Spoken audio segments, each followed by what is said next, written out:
Welcome to today's edition of the Sports Debate on GhanaWeb TV with me, Emmanuel Enin. Today, we are discussing Kudus Mohammed's situation at Ayas. Kudus scored 4 goals in 4 games for Ayas during the preseason, and Ghanaians were certain that Kudus Mohammed will be in for a big season. But the season started, 3 games played, and Kudus Mohammed is still on the bench fighting for minutes. He has played less than 30 minutes in the 3 games Ayas has played in the Eredivisie.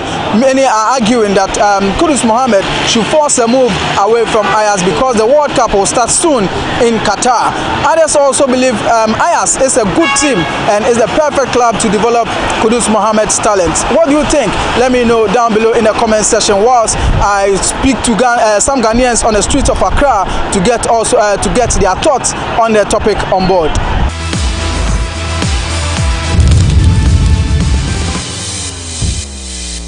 So I have my first guest here, and I'm going to ask him about his thoughts on Kudus Mohammed's situation at Ayas. Boss, Kudus Mohammed, Ghana himself on born in Bopa, Black Stars of Boy, World Cup in Chennai Chassis, Onya Bimbo, or Ayas. Usu say was sort of an answer, uncle. Oh, Media Cam, large media uncle. Because on your team, Papa no baby a bar, no other one carry also. If you say Ayas team, Papa was a or ten a bit to me a buano. I say, oh, do team Papa by any quality movie as a Papa. Your teams may be a Papa, Slabunia or Totia Bunia or maybe a Bocama. Now, report to Chelsea or call Everton. You say Everton move a bit to me a buano. Everton the contrast or ever to part and contrast because I saw one Africa open a cup behind the Afa. A achievement. So what I say. So he believes that Kudus Mohammed should move from Ayas in search of playing time. But if the move is to Everton, then he should stay at Ayas because at the end of the season he can boast of a trophy.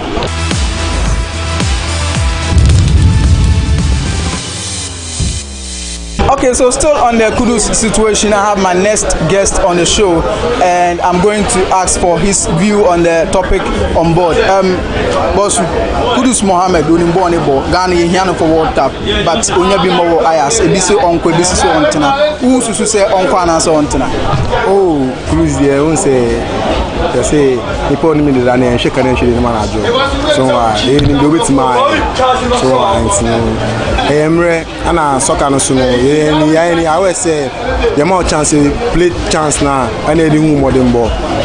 But that's for more show my brother man and now man because what can be but winning performance near team that we fixing no game. But I want to see so Chris Sombra me manager met me the Nako share Barcelona say Chelsea but Manchester there. In just Manchester the move by Hena Kudus uncle. Oh, the man can say, oh, wait, Marco, but before that, also, Obehu, being able to 2 years. Was Manchester there, and okay, but report nature say Everton super Kudus. So if you say Everton, the man. Ah, okay, then. Same way, one of our cruise, but as a team, when you lose, see our so. When you play time or near who the my another ball cup with the arm, and see what I was my way. So this gentleman right here thinks that Ayas is a good club and Kudus should fight for his position. But if a move from a transfer to Everton is possible, then he will advise Kudus Mohammed to join Everton. But he should come to see him. He can negotiate a deal for him to play a better team in Europe. But he won't guarantee a move to Manchester United for Kudus Mohammed because we need him for Black Star, the World Cup, and he will perform very well for Ghana at the World Cup. So he's pleading that Ayas should try and give Kudus a deserving chance to play for Ghana Black Stars.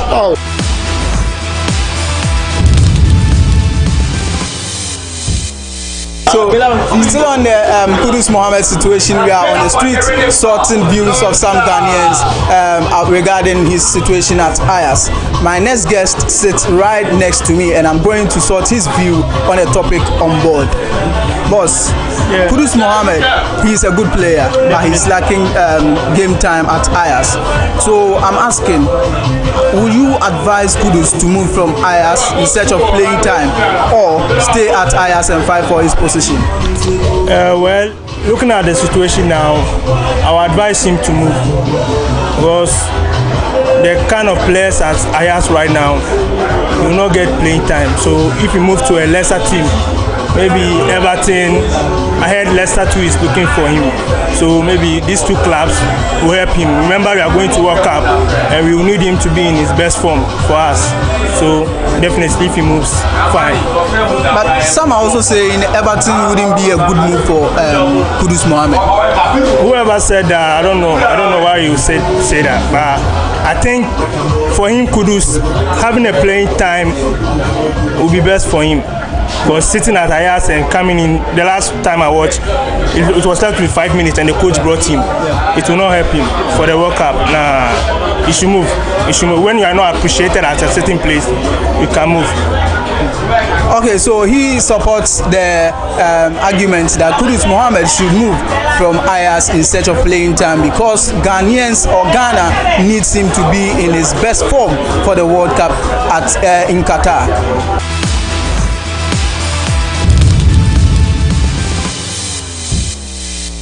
Bosu, Osha has just seen here. Benjamin is up a Kudus Mohammed as but only be more Ayas World Cup by BC free Ayas non-copper club for Flobenia Biabo. Do you so on because Ayas a club papa? Who to say also Kwana sort? As a player, there, it's like Unko Bia, Ubenya, who are also both Mr. Benjamin was also introduced to watch it. Amansa Sena also a hand. Sena also be feeling free or be a who feels out of few are Bebuano. Of few are Bebuano, because Team Bia so be peste on Usubenya Kudus on the team on Usube soon. And Usube team Nama team Nakuni. If you say when you move to Everton and we entity Eba, who will say Everton move a Kudus? What the Bebuano and Shada big baby about and the Kakaka Kira Everbuano. Send the Bokako to Nini Power and the Everbuano. Okay, so he believes that Kudus Mohammed leaving Ayas will do him good, so he should push for a move away from Ayas. Let me move to my next guest, who is who is on my right, and I hope you like Kudus Mohammed. So Kudus Mohammed as well. Sure. Onye bi mbo Ayas, ebi say free Ayas, ebi so on tena Ayas. Who so on tena na so on ko. Born a season, maybe a movie no nyani season this moment. It's maybe a next season or Baba Shine on the team option money move on today. On now Ayas, sure. But Ayas so on so share 4 goals for pre-season and 4 games. But 3 games in here, 1 year match playing time. We say quality of Ayas no on team break it through. Who say what now? What happened by a bit about Black Stars? And I make us a season. Once earlier on, no can say 4 goals in the format. Sano like any season and by until I mention say season until more option say encore and yeah me better so be stay and then the season better or be shining. So this gentleman believes that Kudus Mohammed staying at Ayas will be good for him because Ayas is a good club and his time will come at Ayas.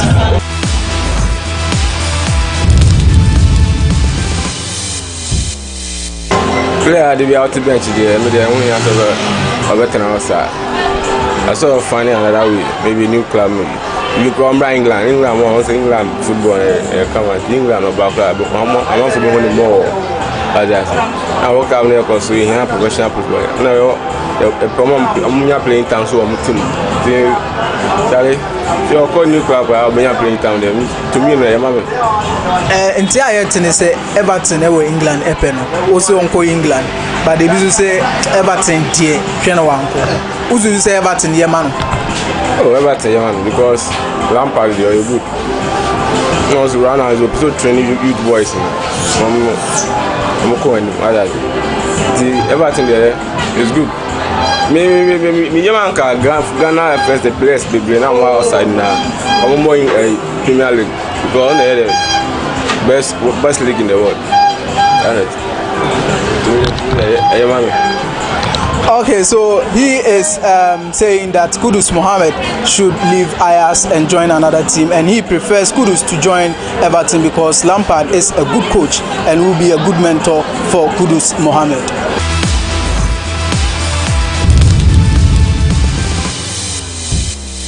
Okay, so still on Kudus Mohammed's situation, we are on the street sorting the views of some Ghanaian, and interestingly, we have a Nigerian here, right? And he loves Kudus Mohammed because he's a good player. So I'm going to ask him, Kudus Mohammed lacks playing time at Ajax. Some are saying he should stay and fight for his position. Others also says he should move for playing time elsewhere. Kudus Mohammed, should he stay or he should move? In my opinion is that nothing good comes easy, you see. So when you have that opportunity to play for a club like Ajax, you just need to develop more and fight for your place as a player, you see. So it's just a matter of time, and then once that time comes, make sure you take your opportunity. So good things doesn't come easily, so you should just remain and then focus and fight for his position. That's the only thing I have to say about him, and he should just keep focusing, believing that one day he gets to the top. So that's it. But a report says Everton is interested in him. Do you think Everton will be a good move for him? At the moment, Everton is lacking some kind of qualities of players. So him moving to Everton to will be very, very good. You know, under Lampard, he'll be very, very good to play up there too. So everything is his choice to make. You know, if he, as a player too, you need a playing time. You see, you need a playing time to develop more confidence and things. So you going to Everton too, and then it's Premier League worldwide. So like him playing there too, it will be very, very nice for him.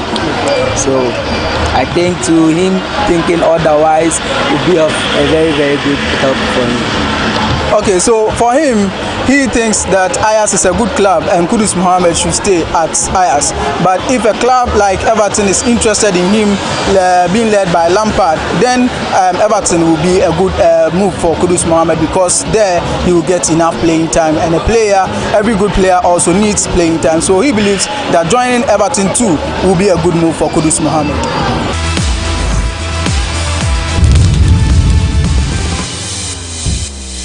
This is where we draw the curtains on today's episode of the GhanaWeb Sports Debates. Let me know what you think about the Kudus situation in the comment section down below. Make sure you subscribe to the channel and like the video. My name is Emmanuel Enin.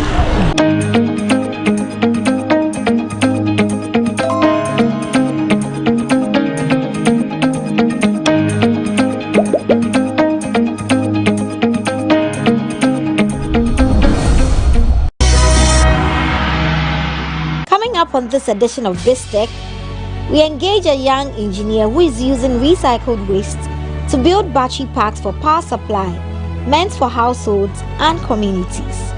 Robert Insel, CEO of eCycle Ghana, talks about his journey on BizTech. You don't want to miss out. I used to feel like having what I can't afford. So they like what? They say your mom bought you a kit car. Yeah, okay. I can't buy it. I have to get this shit on my own. To go to a shop, get some motorways, come and bind together to get whatever we want. We need light to play at night in the village. I have to get light for it. So we're using somewhat recycle it. We are trying to eliminate electronic waste from our environment. Eliminating it has a lot to do to before we can achieve what we want. So we try to focus on where we are turning the waste into. That's when we come with the power storage system. It's really pity when you turn around and in Ghana, all roofs are empty. no solar panels, there is sunlight. Or even the developed countries like China and others, they are trying to build solar plants, but they don't have enough sun. Ghana we have, Africa we have more sun. Watch BizTech this and every Friday on GhanaWeb TV.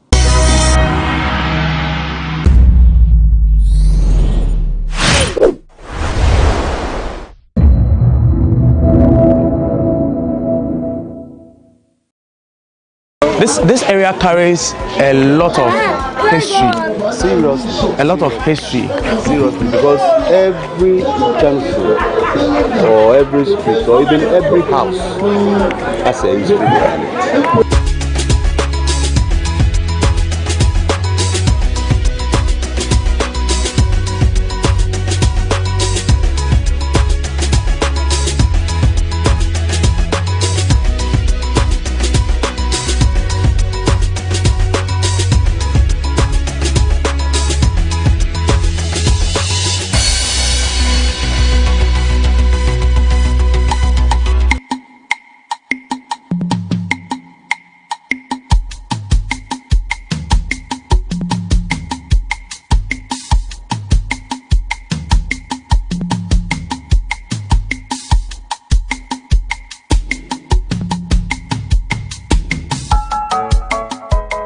All of the stories that we know about the history of this country can never be told without the stories of the indigenous Gan people, the Gamashi people who are made up of the people of Usher Town and then the Jamestown.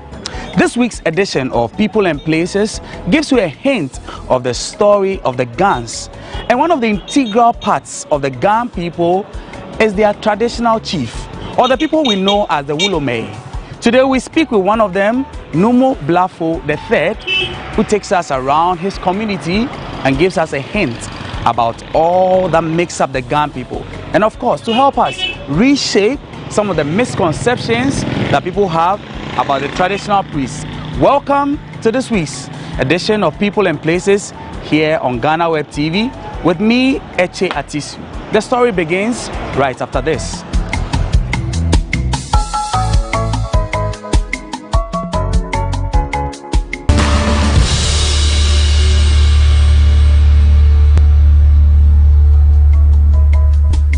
As I was saying, that place is called Nkommo Wo Ho, where we have the Nkommo Shrine. But he said that an ancestor of mine, who is Nilomo, he brought it. So before the shrine itself was located at the Wo Ho, that is where my shrine is. The name of the place is? Eventually to go. The name of the shrine, Wo Ho. The shrine itself is Wo Ho. The Wo Ho Shrine. Okay. What does the Wo Ho actually mean? Because I know you are Nkommo Wo Ho. Yeah, I'm the Wulomo for the Wo Ho deity. But we'll come to that. Let me finish with this sacrament. Okay. So at the point, they said the one person who went to settle at where we now call Bese, you know, the name is Bese. And he felt that, no, he needed some strong deities to support him in his endeavors. So he had to remove the Kole shrine and then the Nkommo shrine where they are currently. So the Nkommo shrine is located where we have the trees ahead of us. Okay. And Kole is somewhere around the Osha Port. All right. So as it is, I go there, and normally when the Nkommo run is incapacitated or maybe busy, I do perform most of the rites there. Now when you come to Wo Ho itself is not a Gan deity. Okay. It's a deity that was actually brought by the Apamus, because then they wanted a place to settle within the town. I will show you that there are several fields. So they said, okay, they gave the Wo Ho to the Gans as a surety for good behavior, you know, because we had some problems. This is one of my elders and his sacrament. Okay. So, you know, we've had these Gan Famu wars in the 17th century. Yes. why the Gans had to leave where they were originally at Ayawasu to come and settle here. Okay. So when they came and they wanted also to trade with the whites directly, therefore they needed a place to settle. They had to give assurance that if we give them a place, they will not accept our authority, and then we go into that kind of war. So they gave the black to the Gans as a surety of good behavior, which I am the rule of. Okay. Currently. That's an interesting history there. So it was actually a gift from the Akwamus to the Gan people. Yeah. Wonderful. Currently, it is the black food that celebrates the Yam Festival to open the way for all other shrines or for all other rites to be performed within the tribe. This area carries a lot of history. Seriously. A lot of history. Seriously, because every junction or every street or even every house has a history behind it. Every house has a history. He's one of our friends here. Oh, okay. Boza. Ade was. There was about the history about this place, and that's something that I know, like you mentioned, in streets and then more or less communities. Tell us, how is it that this area came to be known like that? Because it's more or less like, and this is such a densely populated area. Yeah. You see, every Gan has a family house within this Gamashi area. And Gamashi, when we're talking about Gamashi, comprises of Jamestown, Muresi, Alata, and then we have Osha Town, Kenka. Now, there is a road where you park. Yes. That's the Banaman Road. It's what divides the Osha Town and then Jamestown. Okay. But people refer to the whole area as Jamestown. And why is it called Jamestown and Osha Town? Because we have the Osha Fort just here. Right at the coast. Yes. And then we have the James Fort here. So you see the community took that name from the fort. Oh. James Fort, Osha Fort. So we have Jamestown and Osha Town. Okay. But then Jamestown comprises of Sempe, Malaysia Alata, and then Akunade. Those are the three divisions in the Jamestown area. And then the Osha Town we have Asini, Tubu, Abola, and Bisi. So we have 7 divisions within the Gamashi area. So divisions 7. But how many towns make up the whole Gamashi area? For that one, you can't tell because you can move from just a step and then you are in another area. Yes, that's the intriguing thing about this area. How you tend to transit from one into the other. Because, for example, this is Nkommo tree, but then where the tree is also has another name. In fact, you might cross the street to this side, and this house also has another name for itself. So it is just that interwoven of families and people. Therefore, here we don't say somebody is an alien, but if you're an Indian, we will know. Because everybody knows like myself. Everybody knows each other. Everybody knows each other. Even the moment you mention your name, they know the house. And people can tell, is this your father or your grandfather? Then you have to mention. Interesting history. Very interesting history. Because if you are coming from where we are coming, yes, that area is a Senate block. That area is a Senate block. But then from that Senate block, we come to in fact within that same area, we have different communities coming together to form that scene. That is the potters. You see, then from there, then you come to Bukum. Okay, this is Bukum. Yeah. What we see there? Yeah. Then, Bukum. Please, Nkommo. Nkommo. And then this is Benimochana, where the tree. Then immediately lies on the left side. Oh no, across the road. Okay. And in fact, that is how it is. And then you go to a woman. Okay. Then Zalaba is on the left. So you don't actually see, but you have Maya in between here and Zalaba. Wonderful. So from here we are going to. No, is it this is where we are coming to? Oh, this is the Nkommo way. This is where we are coming to. Wonderful. So this is where we would see you do the. Then from here we go to my place. That's the Black Hole. Okay. Okay. Yeah. All right. I am. Wonderful. Let's go into that then. And then this is one of our. This is Nene Chak. Okay. But he is a Wulom from Pampram. Oh, okay. His uncle is the Nkommo Wo Ho, so he assists him in everything. When you mention Pram, the guns are originally from this area, but there are other guns, or like the Gun base from other parts of the region, like the Pram area. What's the history between these areas, especially from the Gamashi area and then the other parts of the Greater Accra region, the other guns that are spread across the region? You know, we are one people. It's only the language, okay, name. But then, if you recall, the Gan community itself has been a fishing community. The farming is actually towards the forest, but then the occupation here is fishing. So you know, during the fishing bumper harvest and things, in fact the fishermen do pursue the fish, and then wherever they get to, they settle there small to do their fishing activities, which we call aprodo. So you might find some of Gan names in many communities along the way, but we and the Dangmates are one.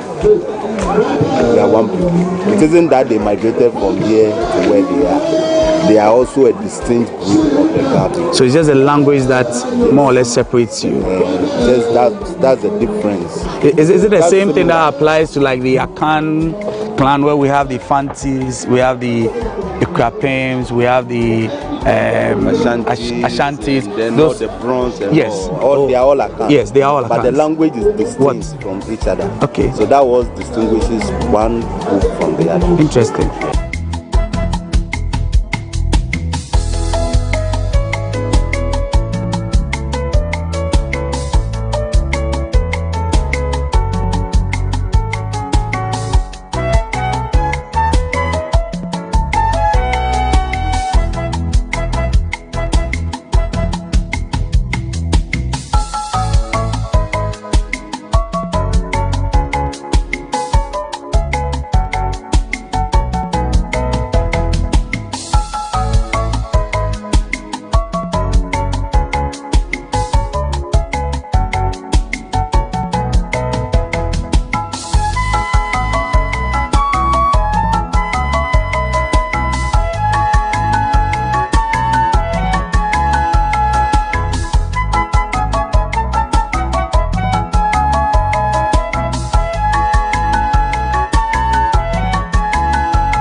This is still the people aspect of People and Places here on GhanaWeb TV. We are still with Nkommo Wo Ho III, who's one of the Wulomos here in the Gamashi area. After learning a little history about the Gan people and going to the shrine to see some of the rituals that they partook in, we're going into the next phase of this edition, where we'll get to Nkommo's area in particular to learn even more. Come along with us.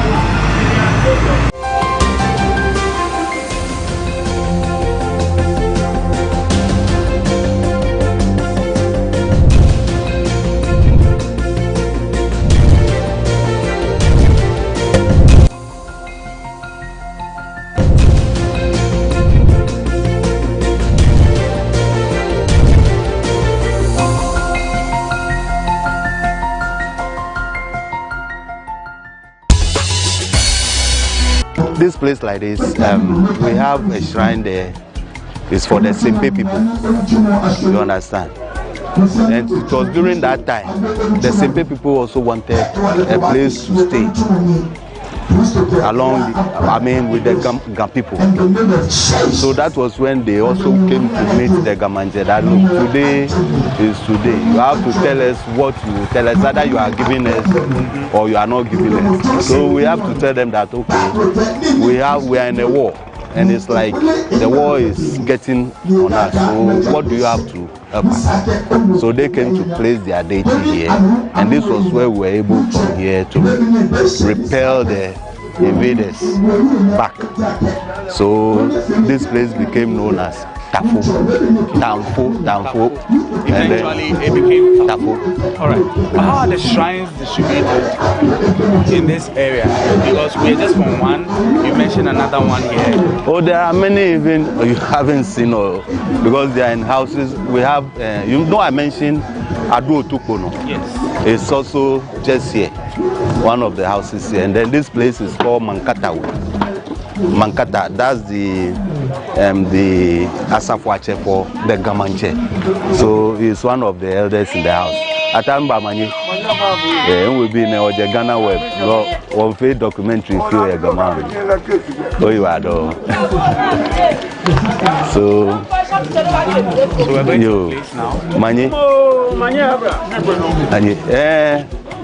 And so we are going to my place, and then this is Adu Otukono. So these are names of family houses? Family houses and shrine houses. Okay. Some of the houses are, though they are family houses, they had this, how do we call it? They have the deities or the shrines there.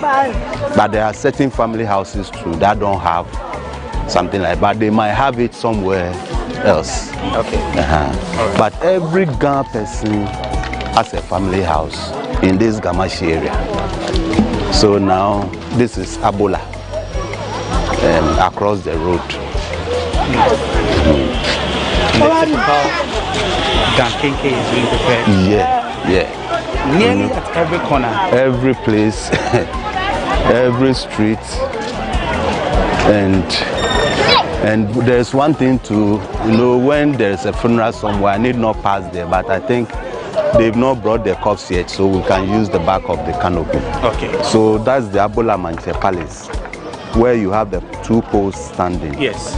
And that's Abola Manche Palace. And then, the Gamanche is supposed to come from within Abola. So this whole area is the Abola enclave. So this is where the Gamanches are selected? Yes. There are 4 houses are all within this enclave. It's a square or a block, I would say. So that's where they are selected. Their houses are there, so they should come from one of those 4 houses. Yeah.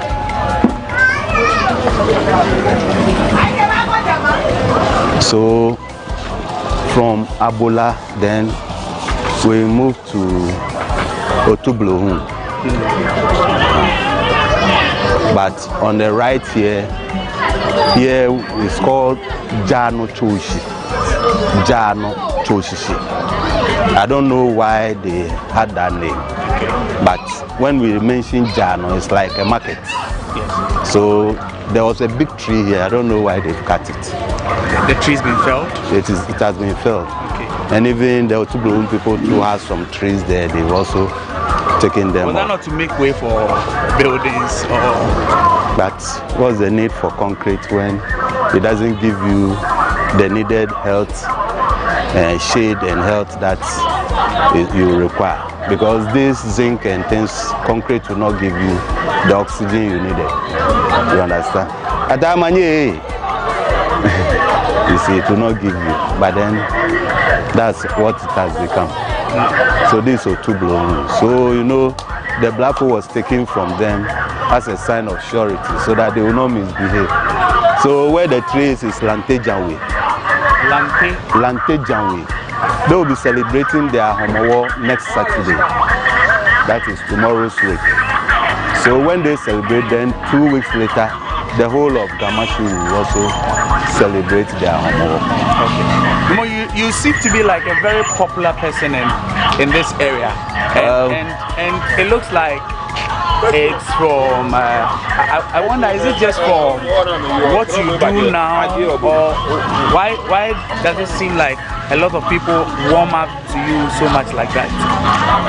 Well, I can't tell, but all I can say is that, you know, I was born here. Okay. I was bred here. Okay. So this only I didn't grow up here. Okay. Yeah. But then after becoming a Wulomo, it's like I've been able to, I mean, mingle with anybody and everybody. I don't say, oh, maybe I'm bigger than you, or you are not my type, or you are not my class, but anybody who comes to me, I receive the person. So that's how come maybe. And that also brings me to the question about the dual role you play. You are a Wulomo. Is it Wulomo or Wulomo? Wulomo. Yeah. And then you are also one of the elite people who have been able to help demystify the whole perception about the role of traditional priests. How has that been for you? The work between what you do traditionally and then in the corporate world? It comes naturally. It comes naturally because I was skeptical when I wanted to enter into education. But immediately I entered and I was able to, you know, mingle with everybody and anybody. As it were, I realized that I don't see, most of the time, I don't see the transition.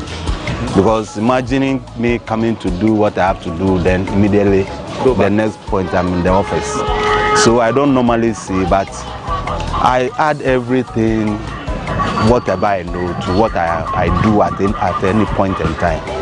Because, for example, if I'm in the office, you know, when I was at the AMA, we normally interact with chiefs and things, so you can see me leading most of those interactions, and they tend to have so much trust in me more than they dealing with people wearing suits and all that, you know. Because they can relate with you as one of theirs. As one of theirs, and that they know I will not, how do I call it, undermine their authority, because I understand who they are and what they represent.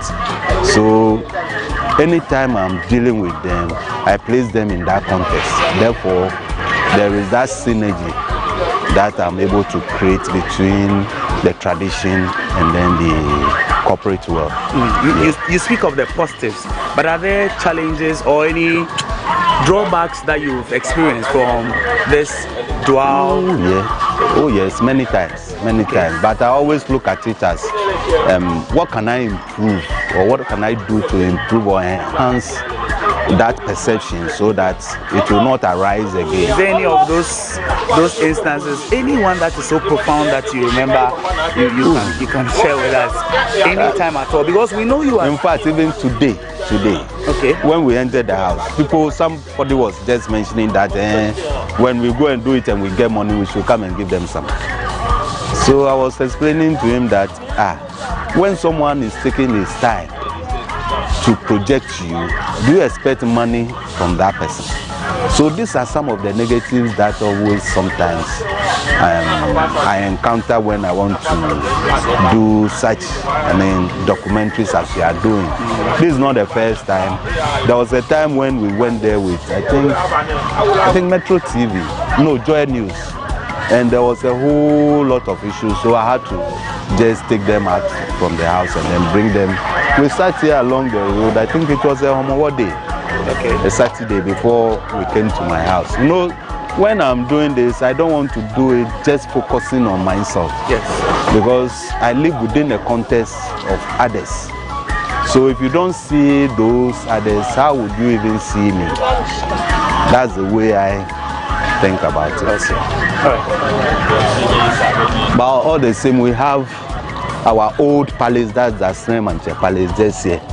So this story building. So maybe from my house we will go there. That's where I was confined when I was actually in school. Okay. Yeah. So this is Papachewe, and this they are the Wulomo Wo Ho. Guakwe no more manye. Ba. There are a lot of Wolomos in this area. Yeah. A lot. Even if all have been installed, we will be so many. I can't. Hundreds? No. It will not get to 100. Okay. At least it will get to about 20 or even 30. Okay. If all the houses that are supposed to have installed the Wulomo. Because Lantejawe, for example, is supposed to have a Wulomo, but they don't have it yet. Okay. There is another one just across the road there. That is Akrama, but they don't have. If you go inside there is another one there. There are so many that don't actually have. They don't have the Wulomo at the moment. Yeah. Bole, GhanaWeb no one feno kopio is Nkommo Wo Ho. Okay. The second, Nkommo Wo Ho, the second is the Guaurom. Okay. Yes. And this is where he was installed. Okay. Yeah. Pakpachewe. Yeah. They actually have the quarters and Kote Papa Few and all those names. Okay. There's also the thing about why you cover your head. Why do the Wolomos cover up? Never showing their hair all the time, always in white, always barefoot. What's with the head? About the hair, actually, I don't have an immediate explanation because I've asked and nobody had given me any concrete reasons for covering the hair. It's something that has come to stay. Actually, it's like the crown because you are a chief at the same time you are a priest. Okay. A chief priest. You understand? Because before it's believed or it's said that the Wulomo is the leader, is the chief, is the judge. Okay. You understand? Is the priest, the chief, and the judge. The chief in the same way as the leader, so chief stroke leader, and then he is the same time the judge. Before we gave the leadership position to the chiefs. Okay. Then you handle the other aspects. The spiritual side of the lives of the people or the community. So being barefooted is just making sure that you're always in contact with Mother Earth. Okay. Yes. Okay. That is why, and even before, the Wulomo do not actually go out so much. Most of the time, you only find him at the battery or the shrine house. He doesn't go out. Okay. It's just these days that you can see a Wulomo so much outside. But before, you don't see them outside at all. And even if he's going somewhere, he leaves very early. And by sunrise is where he's supposed to be. Okay. You understand?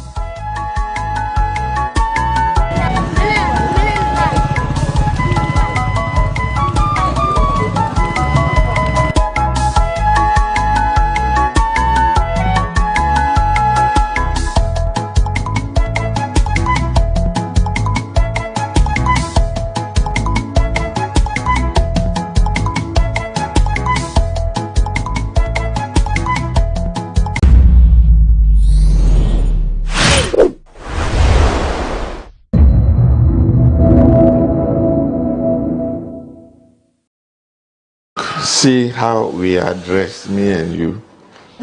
We have covered our balls, but we are just like goats and dogs. It should be hiding. So this is one of the main reasons. Yes, it should be. Protect and let them be free.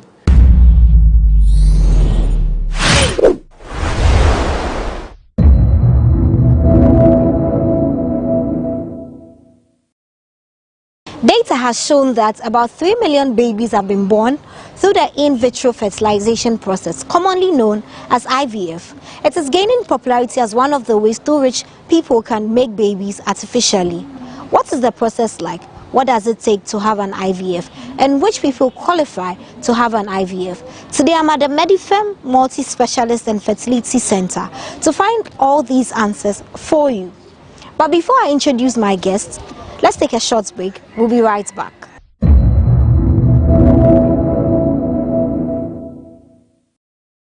So you're welcome back from that short break, and I'm here with a principal fertility specialist at the Medifem Multi-Specialist and Fertility Center. His name is Dr. Nana Henaku Labi.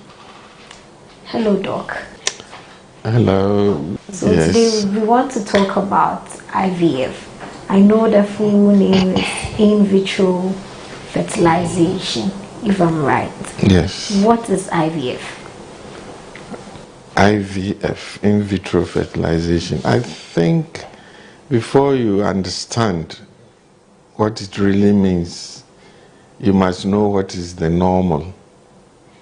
And the normal is any couple who want to get a baby, there are certain 4 things which have to be satisfied. Okay.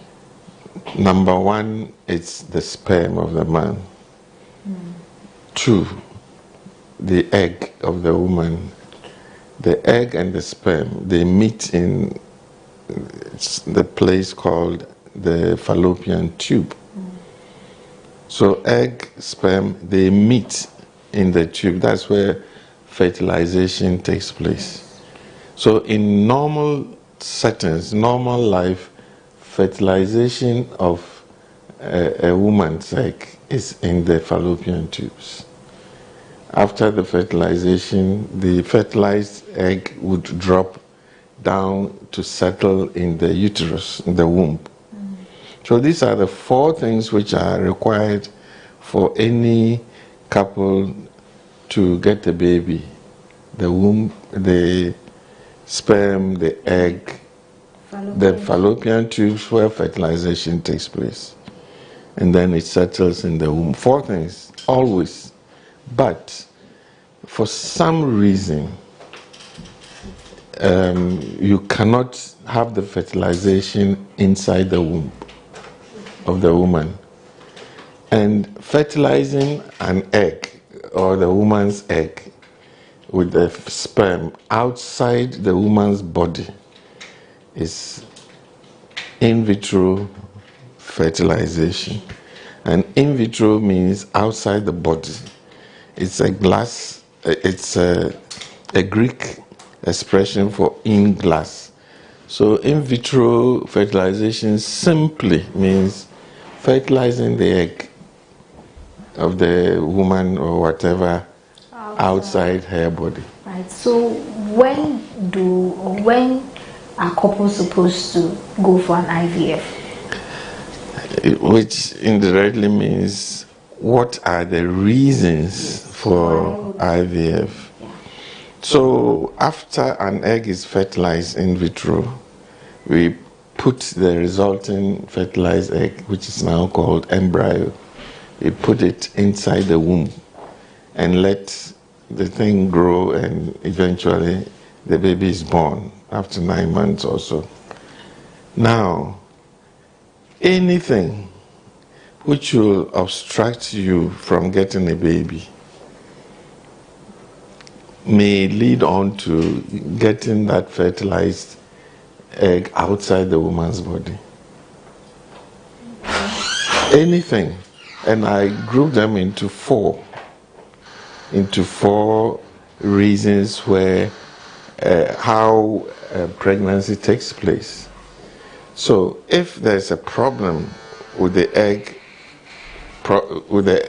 itself, I start with the egg. I start with then followed by the sperm, and then where fertilization takes place, the tube, and then it settles in the womb. So I simply have to go through these 4. Egg production. Sometimes the woman, you do everything, you are able to give all those things, you think everything else is normal, but no pregnancy. Yeah. So it eventually ends up with us bringing the egg out and fertilizing outside, that's doing the IVF. The next one is the sperm. Assuming everything is normal, and then the sperm is sort of deficient. It's not. If you introduce a sperm through the normal way, they won't be able to reach the egg itself. In that case, even the sperm, defective sperms, we can use the defective sperm in an IVF setup. Normally, you need 500,000 sperms to fertilize one egg in normal life. Yeah.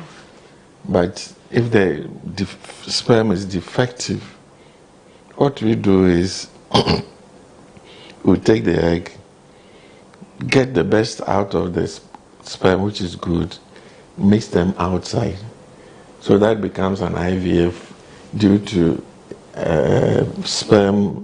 low sperm raising.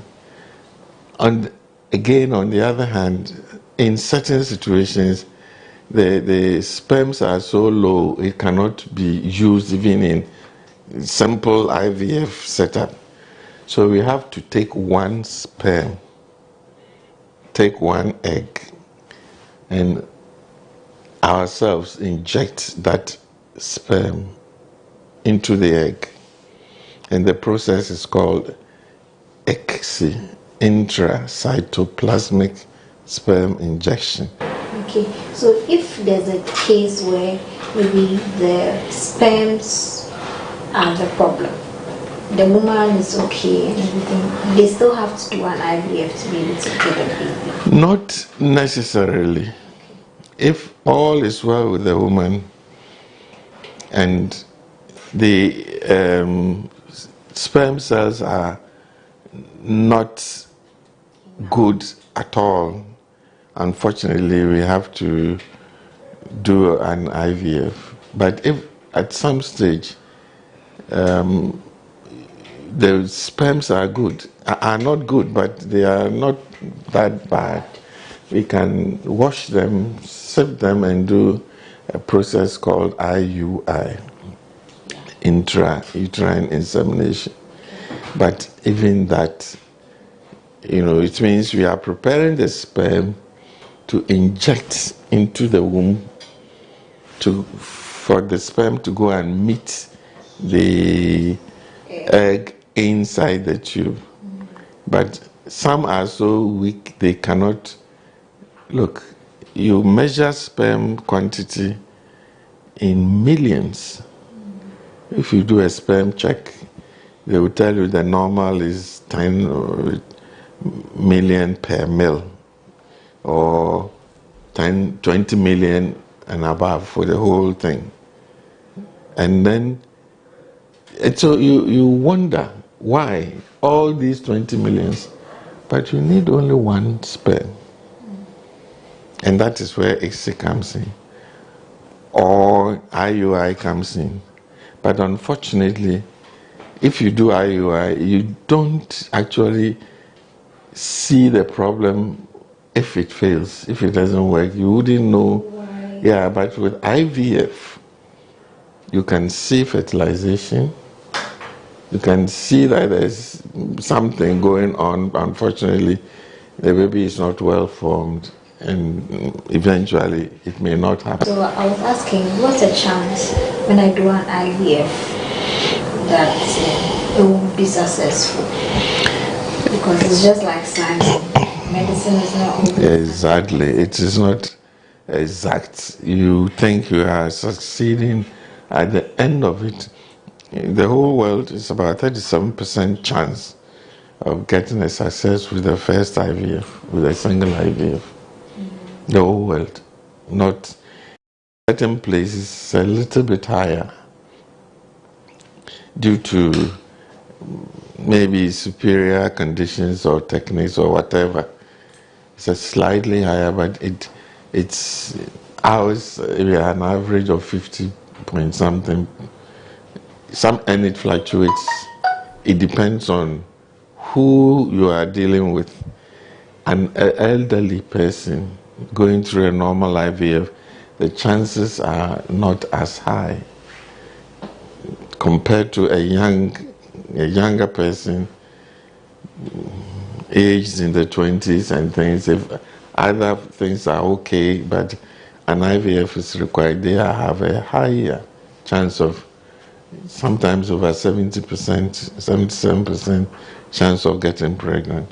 Because I was going to ask what age it is best advisable to have an IVF. The best age to have a baby in any woman is 22. Oh. Huh? 22 years is the best age to have a baby. Wow. This thing is stuck in my brain for a long, long time since I was. It's the best age. The younger you are, it's not that good for a young girl of 18, 19 to have a baby. Mm-hmm.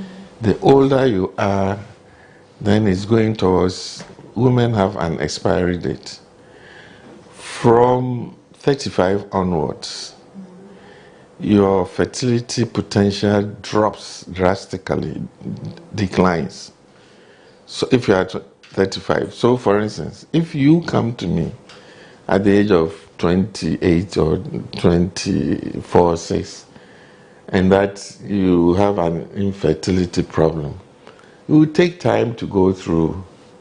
But if you are already 35 plus, we wouldn't give you the normal time that people expect you to get pregnant. No, we'll start investigating immediately, because as the older you are, the less likely your fertility potential. Right. That's very interesting, quite intriguing. 22 years is the best age for having a baby. And the longer it takes, the higher your chances. Yes.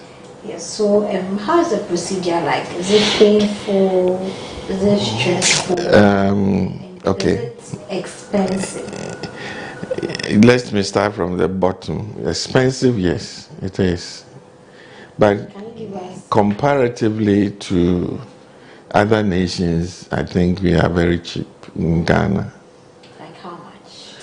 Normally, in the US, for instance, you spend more than $15,000 to go through an IVF procedure.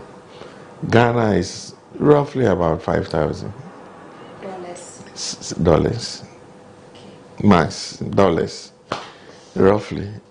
And it depends on various units. You know, there are some units which are, we all differ a bit, but averagely, in fact, I was estimating, we were much less than the $5,000, but, and because the exchange rate, that's a problem.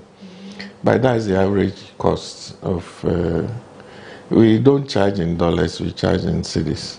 Okay. Then, in fact, I was having headache, I was taking paracetamol, I was squeezing my face just to take the tablets. Everything is uncomfortable in medicine, but we try to limit the pain as much as possible. Is it painful? What is IVF? How do we do it?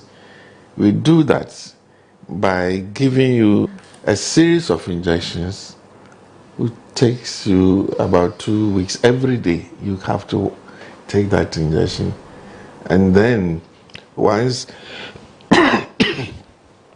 you get to a level where we are putting the baby inside, there are another series of injections until the baby is well established, which takes another month or 2. So injections itself in IVF is very, very uncomfortable. People complain a lot that sometimes my buttocks is swollen and that. So that's number 1, where you experience pain. 2, when it's time to go and you've produced the eggs, you've got to collect the eggs from the woman, and that is called egg retrieval. That's the second part of IVF. And of course, we use some long needle through the vagina using an ultrasound to prick. So it's not a major operation. It's an uncomfortable situation where you use a needle to go and aspirate all the eggs. And after that, 20, 30 minutes, they are gone. They go home. After that, but the procedure is uncomfortable. So we give you something called conscious sedation. Conscious. You are sort of, but you are fully sedated, no pain, nothing, and it's a very brief period, normally not more than 20, 30 minutes for the egg collection, depending on the number, some 10. So yes, that bit is a bit uncomfortable. So you feel some pain. Your eggs are fertilized outside, and 5 days later, you have to put the eggs into the womb. And that one, it's ideally it's not painful, just like having a normal relation with your husband. You know, you feel something being down there, and minutes, seconds, you push the baby inside. So how's sperm collection like from the man? How do we collect the sperm? We don't put needles and things like in the woman, but the main source is from masturbation. Okay. You know what that is? Yes. Have you done it before? I'm not a boy. I'm not a man. So they masturbate and then see the fluid coming out, and sometimes it's very difficult for the clients, the patients. And I'm sorry, I made a joke with it, but some need their wives to come and help them to do that. We resist or whatever you call it, from having sex in order to produce the sperm. That you lose a lot, especially the initial sperms, you know. You may lose them, but that's where the concentrated things may be. Okay. So having sex to produce sperm, it's we don't advise. On the other hand, there are certain cases where there is no sperm. Normally, we have to dig into the testis area and aspirate some sperms. This is a special condition where there are no sperms even when they make their normal ejaculation, no sperm. So we have to find some sperm around the testis there and aspirate to use it to do the IVF. Right. Thank you very much. At this point, we'll go for a quick break where we speak to one of the people who have undergone IVF. She'll share her experience with us and how the whole process was for her. When we come back, we'll speak more to Doc.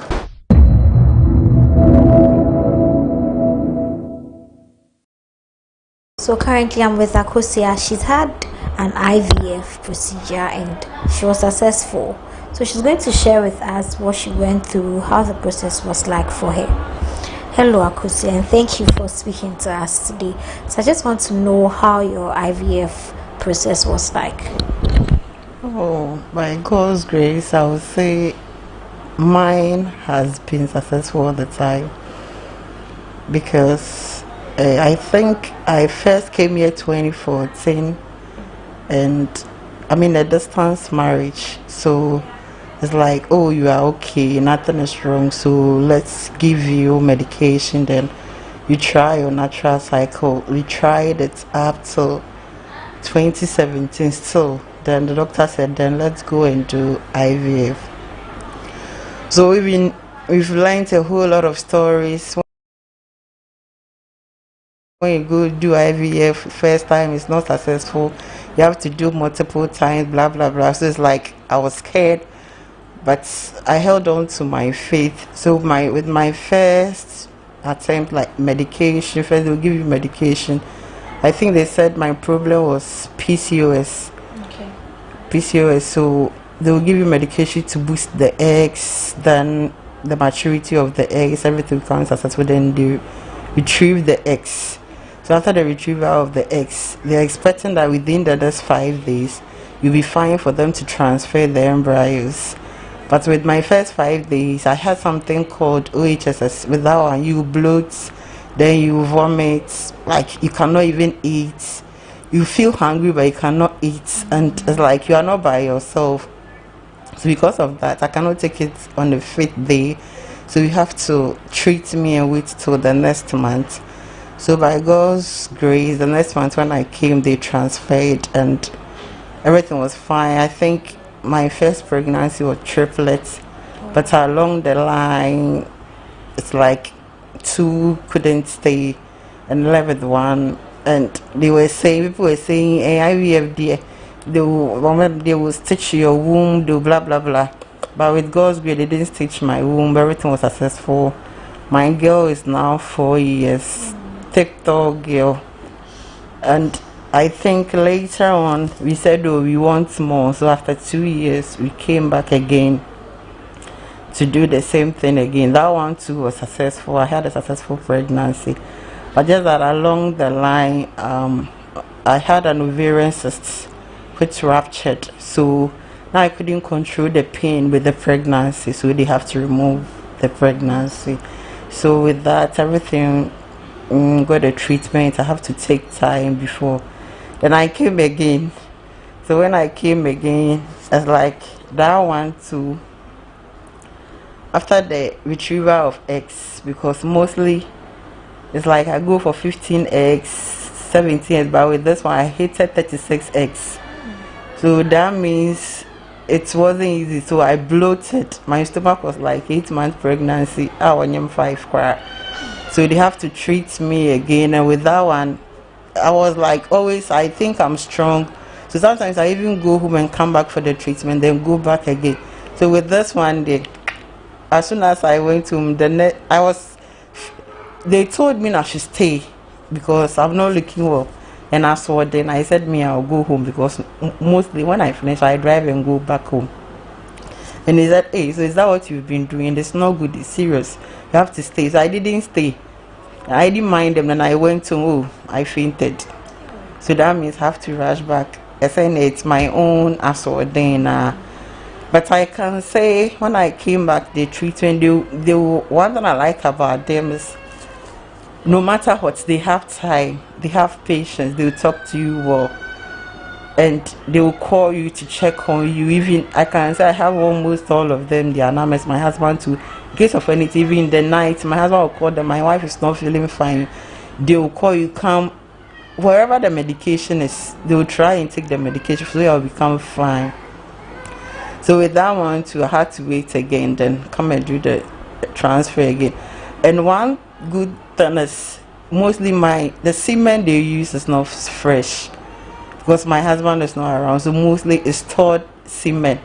So just imagine the owner of the hospital will tell you that we are good because imagine the stored semen that we use for it. It's a stored semen, and even after that they have to store the embryos too for like 3-4 months before they transfer. Yeah. With some people, their man will be there, the owner, they take the semen and put it in. But with my, not that, but at the end of the day, I get successful results. Me, fine, they are doing their job. But I believe in God too. I know without God, nothing can be possible. So, one last thing I want to ask is, how was the journey like emotionally? How were you feeling about it? It's not easy because last time I told one lady at the front desk, climbing this staircase up there, having hope. What pains me is you have to always come for injections. There is not the medication alone that you take alone. The injections alone you take, especially before they will retrieve the eggs, and after the retrieval and the transfer, you have to take an injection again. That injection, The one giving you the injection is not painful. The injection, a drona kasana, they give it to you, and after that you could see otonya yeah. So me, if somebody is sitting somewhere and especially you come and beat my daughter there, I'll kill you.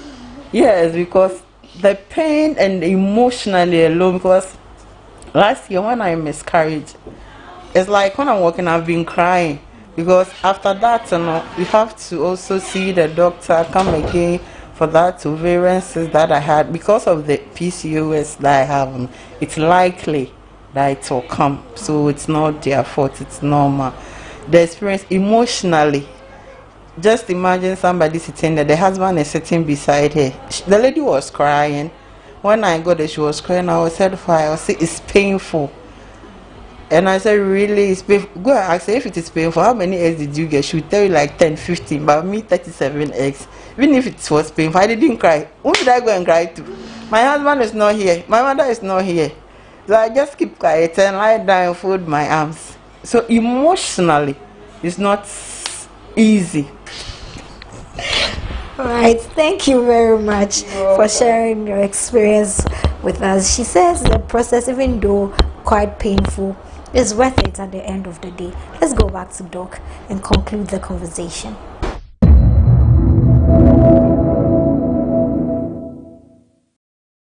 We are welcome back. So I'm seated back with Doc, and this part we're going to talk about some of the controversial things that we've heard people say about IVF. What women who go through IVF are supposed to do, some of the facts, the misconceptions, and all of those things surrounding it. Doc, welcome back, and thank you for staying with us. So, personally, I've heard people say that when you have an IVF, the likelihood of getting 2 or more babies is very high. I've seen someone who has given birth to 4 quadruplets, and everybody said, well, she did an IVF, and she also confirmed that she did an IVF. So what's the chance of getting multiple babies from an IVF? And if that is very true, why is it the case? Yes. Normally, you've stimulated, you get a lot of eggs. You fertilize them. Sometimes you get as much as 10, 15. Fertilized eggs, which are called embryos. So, actually, we discuss with the patient, how many do you want to put in? And some of them who have been, yearning for a baby for a long time, they will tell you, doctor, put 5, doctor, put 4. But elsewhere in the US, UK, you are not allowed to put more than 1. Ghana, we don't have a law restricting us. Okay. But I'll tell you soon we will have, because we are working on it. The government and then our association together, we are working on a draft to regulate these things. And yes, we put, for us, not more than 3. If anybody even wants 3, they have to take special permission from me before I agree. Otherwise, we normally put 1, 2, and yes, sometimes 3. It depends on the way we see your fertility potential. In a young woman, everything seems to be okay. Maybe due to something, the male side, or we try to limit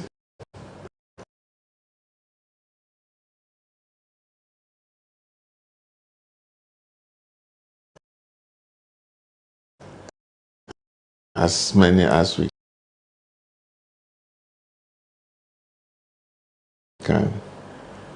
You put 3, you may develop all 3. And that you have the triplets. Some they insist, they really give us tough time. They want, and even for that we make them sign. They want 4.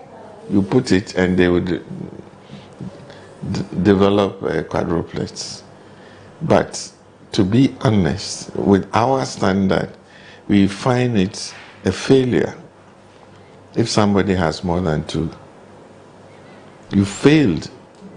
Because 3, 4, you see it in you hear it in the news and all that. Really, it's not right.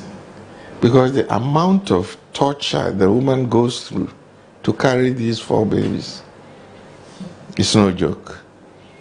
And why they normally end up having miscarriages. So the higher the order of pregnancy is, the more likely you develop a miscarriage. There are situations where some women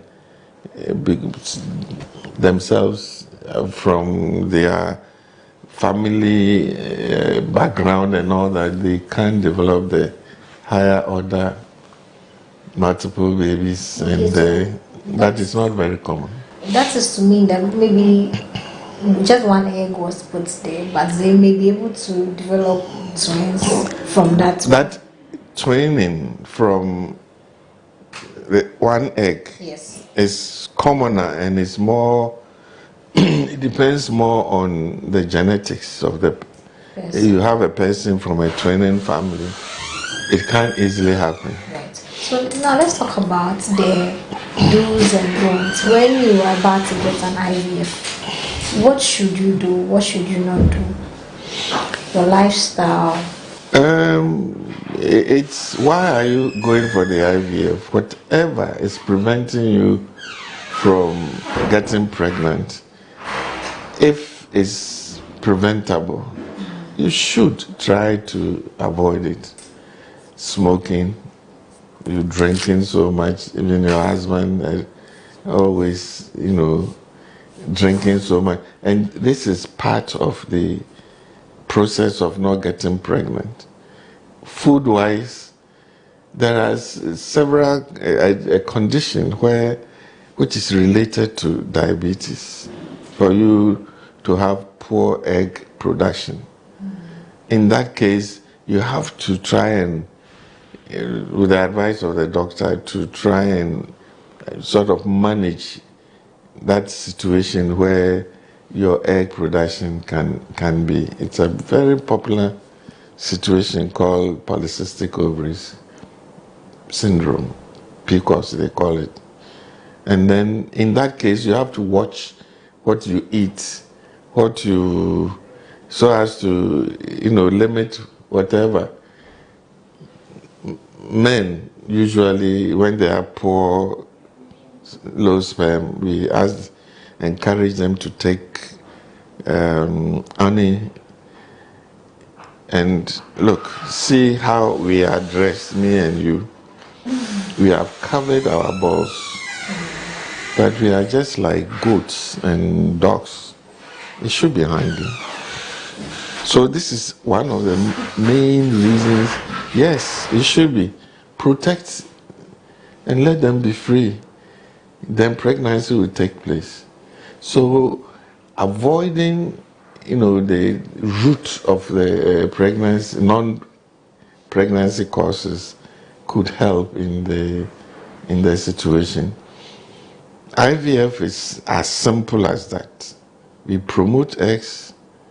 So even if your eggs you can't promote it because of some of the conditions I've mentioned, we are not going to succeed, because even though we are doing it, the eggs won't come. Yes, we do get situations where no eggs are produced, and we have to cancel the whole cycle.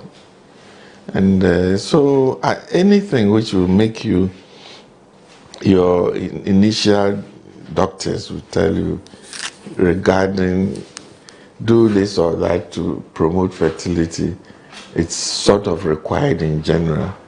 There are no specific requirement that I'm going for IVF, therefore I should not drink tea, I should not drink coffee, and that sort of thing. I heard them talking about it, but it's not true. Okay, so there is no medical basis of it.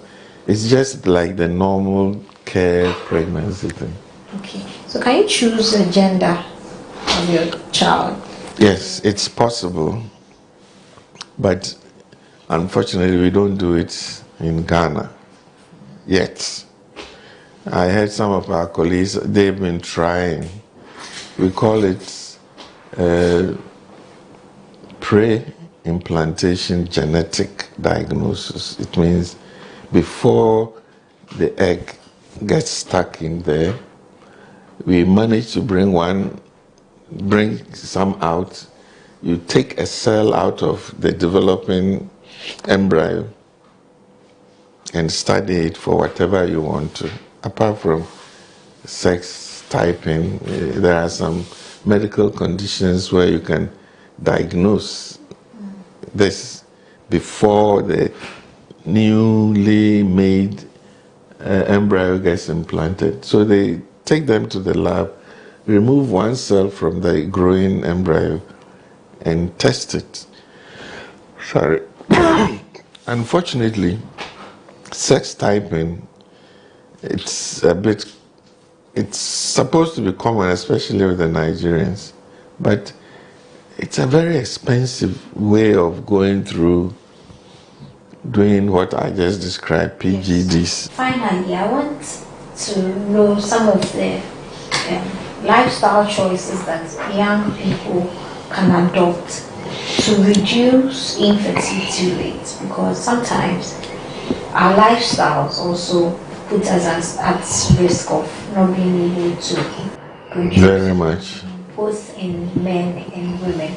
So before you even get to the point where you need an artificial help to be able to produce, what can you do as an individual to be able to increase? Yes, you learned something from me. I said the best age to have a baby is. Yes. So that's number one.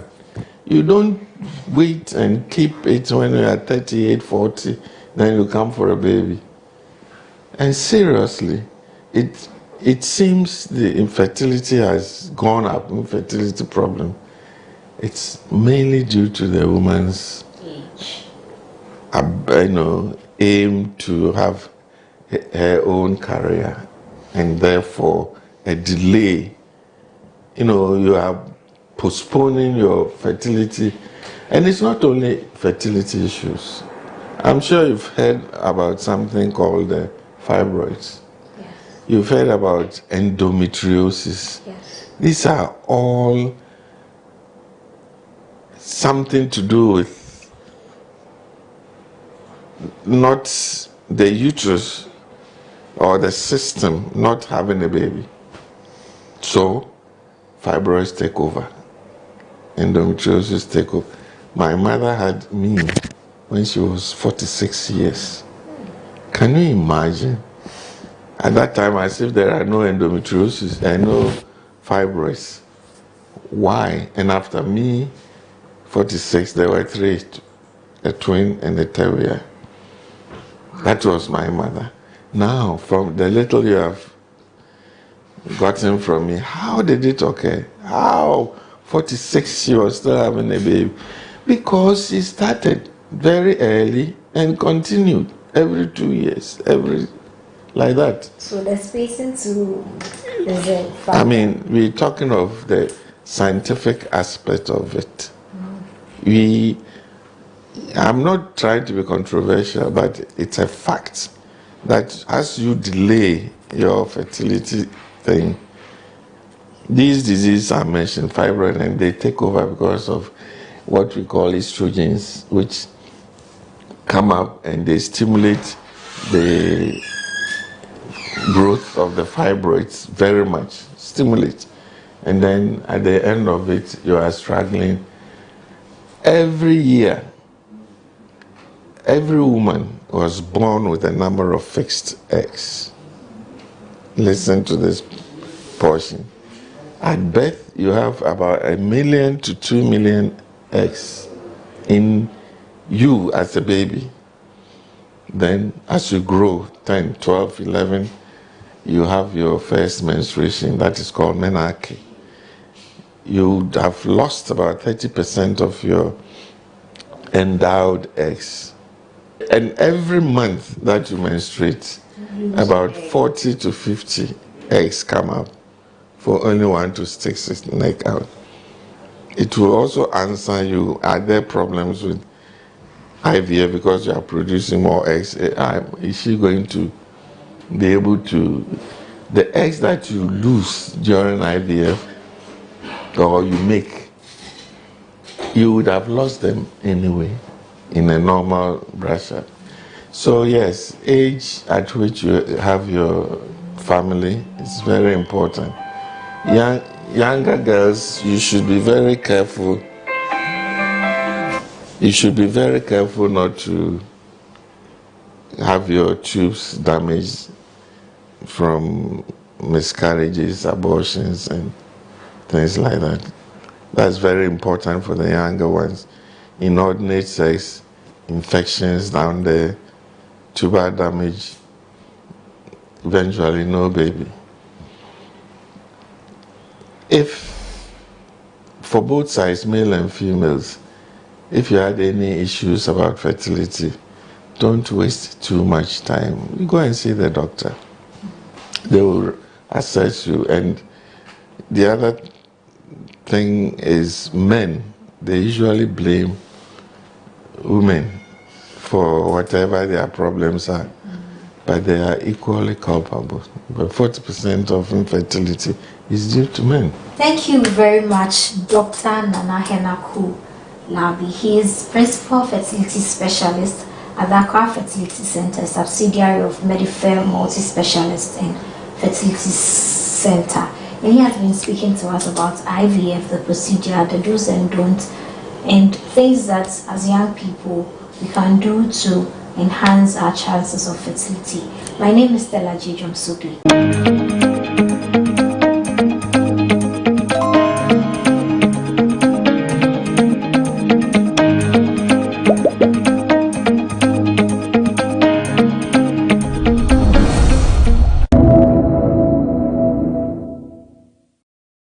Macroeconomic developments in the first 7 months of 2022. Ghana's economic situation has deteriorated rapidly in the first 7 months of the year. Over the period, the macroeconomy has become highly unstable, with all the key indicators worsening at rapid rates. Consequently, the execution of the 2022 budget has not gone as to plan, with fiscal position in the first half of the year turning out worse than the government initially projected. First, the relative price stability the country has enjoyed in the past few years has disappeared. As year-on-year consumer price inflation rate, which averaged, for instance, 9.9% and 10.0% in 2020 and 2021, respectively, stood at 13.9% in January 2022. The inflation rate increased to 19.4% in March and further to as high as 31.7% in July 2022. Indeed, the July rate is the highest rate of inflation recorded in Ghana since November 2003. That's a period of more than 18 years. Partly driving the surge in inflation is a sharp depreciation of the exchange rate since the beginning of 2022. From January to the end of July 2022, the interbank exchange rate of the cedi against the US dollar depreciated by 21.1%, compared with a depreciation rate of only 0.7% in the same period in 2021. The Forex Bureau exchange rate of the cedi against the US dollar depreciated by as high as 27.3% from the beginning of January to the end of July 2022. Interest rates have also increased sharply, reflecting the soaring inflation and tightening of monetary policy by the central bank. Both the 91 and 182-day Treasury bill rates, the principal indicators of government short-term borrowing costs, have more than doubled in the first 7 months of the year, rising from 12.51% and 13.19% to 26.34% and 28.06% respectively. Similarly, the daily interbank interest rate jumped from 12.7% to 21.87% in the period, while the average commercial bank lending rate rose from 20.04% to 24.7% from January to June this year. So you can all appreciate the rate of deterioration in macroeconomic stability.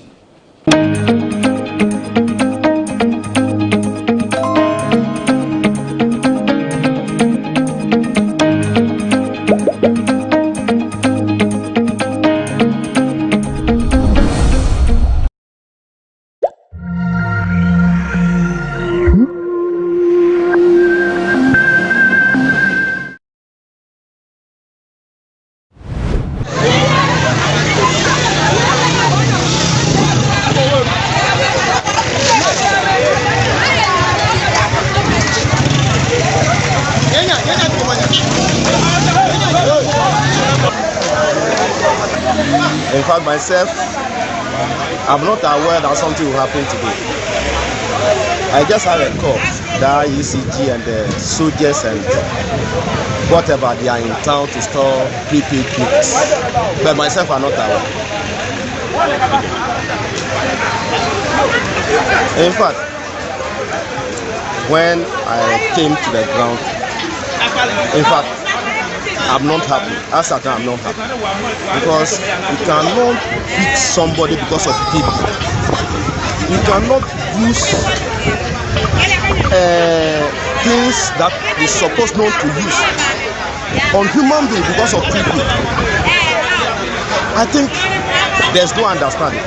I think the people are going too much. I don't know whether they are just going wayward. I cannot know. I cannot know what is happening. Come back. In fact, myself, I'm a leader. As everyone. If you are coming to do something, we all know what is happening for some time now. You have to inform me that, oh, honorable, we are coming to the ground. Inform maybe your chief, your community people, or something, the unit committee. Then we see the way forward. But no. Just sometimes you are in town because you have the power, you have the soldiers, you have these things, so you are coming to brutalize my people in my community. That is not right. I'm not happy about what happened. Look at pregnant women, people that are coming from farm and things. Innocent people. What is happening? What is happening in my community in Ghana? No, there's no way. The big men have to come out and talk to their people that they are going too much. They are going too much. Too much. You self, you can see. You can capture some of this, so I can also, you can capture and show to the whole world and Ghana what is happening. My big advice is our big men have to come out. The clergies, the stakeholders in the community, the chief executive, the MP, include me as everyone and others stakeholders and the government and the regional minister, that we are dying and we cannot continue to die because of prepaid. There's no way. We don't want to die. If we die, who will use the prepaid? Who will pay bail for this thing? We don't want to die. Good afternoon, sir. This afternoon we were here where the police, the soldiers, they came. They came and attacked we to give us prepaid. But we didn't thought that we would take the prepaid. Me, I don't know what they are doing, sir. I'm from Bush. I go and start firewood. So after we from the place where we go and drop the firewood, as we are coming and we meet the soldier men. And they attack me by force and start to beat me rough. I don't understand. I don't know what I do them before they start to beat me. They beat me up. See, this is a catapult. This catapult. I don't know why they beat me just like that. They shoot me seriously. I don't know what happened before they are doing that thing. I didn't say anything, so I went to police station and collect medical form. This is my medical form. I went to police. They collected my cutlass and my everything. Even the one who is driving the Aboboya, the motor king driver, they ship him up and they wound him. They hurt him. I don't know what to say, sir, because I don't understand what they are doing.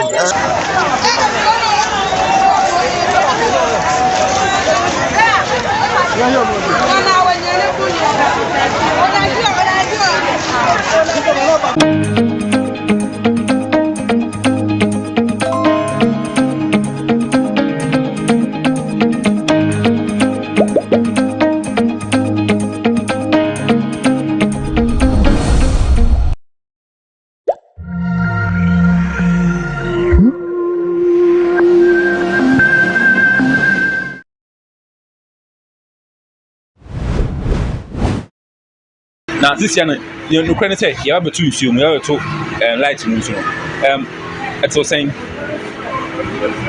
Yeah, the playing. Yes, I have to suit yeah, oh, what are the iron talk? Not too late to never than Yato. And you say endless media, and you future me in the Can you avoid it until I was some 2 months and a bit? I met me. I produce the Biabana light. And ensure. Yeah, your papa in your business. Now, my father. Then she never did who has Zuko Bibia on my own side. I think what to get by information to miss you. On my own side, near almost have a system. And I ensure Kurano said, oh, my, you be a Kurabu opera, who in your being sat. Near young to Kura, when you be so. Lay a part and a sentence in the people.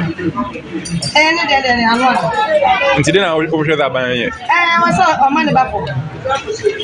And money for me, the near son, Baba, and he said, 70 pesos. Nana, the immediate family married the Ukrainian.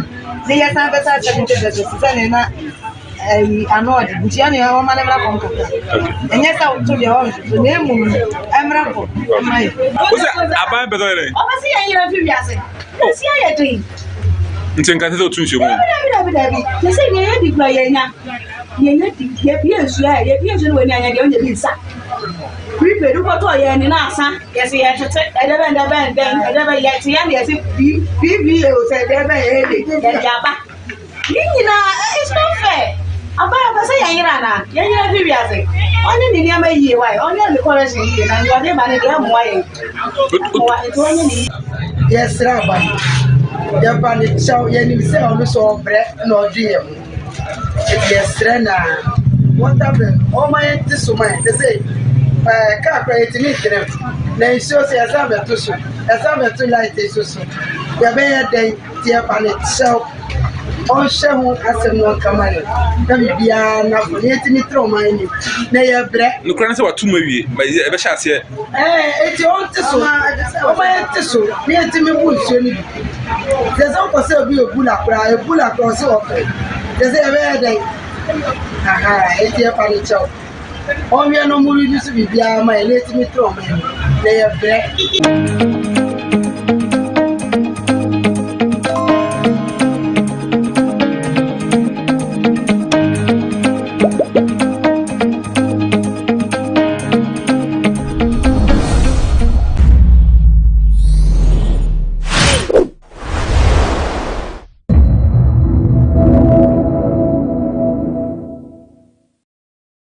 Expected to inspect speed of work on the road, a 71-kilometer road which is supposed to link Salaga to Damongo. At first, commuters will have to drive through Damongo to Tamale before they get to Salaga. But because of the intervention of Nana Addo Dankwa Akufo-Addo-led MPP government, the stretch of the road that's supposed to take about 4 hours is now going to cut down to 2.5 hours. So, we'll be engaging the Ghana Highway Authority. Since this project is a government of Ghana project and that sits directly at their agency. So let me speak to a technical officer of the Ghana Highway Authority, to tell us more about this project. Thank you, sir, for joining us. This is a special production by the Ministry of Information, and it's live on over 8 TV stations across the length and breadth of this country. Thank you, sir. Welcome. Please, can you tell us your full name and your designation at Ghana Highway Authority? Okay. My name is Engineer Sefiamo Jeffy, the Acting Regional Highway Director for Savannah Region. Okay, now, give us the full scope of this construction. Okay, this is a construction of Binjai to Fufuso Road from kilometer 0 to 35, then from kilometer 64.1 to kilometer 100. And the scope of the project is earthworks, drainage structures, pavement works, which is placing of sub base of 150 millimeters and then the base of 150 millimeters, then primer seal, and then do the road line marking and road furniture. Okay, now before we get to the technical details of this project, what will be the adjoining towns that this road will be linking to? Yeah, this is an important link because it is linking 3 districts. That's to begin with, it is linking the N10 at Buipe and then the Tamale Salaga Road, which is N9 and then IR4. So it is linking North Gonja, Central Gonja, and then West Gonja, whose capital is the regional capital, Savannah, Damongo. Okay, so it means that as we speak, if someone wants to travel all the way from Damongo to Salaga, the person will not have to go through Tamale again after the completion of this project? Yes, after the completion of this project, that is what the situation will be. But at the moment, due to budgetary constraints, the project has been packaged in 2 phases. The phase 1 is what I have just spoken about. You can bear me out that whilst I was giving the description of the project, I jumped. I said from kilometer 0 to 35, then from 64.1 to 100. So that tells you that there is a gap between kilometer 35 and then kilometer 64.1, which is 29 kilometers. It's a virgin land, and there is an obstacle there, a river called Lorito. So there is the need to actually build an 80-meter span bridge. And like I said, it is done in phases. So this is the second phase, which has been packaged and is awaiting approval. Okay, so who is actually funding this whole project? The government of Ghana. Okay, so this is a fully funded project by the government? Yes, please. Okay, take us through. We've seen some of your drawings, some of the works going on. Let's start from this place. It says completed triple cell 2.5. Hey, this your. You know, the 0 to 35 is far advanced. As we speak now, 34 kilometers of primer seal has been done on the 0 to 35, and then 21 kilometers of the final seal has been done. Okay, but sorry, that 0 to 35, which communities will be benefiting from these kilometers? That's been already completed. That's the Bunjai and then around Salaga community. They will more benefit that first 35 kilometers. And the next phase 2 is? Okay. The other phase, or the other part of the project is where we are now. Okay, no, you come this side for me. No, this side. The other part of the project, which is the 64.1 to 100, is where we are now, which is also part of the 0 to 35. From 0 to 35. So where we are now is the 64 to 100, which is part of the 0 to 35. Okay, so when was work actually began on this project? It began on the 27th February 2020, and it's supposed to be completed within 42 months. That is August 25, 2023. As we speak now, exactly today, 71% of the time has elapsed, and the physical progress is 60%. And the contractor is actually on course. So it means that within 42 calendar months, we should be able to see the full construction of Binjai to Fufoso Road. We will be seeing from 0 to 35, and then from 64.1 to 100. I'll be happy, and my viewers also be appreciative if at least you can tell us the town instead of the mileage. The town, like I'm saying, the first site, which is at Bunjai site, is 35 kilometers. Then from that 35 kilometers, there is a missing link we call gap of 29 kilometers, which lands us at kilometer 64. Then from 64, we get to 100, which is here. So kilometer 64 is what community? It's Yape. That's Yape. Yes, Yape environment. So the whole scope is for about 42 months. Yes, excluding the gap. Okay. Excluding the gap. So when are we supposed to finalize these gaps? Oh, like I said earlier on, it's at a high stage of award. Award. The gap is being considered for award. So I believe very soon the award will be done. Okay, thank you very much. So I've been speaking to one of the officials of the Ghana Highway Authority who has given us a full scoop of this 71-kilometer road that's straight from Binjai to Fufuso, and this is going to help the people of Yape who will be traveling all the way from Damongo to Salaga, not to be going through Tamale again, because driving from Damongo to Salaga will take you about 4.5 hours, and after completion of this route we are going to see a reduction of the time limit from 4.5 hours to 2.5 hours, making the distance shorter than it used to be. So also be engaging some of the residents around here to also tell us how happy they are to see construction of work on this road, because we have been told that this is actually a virgin land. Asasia na se kalapita bia enkano eda eti se eyasasia fe na aban edi contractor abaso ebetwa enua afri so amaya dwiso. And as we showed you earlier on in our first report, utim say yedwi ekwane soa right from Fufuso junction up to this end. There's a kwane ye no egusu etomoko, and the contractors also made me understand that even the 71 kilometers we are talking about, there's going to be an increment, because they've also realized that there are certain portions of the road that also a benefit ekava. So in actual fact, after completion, we are going to see more than 71 kilometers road constructed within this area. And don't forget, this is a constituency in a savannah region, one of the newly created regions in Ghana. So let me also engage some of the residents here to tell us how happy they are to see this construction. Thank you for joining us, sir. Thank you very much. How are you, sir? I'm fine, please. And what's your name? My name is Jimba Malik Abdul Samil. Okay. Now tell us, how happy are you to see the construction of this road, which is about to help reduce your number of time hours traveling from Damongo to Salaga? Oh, it's not easy to help people. So we thank God, His Excellency, the President of the Republic of Ghana, Nana Dunaka Akufo-Addo, has come to the Central Gonja, Yape Kusogo, to help us. Because at first, when we are about to go to Salaga, it takes us a number of hours before we get there, due to the traffic rules we meet at Tamale. But this road, it has come to help us. This time round, when the road is completed and you are going to Salaga, you have a smooth way of living. So we thank the President for the help he has brought to the Yape Kusogo constituency and Central Gonja as well. Okay, thank you very much. I also be engaging your other colleagues. As I'm speaking to you now, President of the Republic, Nana Addo Dankwa Akufo-Addo, has just arrived at the ceremony, which will see the president addressing a large gathering here.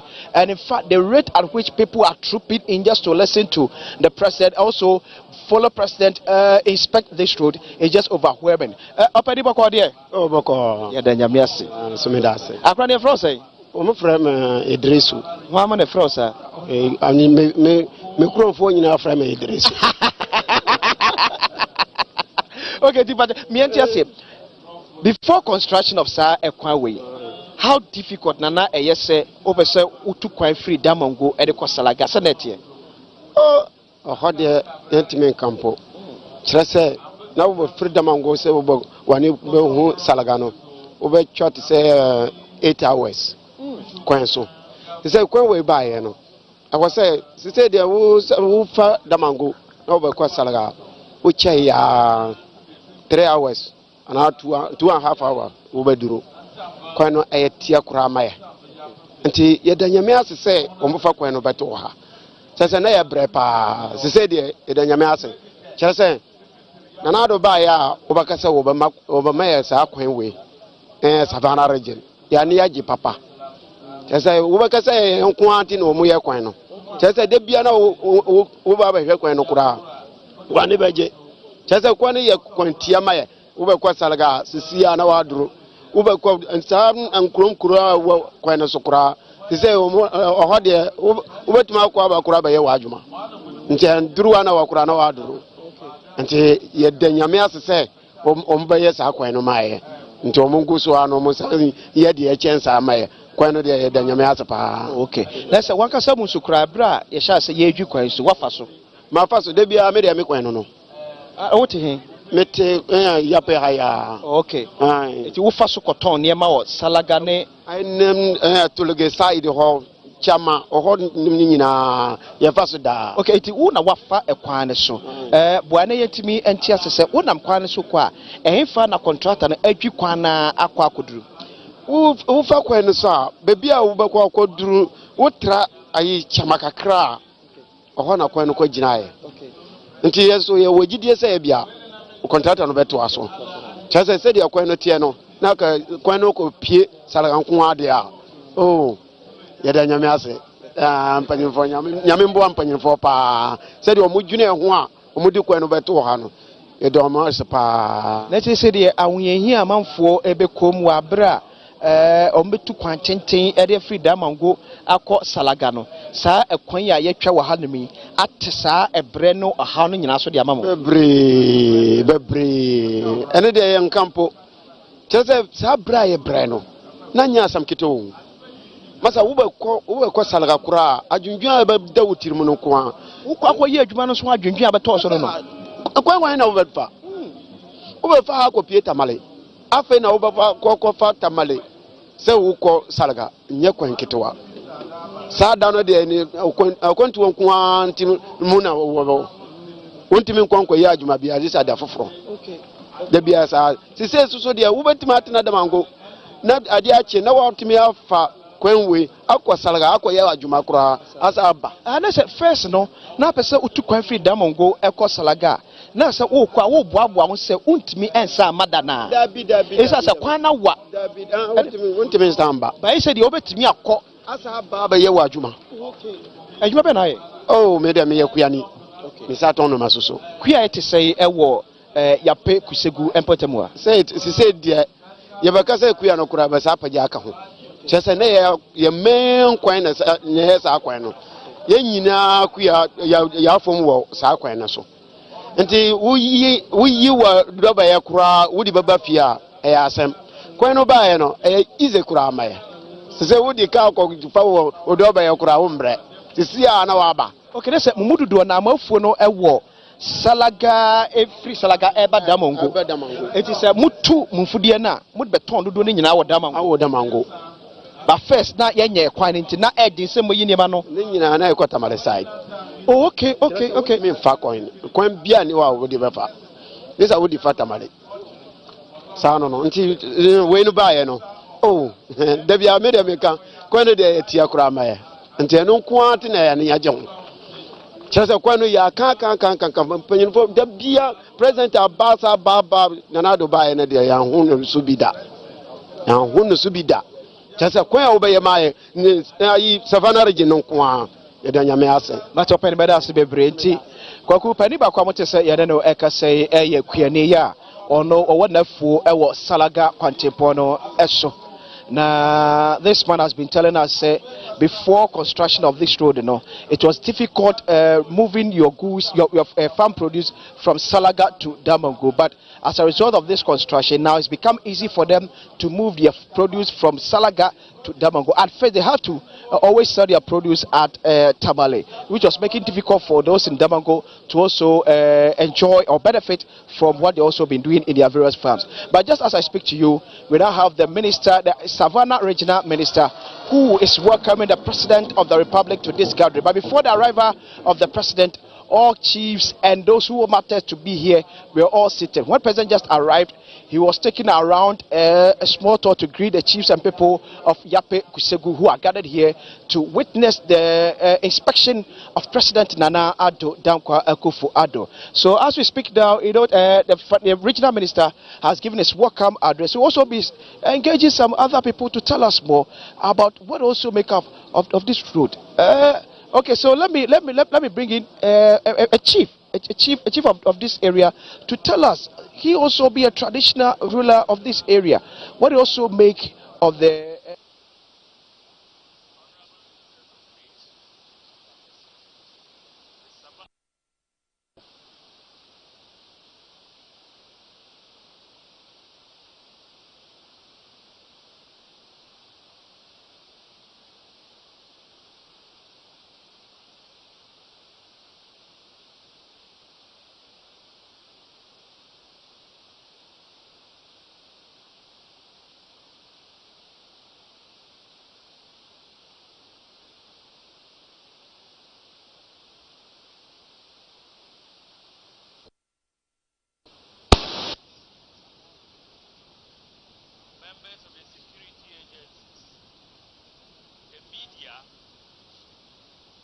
distinguished ladies and gentlemen,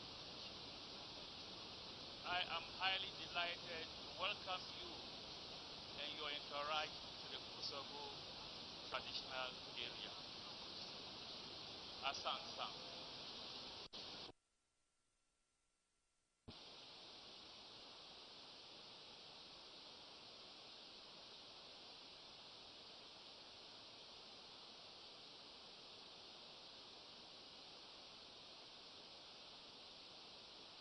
Salaga. So it's going to be a direct link that commuters will not have to use Damongo to Tamale before arriving at Salaga. And this road is at the eastern point of the Savannah region, and it will be adjoining the western part of the region, which also make it easy for those also traveling within and outside the Savannah region, one of the newly created regions under His Excellency Nana Addo Dankwa Akufo-Addo. And it become part of President's promise to ensure that development reaches, especially the newly created regions, to ensure that of development. As we gave you a clear picture yesterday when the President arrived to inspect work of progress on the construction of the Savannah Regional Coordinating Council, the Minister for Local Government, Decentralization and Rural Development, former General Secretary of the New Patriotic Party, Honorable Daniel Kwaku Boche, told us, and those who had the opportunity to also watch this live production, that this forms part of the President's agenda to ensure that less privileged regions, especially the new ones created, will also catch up with the ones that are also developing in terms of infrastructure. So, Kwaku, let me take you straight away to listen to the welcome address of the Chief of Yape as he addressed President Nana Addo Dankwa Akufo-Addo and his entourage who accompanied him, and some of the ministers who accompanied the President were the Minister for Information, Honorable Kojo Opo Nkrumah, Deputy Minister for Roads and Highways, Honorable Stephen Chalula, and other hosts of ministers and CEOs who matters in this road construction. So let's go straight to listen to what the Chief has to say to President Nana Addo Dankwa Akufo-Addo. As the President, in no time, will also be addressing the gathering, and after the President will take a tour of the construction site. But before that, the President will be taken to this board at my back here to see the architectural and the pictorial evidence of what they have been talking about and what they are doing. So let's listen to the Chief.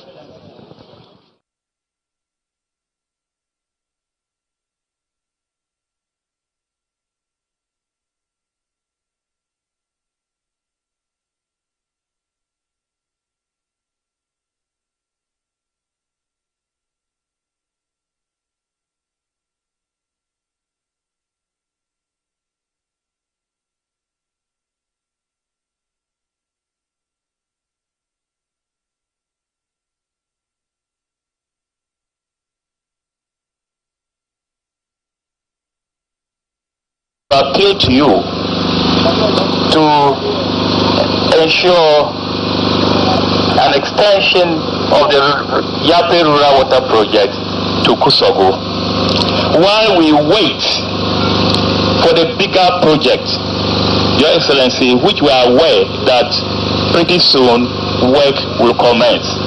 We have seen preparations going on, and we shall know the bigger project will start. And the bigger project is the extension of water from Yape to Tamale. Your Excellency, we anticipate that pretty soon work will start.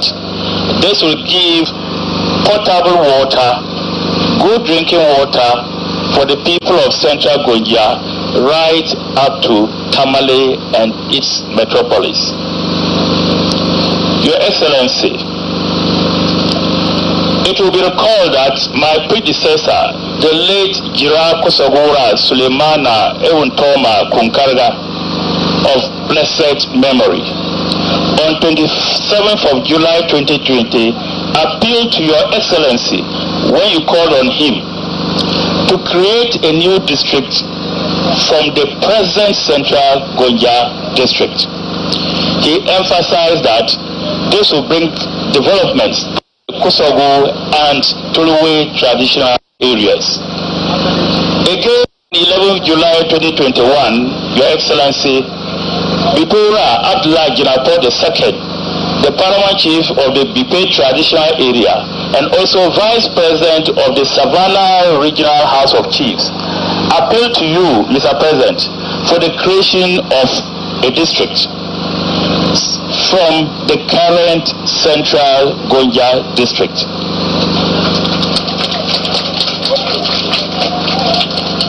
Jira Bipura said, Your Excellency, you may recall that the current Central Gonja district is very vast, and he concluded that if a new district is created out of it, it will bring about faster development and region. Mr. Chairman, Your Excellency, President of the Republic of Ghana, I also wish to add my voice to the appeals on behalf of the people of the Kusogo Tuluwe traditional area that we deserve a district. Indeed, the creation of this district will be a very huge solution, will offer a huge solution to our sustainable development efforts. It is the hope that this humble request shall receive swift action so that we can celebrate with you the commissioning of the district before the 2024 elections.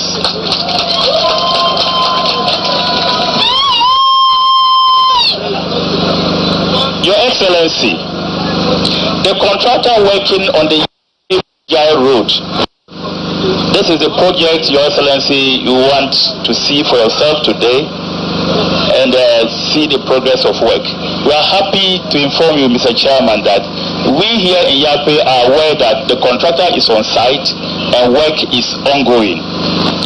We are, however, appealing to you, Mr. President, to consider getting the Kusogo Karibanto Road done as a feeder road to link up with this Yape road. In the same way, we are appealing to you to consider giving us this honor or this privilege of opening up a very important rural community, a big rural community very close to Yape, a few kilometers from Yape, and that is Katanga. This is a very important farming and fishing village, and we think that they will also have access to this major road that is going to flow from Yape to Bunjai. Your Excellency, we believe and we trust that you will ensure these projects are worked on to link up and make the people to benefit more from the Yape to road. Of concern Your Excellency, is the establishment of a second cycle institution in Yape or Kusogo. Kusogo has no second cycle institution. Kusogo has a number of junior high schools. Yape has several of them. There are some also in Sampala, in all the communities under the Kusogo traditional area. But it is sad to note, Your Excellency, that there is no single second cycle institution, no secondary school or senior high school, and no senior technical school. We are appealing to you, Mr. Chairman, to offer us a senior technical institution to be located in the Kusogo traditional area and to offer educational facility and support to the people of Kusogo, Tuluwe, and all the other communities within the Kusogo, Tuluwe traditional areas. I wish to commend the District Security Committee for their prompt response anytime we call on them for help. We do enjoy police and military patrol in the Kusogo, Tuluwe area. However, if the Kusogo police post is reopened for us, it will solve the numerous armed robbery and kidnapping cases we experience in this area.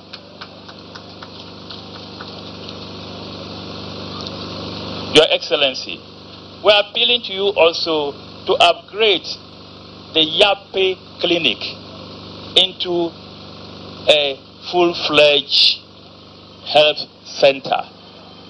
For us, Your Excellency, this could start as a polyclinic. We have several villages in the Kusogo traditional area which do not enjoy any electricity. Some of these include Sankumpe, Langbani, Tranayili, Patanga, Silimboma, Bakpe, and many others. Your Excellency, there are about 17 communities which do not enjoy this facility. We are aware that there is a project that was offered, and some of the villages in the Kusogo traditional area have electricity now, but these 17 communities still do not have electricity. Work has stalled, Your Excellency, and we are appealing to you to either get the contract rewarded or to get the contractor back to site. Your Excellency, we, the people of Kusogo traditional area, cannot thank you enough. We are aware and we appreciate the good works you've been doing for us.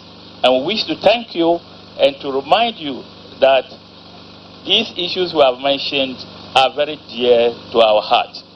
We shall continue to count on your help, to count on your support. We know that you appreciate the people of the Kusogo traditional area, and we also appreciate you greatly. Thank you, Your Excellency.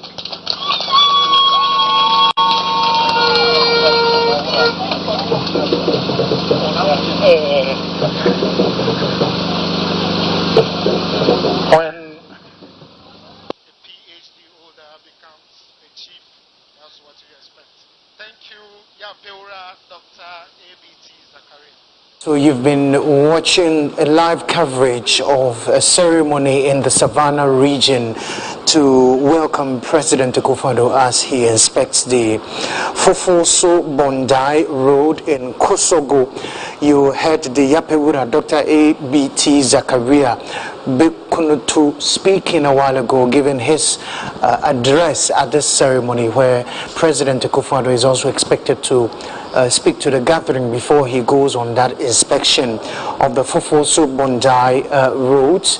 The president will be speaking shortly at this ceremony. But just to remind you that the president has been on a working tour of the Upper West and Savannah regions throughout this whole week. And here at the Ministry of Information, we have been bringing you live coverage of the president's itinerary as well as his engagements on this tour, which includes the inspection of projects, specifically roads and Agenda 111 hospital projects. We've also been bringing you updates on the president's engagements with traditional leaders, as well as interviews and other activities that the president has been involved in. It is live here on this channel, produced by the Ministry of Information. It's also live on GTV, Metro TV, City TV, Adum TV, but also live on Wontumi TV, Netu TV, Wezo TV, and you are listening to us on radio on Asase Radio. On Facebook, you're watching us on the Ministry of Information Facebook page. Shortly,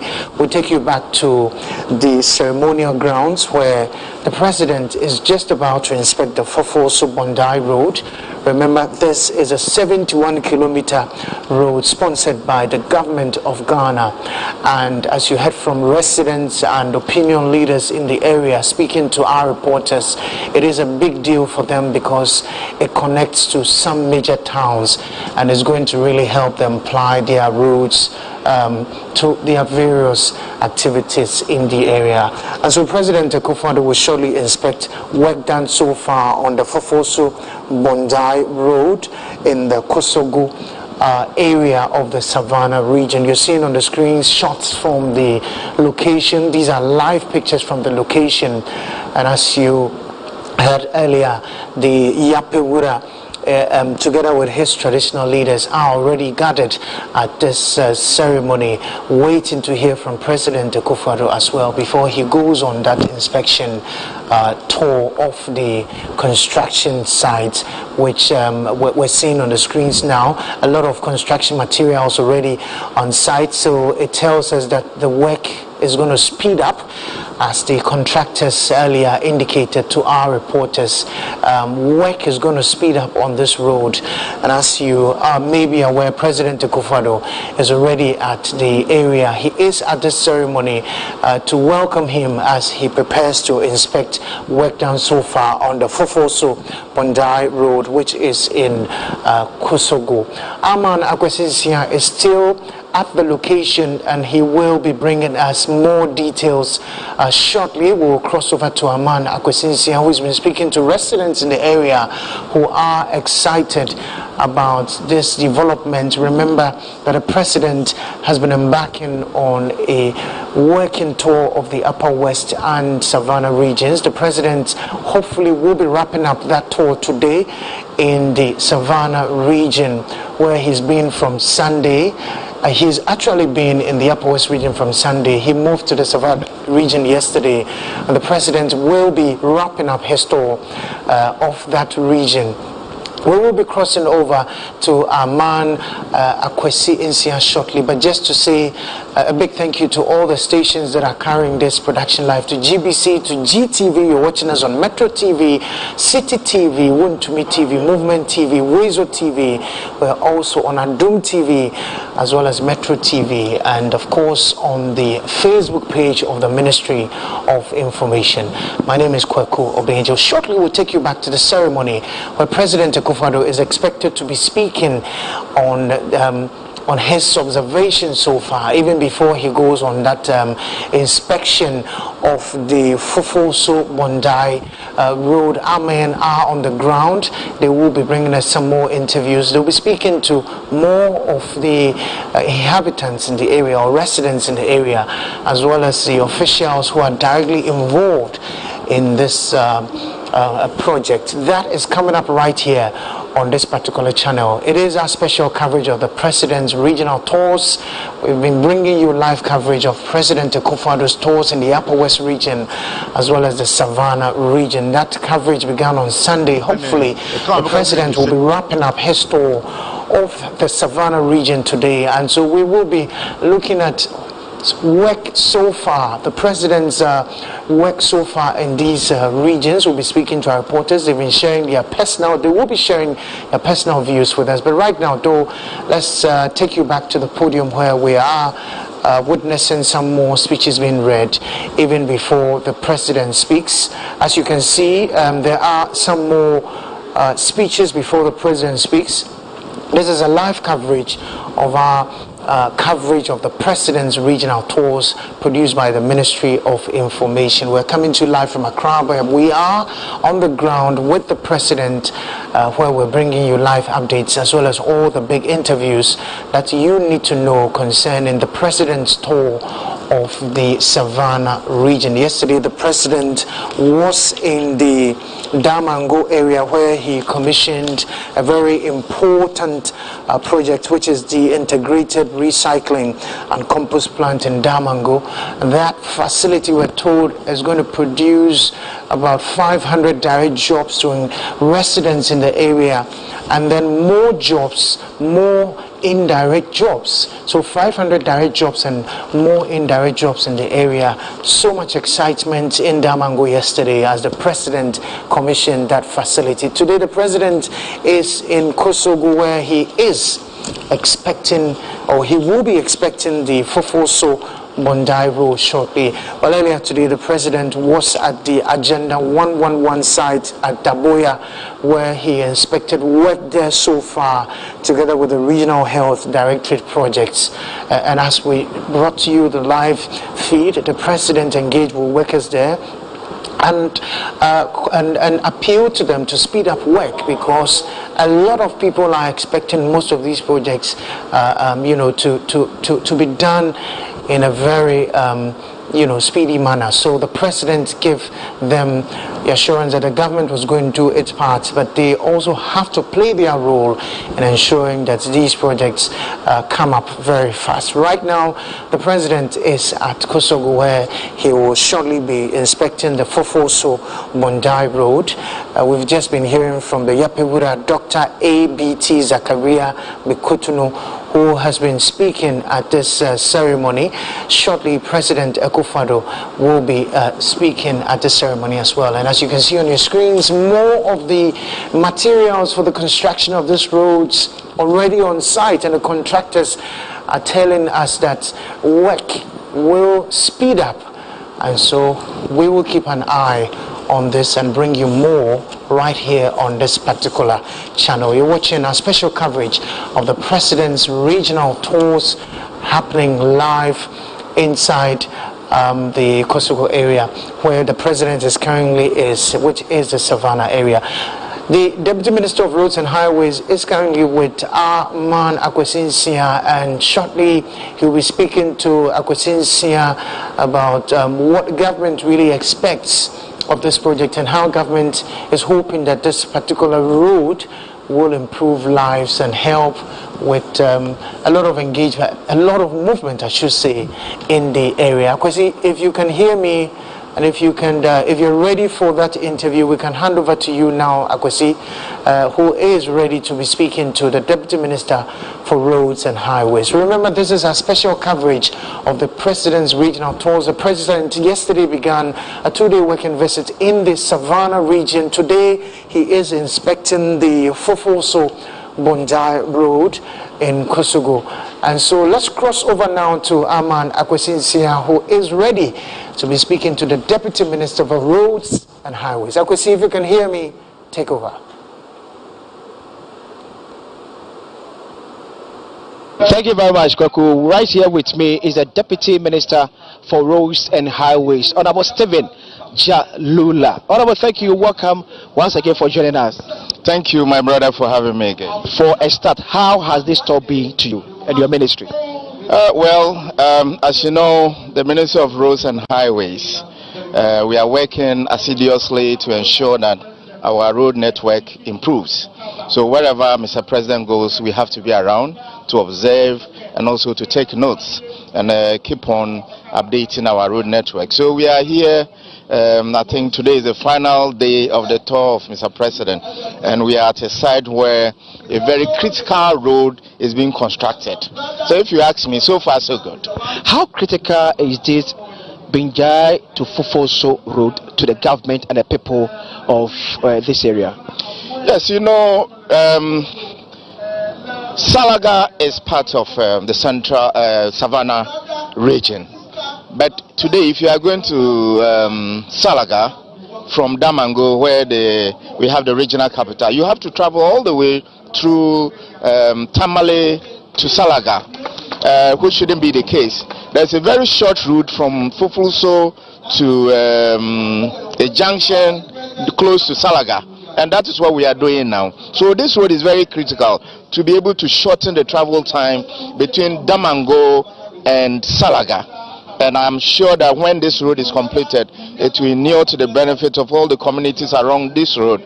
It's a 71-kilometer road, and we have divided it into 3 lots. The first lot and the last lot is what is being worked on.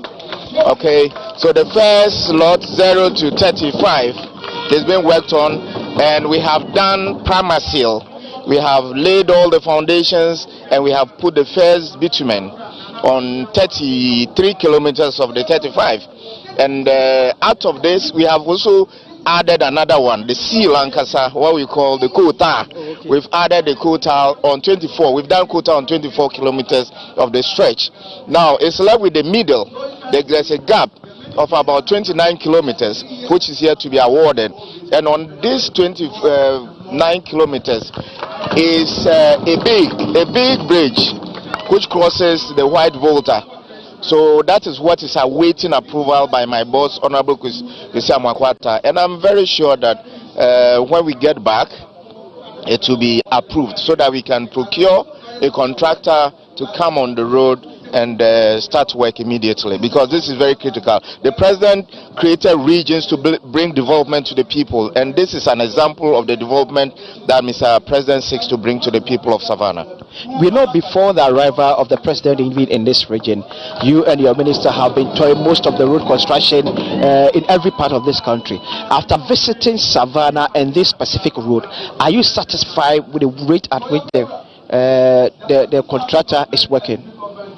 Yes, you know, we are always on the road.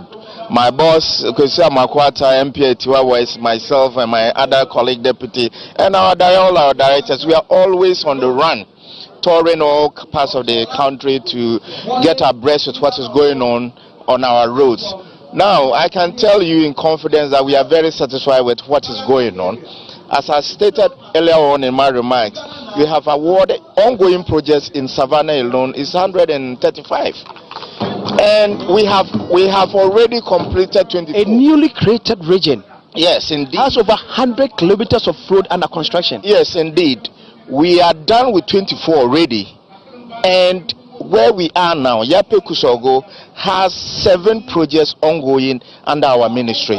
That tells you that we are not sleeping. Mr. President is not sleeping, because he's bent on leaving a legacy that it will take a long time for any other president to break. And that is what we are doing now. We, the Minister of Roads and Highways, we are leading the way for all other ministries. And if you ask me, I can tell you that Honorable Kwesi Amoako-Attah is so satisfied with what is going on. And you could hear from the speeches of the eminent chief, Kusogura. Okay. And yesterday, Bupeura, the vice president of the Savannah Regional House of Chiefs, he was full of praise for Mr. President for the roads that are being done. And ironically, this is the home region of His Excellency John Dramani Mahama. He was born in Damango. I was also born in Damango. But Mr. President doesn't have any lineage to Damango, nor any part of Savannah. But I can tell you that the work that Mr. President Nana Addo Dankwa Akufo-Addo has done for the people of Savannah can never be compared to what His Excellency J.M. John Mahama did for his own region. Okay, so now, if somebody sits out and like, Akufo-Addo government is borrowing, we are not seeing anything, this can be one of the things that can be pinpointed and say that yes, this is where the many borrowings that government has been contracting is going into. Indeed, all the time I think about it. Those who complain about the debts that we have accumulated over the years, sometimes they need to come down to the rural areas and see the investments that this government has made in the rural areas. You know, we are all part of the country. Mr. President is developing the whole country comprehensively, holistically. He's not developing the cities to the neglect of the rural areas.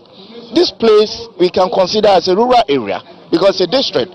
But then look at the amount of money. This road we are talking about is taking a whooping 283 million Ghana cedis to construct, minus the gap of 29 kilometers. This tells you that we are investing. If somebody is sitting somewhere, they should know that we are not borrowing money to buy food and meat or to spend on ourselves. We are investing in the rural Ghana. Thank you very much. So that has been the Deputy Minister for Roads and Highways, Honorable Stephen Jalula. So Kwaku, let me hand you over to the podium as we await the speech of His Excellency Nana Addo Dankwa Akufo-Addo.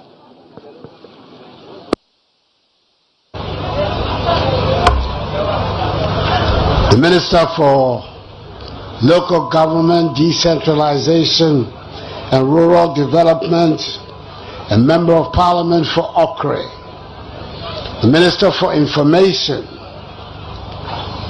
the Member of Parliament for Ofuase Airebi, Deputy Ministers of State,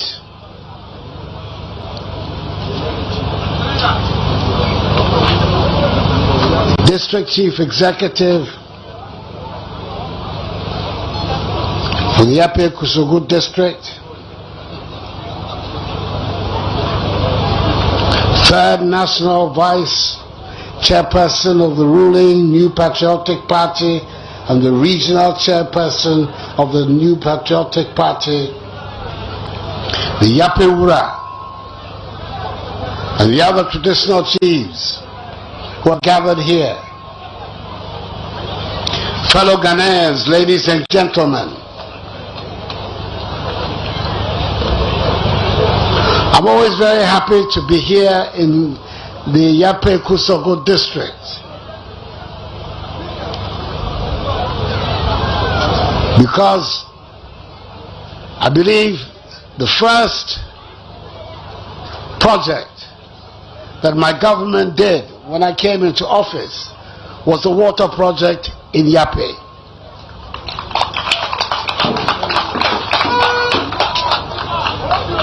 And I'm very happy to see that today, the then Yape Wura, who had the conversation with me that brought about the water project, is now a very, very senior chief in Gonjaland as Kusogu Wura.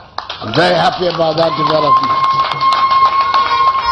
And it's my intention to pay a courtesy call on him before I leave the district. As you know, Yape Wura, every year it is my practice to visit each of the 16 regions of our country so that I can see for myself the performance of government projects and initiatives in the various regions which I visit. I always say that receiving reports and seeing for your things with your own eyes are not the same. So I prefer to come out and see for myself how things are going. And in so doing, I get the opportunity also to listen to the concerns of the chiefs and people of the area, so I can adjust government programs and initiatives to take care of these concerns. I'm happy and encouraged by the embrace that you, Yape Wura, and the people of Kusogu have given to the program for planting for food and jobs. I think you have understood its purpose, and you have also seen the results of the program. And the plea that you have made for more young people to be involved in the program for planting for food and jobs has my complete support. And I would hope that many more traditional rulers will be as far-sighted as yourself to call upon their people to embrace the planting for food and jobs project.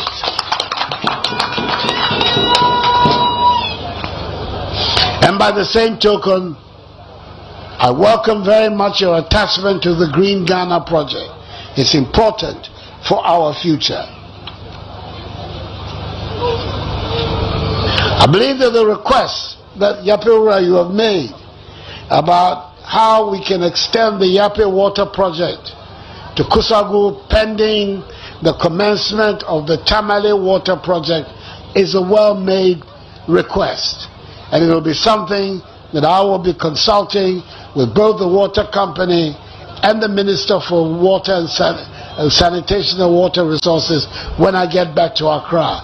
You'll hear from me very soon about that.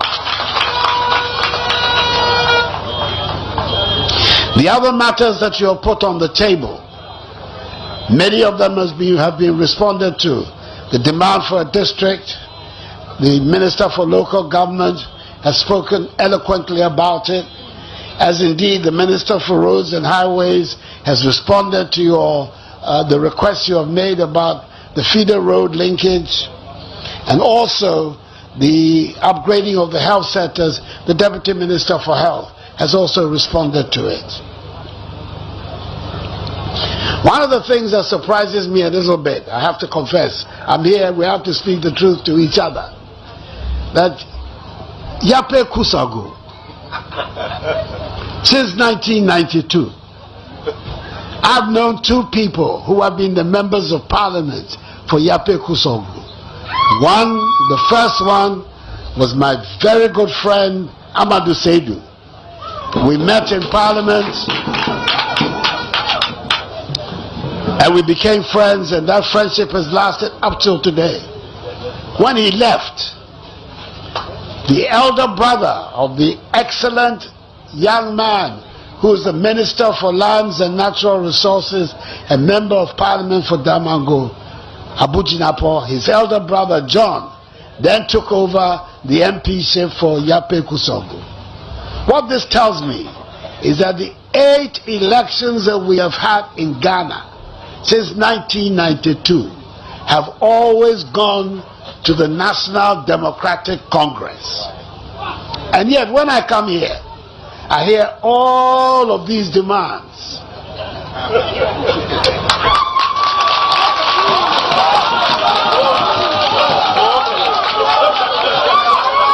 It's true. It's true. The deputy, the young man who for a long time was Minister of Power, 17 communities in his district still have not been connected to the electricity grid. But Yapewura, you're lucky. You have me as the President of Ghana. I'm going to do it for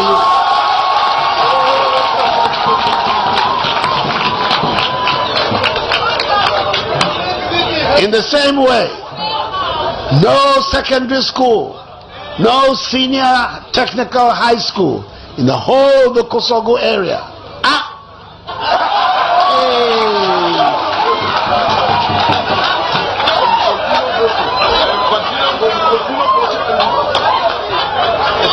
I'm not here on a campaign. I'm not here on a campaign.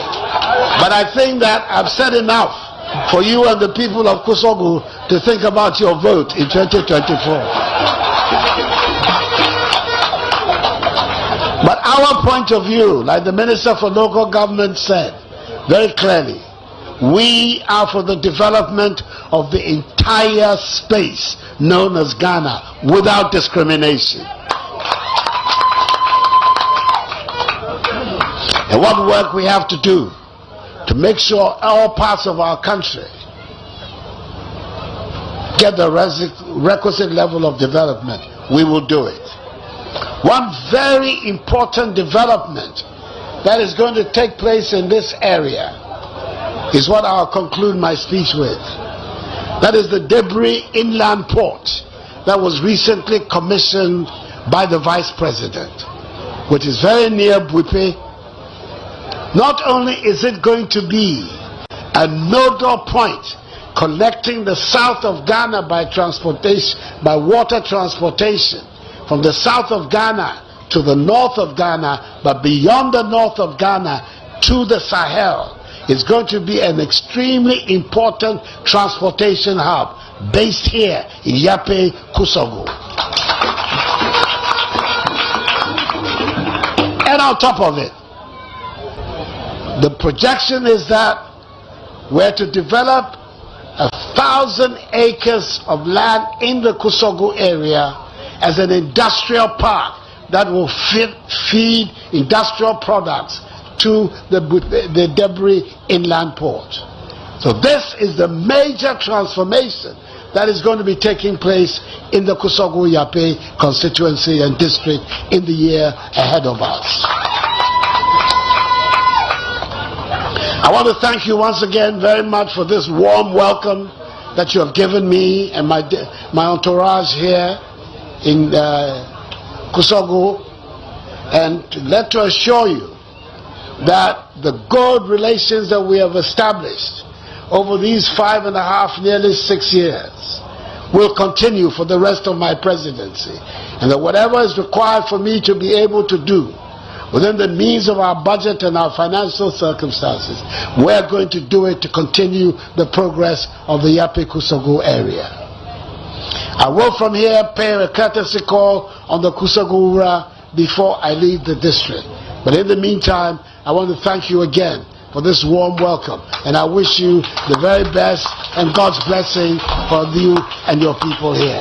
May God bless you. Thank you very much indeed. Thank you, Mr. President. The Yape Ura will be making a presentation on behalf of Kusogo Ura. Yape Ura Jande Nusina Foko Koson Fasa Nkoka Kegben Fasa President Benjande Bimbamba Workmo Mana Point President. All right, so you've been listening to President Akufo-Addo, who has been addressing a gathering at Kusogo, where soon he will be inspecting the roads there, roads being constructed there, the Fofoso Bondai Road. President Akufo-Addo will be inspecting work there. We're told it's a 71-kilometer road sponsored by the government of Ghana. The president is about wrapping up his tour of the Savannah region, and we've been bringing you live coverage from Sunday, where he began his tour in the Upper West region. So it's a two-region tour, the Upper West region and the Savannah region. And the president will be wrapping up very shortly. We will be wrapping up our coverage as well, but this has been a special coverage of the president's regional tours. Just before we get to the latter part of our coverage, let's go back to Aman Akwesinsia, who is at this ceremony. He joins us live from Kusogo, where the president has just finished speaking. He is moving now to inspect the Fofoso Bondai Road. Remember, this is a 71-kilometer road sponsored by the government of Ghana. Akwesi, if you can hear me, so what is happening now? After the president has spoken, what is happening now? Just take us through. So, Kwaku, President Nana Addo Dankwa Akufo-Addo just gave his speech, and the president is about to be taken around to inspect progress of work on this stretch of road, this 7-kilometer road that's going to ease pressure and also going to ease the stress on the people of Damongo who have been traveling from Damongo to Salaga and have to be passing through Tabana. This time they will not be going that direction again. They have a straight connect road that will be joining them from Kusogo all the way to Salaga to cut down their traveling time from about 4.5 hours to 2.5 hours. It has been a fun tour for me as a journalist. It has also given me a different perspective about when people say we are not seeing anything under Nana Addo Dankwa Akufo-Addo. But before I share that, I have my colleague with me here, Wilberforce Asare of Asase Radio. Wilberforce, what are there? It is well. It is well.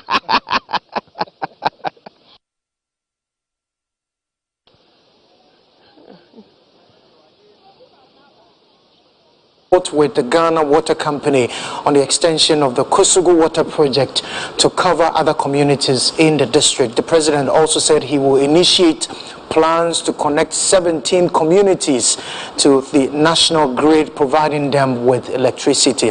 President Akufo-Addo also said that his government will develop a 1,000 acre of land in the district as industrial power that will feed industrial product to the Debris port, which is also in the district. So these are just some of the key points raised in President Akufo-Addo's address when he spoke a while ago at Kosogo. We're just about wrapping up our coverage, but let's bring back our guys who've been with us from Sunday to now, journalists Wilberforce Asare and Akwesi Nsia. Let me start with you, Akwesi. So you sit in Accra and do most of your journalism, but fortunately you've been on this tour with the president. In just a minute, share the experience with us.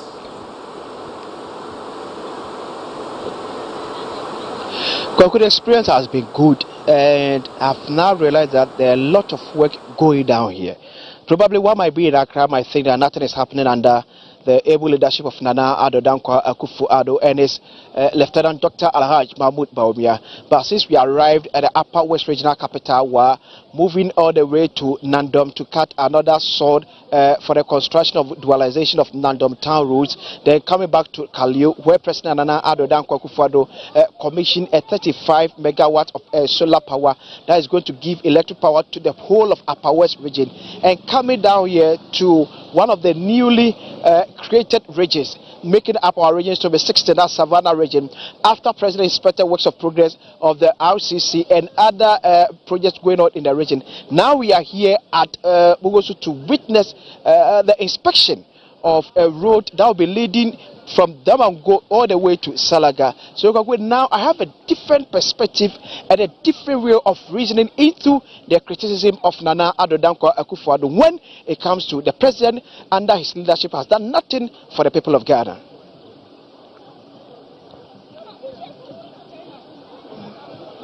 We're currently experiencing a global crisis where a lot of countries are going through or are feeling the effect of what the global crisis has brought in. But what does this say about how governments are still pushing to provide developments for their people despite these hardships? Wilberforce.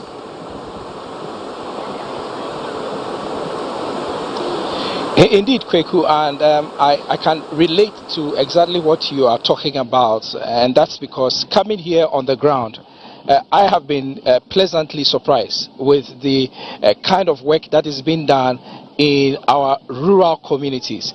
And rural because indeed we do know that Ghana is made up of the urban areas and also the rural areas. Largely being in some of the places that we have been to during this tour in the Upper West region and in the Savannah region, we have been to the real rural areas. And I've seen for myself firsthand the kind of development activities that are going on there, comparable to what is in Kumasi or in Accra. But what it suggests to me is that there is something beyond Greater Accra region where I live and work. There is another Ghana which is outside the confines of Greater Accra region. And I have a feeling that really the people in these rural areas that was Wilberforce Asare, but what you're watching on the screen now, our contractors taking President Akufo-Addo through work done so far and what will be happening in the coming months on the Fofoso Bondi Road. Gentlemen, stay with us. We are not done yet, but just to let our viewers know that President Akufo-Addo has been taken through some brief at the inspection joint where the contractors there are giving him a brief on the work on the road, what work they are going to be doing on the Fofoso Bondi Road. Is a 71-kilometer sponsored road by the government of Ghana. And so as you're watching on your screen, President Akufo-Addo watching the board while he's receiving the brief on what work is going to be done on the road and perhaps how beneficial the road will be to commuters or users of the road, especially in the Kosogo community or the Kosogo area and communities nearby. So you're watching on your screen live pictures from Kosogo where President Akufo-Addo is inspecting the Fofoso-Bondai Road. We're told this is a 71-kilometer road sponsored by the government of Ghana. A while ago, there was a ceremony to welcome the president to the area, and we had the president address the gathering where he gave assurances that his government will consult with the Ghana Water Company Limited on the extension of the Kosogo water project to cover other communities in the district. The president also says he will initiate plans to connect 17 communities to the national grid, providing them with electricity. He also said they will develop a 1,000 acre of land in the district as industrial power that will feed industrial product to the Debris port, which is in the district. President Akufo-Addo listening to the brief from the contractor on the Fofoso-Bondai road projects, and they exchanging if you like, communication. Also, in your short, chiefs and other opinion leaders, the president's entourage who are with him, are watching keenly and listening to the contractor who is giving them the brief as you watch on your screens right now. This is a special coverage of the president's regional tours. We brought you the coverage from Sunday where the president began in the Upper West region. He is wrapping up that tour of the Savannah region today, and we are bringing you the live feed from Kosogo where he is engaging contractors who are working on the Fofoso-Bondai road. So in your shot is the president. You can also see the Deputy Minister of Roads and Highways. In your shot, the chiefs are also there, all listening to the contractors who are giving the president assurance that work will be done and done well so that the people the area will be excited. So there you have it. President Akufo-Addo received the brief. He's done with the inspection. My colleagues and guys who have been on the ground, Akwesinsi and Wilberforce Asari, will join us back now for us to wrap up our coverage. And a bird has just whispered into my ears that Akwesi is now called Akwesi Salifu, and Wilberforce is Wilberforce Idris. That's the names they've been picked, or names that have been given to them rounding up this tour. So to you, Akwesi Salifu and Wilberforce Idris, so what are your final comments as we wrap up our coverage?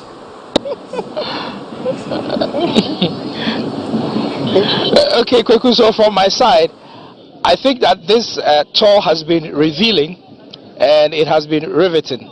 I have seen a lot of things that has drawn my attention to the fact that my journalism should not be just based on what is happening in the Greater Accra region, which is the capital of our country, but I should look beyond that. And again, I have also learned that there are a lot of things that are happening elsewhere in our country that if we do not send cameras there, nobody in Ghana will get to know, and our worldview will be minimal. And so I am convinced beyond reasonable doubt that this effort by the Ministry of Information must continue, no matter the constraints and the circumstances that surround it. It must continue. People must get to know what is happening in our country, and I personally would want to commend the Ministry of Information for this initiative. The authorities that be must hear us and make sure that this process receives funding and it continues, so the people of Ghana get to know exactly what is happening in their beloved motherland. We just have some 1 minute to end, but gentlemen, thank you very much. Wilberforce Idrisu is with Asasi Radio and Akwesi Salifu is with Adom TV. They've been on the ground bringing you live updates on the President's Upper West and Savannah tours. Gentlemen, thank you so much, and I hope that you get back to Accra safely. And of course, to all those who have been involved, to our production team, we want to say a big thank you to the stations that picked every activity live, to GTV, to GBC, to Metro TV, to City TV, to Adom TV, to Netu, Wuntumi TV, Movement TV, Wezo TV, MX24, we're told, also picked all the other stations in other parts of the country that picked the feed live. We want to say a big thank you to you for joining us. Do join us again on the next presidential tour. My name is Kweku Obeng Imoro. And from here in Accra, we say thank you for joining us. We'll see you on the next tour. Goodbye.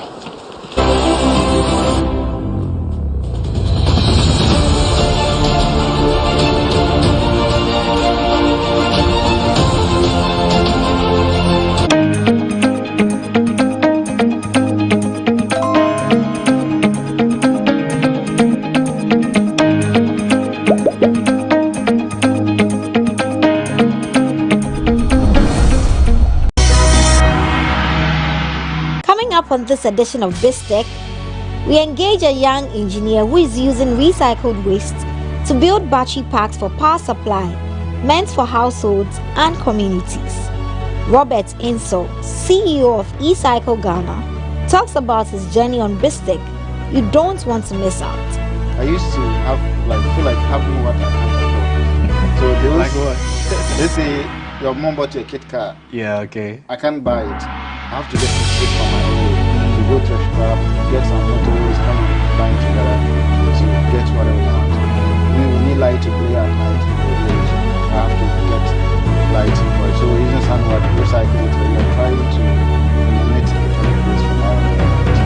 Eliminating it has a lot to do with how we can achieve what we want. So we decided to focus on where we are turning the waste into. That's when we come with the power storage system. It's really pity when you turn around and in Ghana, all roofs are empty, no solar panels, but there's sunlight.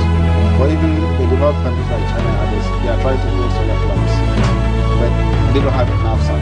Ghana, we have, or Africa, we have more sun than we have. Watch BizTech this and every Friday on GhanaWeb TV.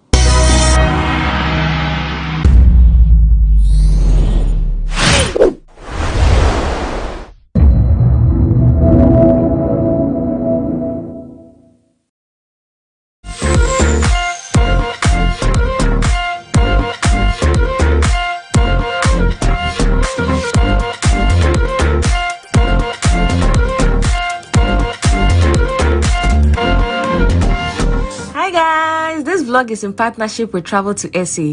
If you're a cultural person, a party person, an adventurous person, South Africa got you covered. Have you considered SA as your next travel destination? I strongly encourage you to book your next trip to SA with the link in my description box. Add South Africa to your bucket list and thank me later. Bye guys. Hi guys, we are back again, Charlie. So in this vlog we are going to be exploring some restaurants here in Accra. I'm currently here with my friends. Hello Abigail. Hey.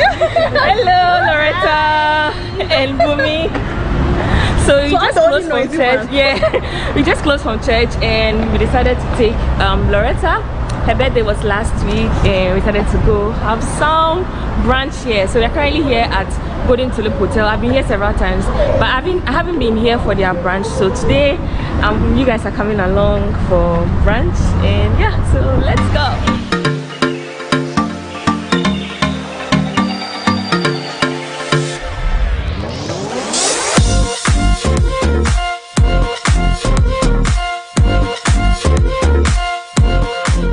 Brunch buffet at the Golden Tulip cost about 230 Ghana cedis, which is about $23 per person. We were served with welcome drinks. So guys, this is how I look.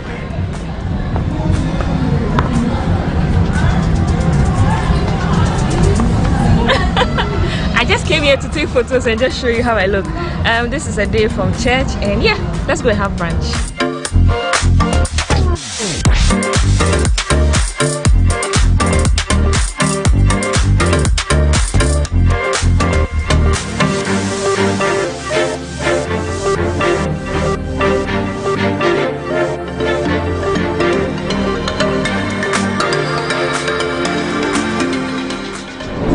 So we're gonna get some rice.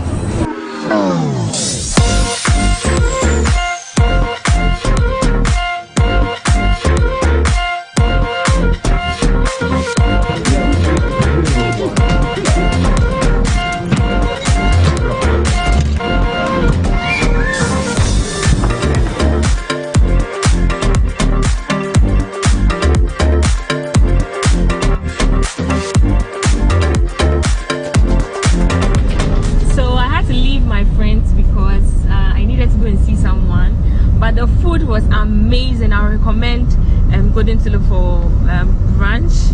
It was good. I really enjoyed the meal. I really enjoyed it. It was good. Really good. I wish I had my friends take on how the food went. It was really good. And I don't know why I have had breakfast at Golden Tulip, I've had dinner at Golden Tulip, but not Sunday brunch. And I think Sunday brunch goes very well than any other day. So highly recommend.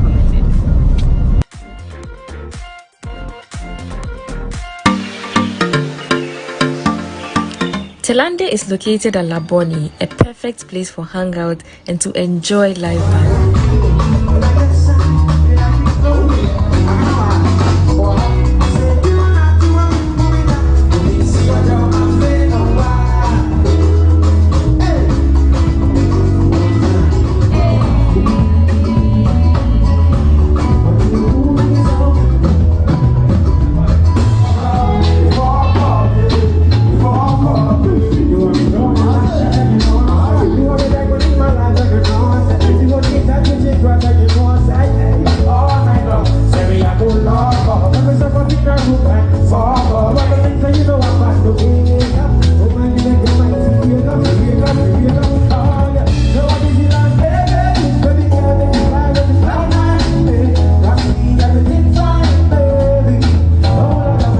For food, I had yam and chicken with a cocktail, which cost me about 170 Ghana cedis.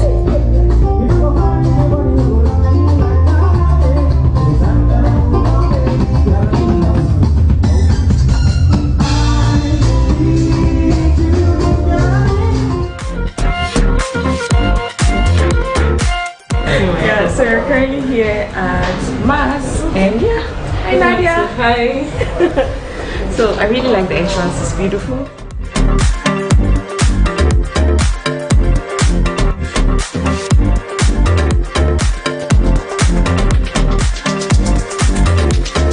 Mass is located at East Legon. The interior of this place is really pretty, and the food and drinks cost us about 643 Ghana cedis for 2 people.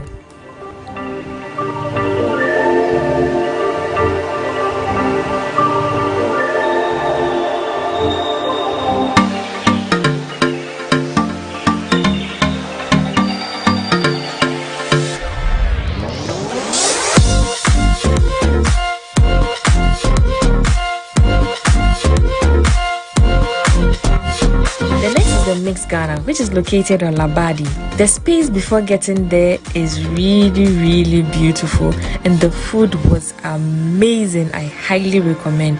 My friend and I spent about 641 Ghana cedis.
The last restaurant is called Laboracha, which is located at Laboni. This place is a budget-friendly restaurant. We had tacos and shawarmas for 3 people, and it cost us around 440 Ghana cedis. I hope you enjoyed watching this vlog as much as I enjoyed being here. Let me know your favorite restaurants so far. Until next time on my next video, I love you all. Mwah.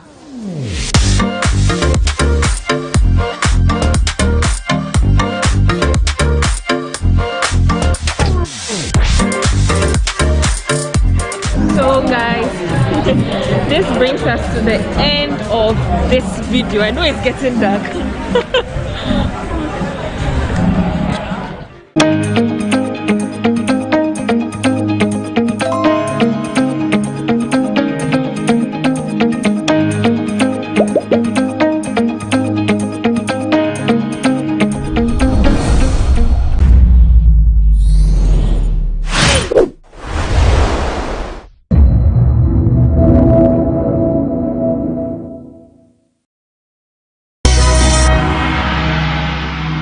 up on this edition of BizTech, we engage a young engineer who is using recycled waste to build battery packs for power supply, meant for households and communities. Robert Inso, CEO of eCycle Ghana, talks about his journey on BizTech. You don't want to miss out. I used to feel like having what I can't afford. So they like what? They say your mom bought you a kit car. Yeah, okay. I can't buy it. I have to get it from my own. To go to a shop, get some motorways, come and combine together to get whatever we want. We need light to play at night in the village. I have to get light for it. So we're using somewhat recycle it. We are trying to eliminate electronic waste from our environment. Eliminating it has a lot to do before we can achieve what we want. So we try to focus on where we are turning the waste into. That's when we come with the power storage system. It's really easy when you turn around and in Ghana, all roofs are empty, no solar panels, but there's sunlight. But even the developed countries like China and others, they are trying to build solar plants, but they don't have enough sun. In Ghana, we have, Africa, we have more sun than we are not using. Watch BizTech this and every Friday on GhanaWeb TV.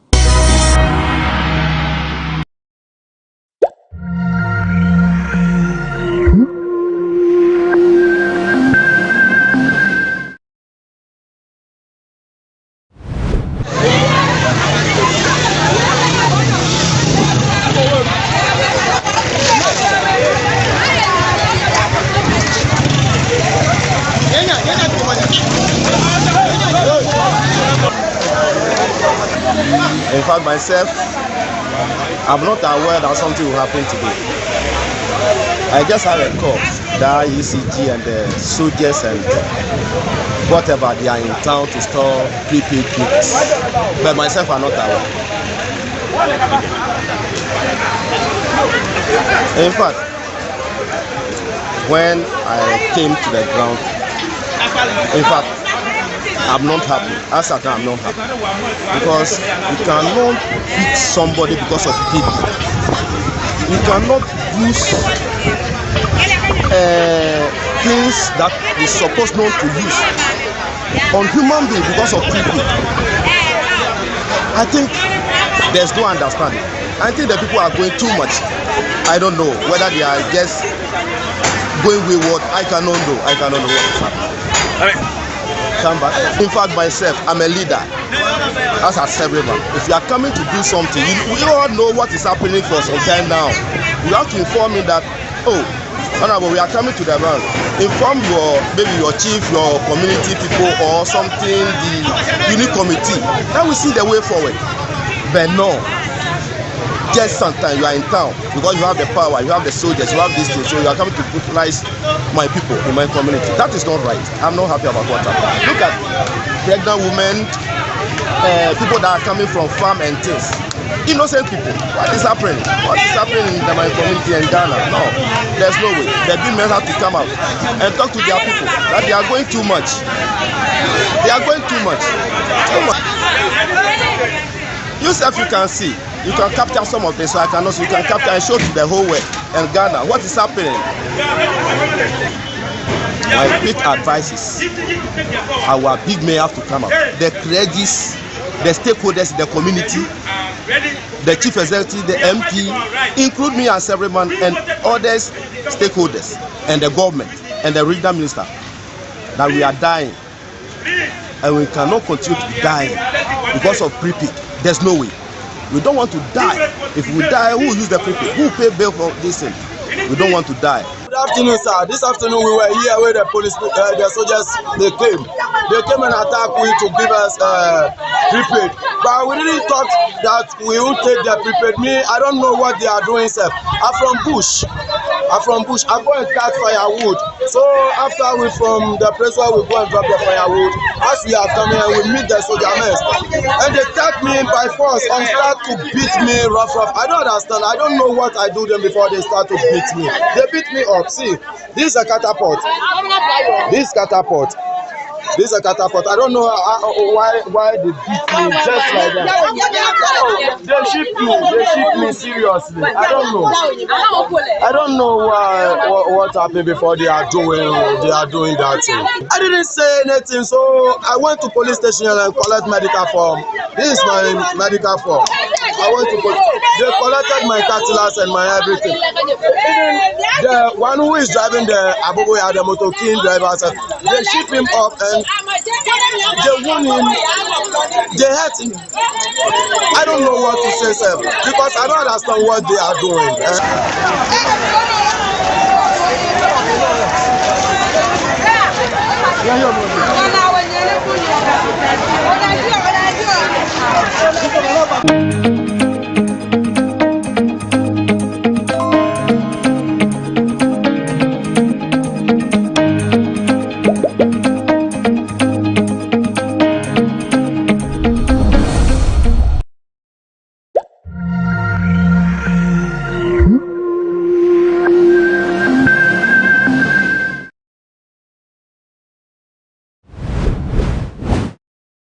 Now this year, you know, say you have to assume you have to light moves. It's all saying. Yeah, the brain. Yes, I have to say yeah, oh, what are the iron talk? Not too late to never than Yato. And you say, endless media, and you future me in the I'm going to can you avoid it until some tunes and a bear met me? I produce the Albanian light. And ensure. Yeah, your papa in your business. Now, my father. Then she never then you are so busy on my own side. I think what to get by international to miss you. On my own side. Near almost have a system. And I ensure Kurano said, oh, my. You be a crab or who in your being sat. Near young to look around when you be so. Lay a part and a sentence you're near people. And then I'm not. Today, I will over that by you. I saw a man about a man up for Mr. Near son, Robano, what person. And he said, 70 pesos. Nana, the immediate family married the Guyana. They have 70 pesos. I know it. Gianni, our man, and yes, I will tell you all the name. I'm Rambo. I buy better. Oh, see, I hear you. Oh, see, I dream. It's in Cathedral to you. They say, you when I had the visa. We pay what I am in Asa. Yes, he had to take a band, I never yet see any as if BBO said, it's not fair. I'm about to say, Irana, you're only in the year, why? Only the college here, and you're never why. Yes, Rabbi. Japan, so you say, also bread, no dear. Yes, Rena. What happened? Oh, my, this woman, they say, car creating it. They show say, as I'm a too soon, as I'm a too light, is so soon. We're very day, Japan itself. On Shamu as a no command. Nabiana for letting me throw my name. They are bread. No crowns about 2 maybe, but ever shall say, it's your own tissue. Near to me, bush. There's also be a bull across the there's a rare day. Aha, it's your funny chow. Oh, we are no more used to be beyond my letting me throw me. They are bread.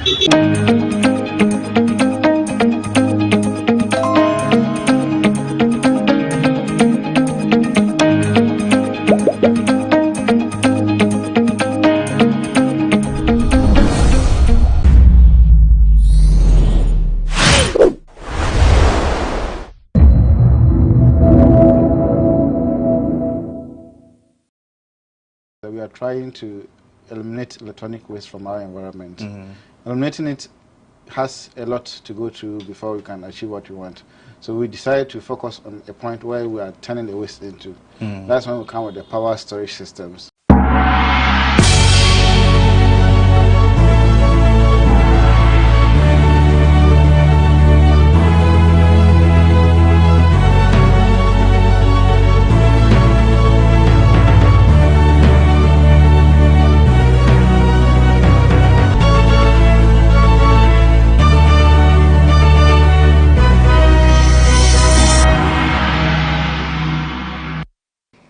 day and many thanks for joining us on today's edition of BizTech on GhanaWeb TV. I am Ernestina Sewa Asante. Many people are coming up with innovative ways to ensure that the environment in which we live in is safe and devoid of plastic wastes. One of such people is Robert Inso, who is using recycled waste to build battery packs for power supplies for households and communities. My colleague Maoli Aholumega has the full report.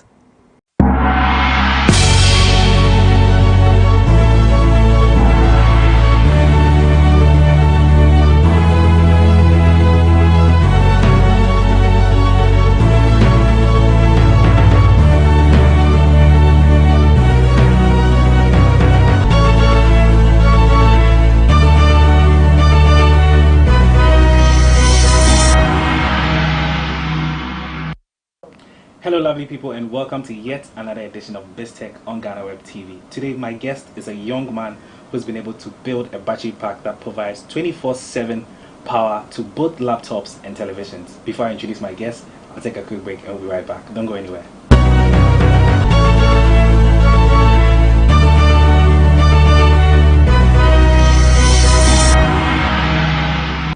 Welcome off on that break on BizTech. My guest is Robert Inso, and he's the Chief Executive Officer for eCycle. Robert, welcome to BizTech. How are you? Oh, I'm cool. How are you? Great. Yeah. Good. Many thanks. You left all the way Kumasi to Accra Yeah. for us to do this. Many thanks. Oh. Thank you so much for coming. Thank you. Yeah. So you are the CEO of eCycle. What exactly is eCycle, and what do you guys do?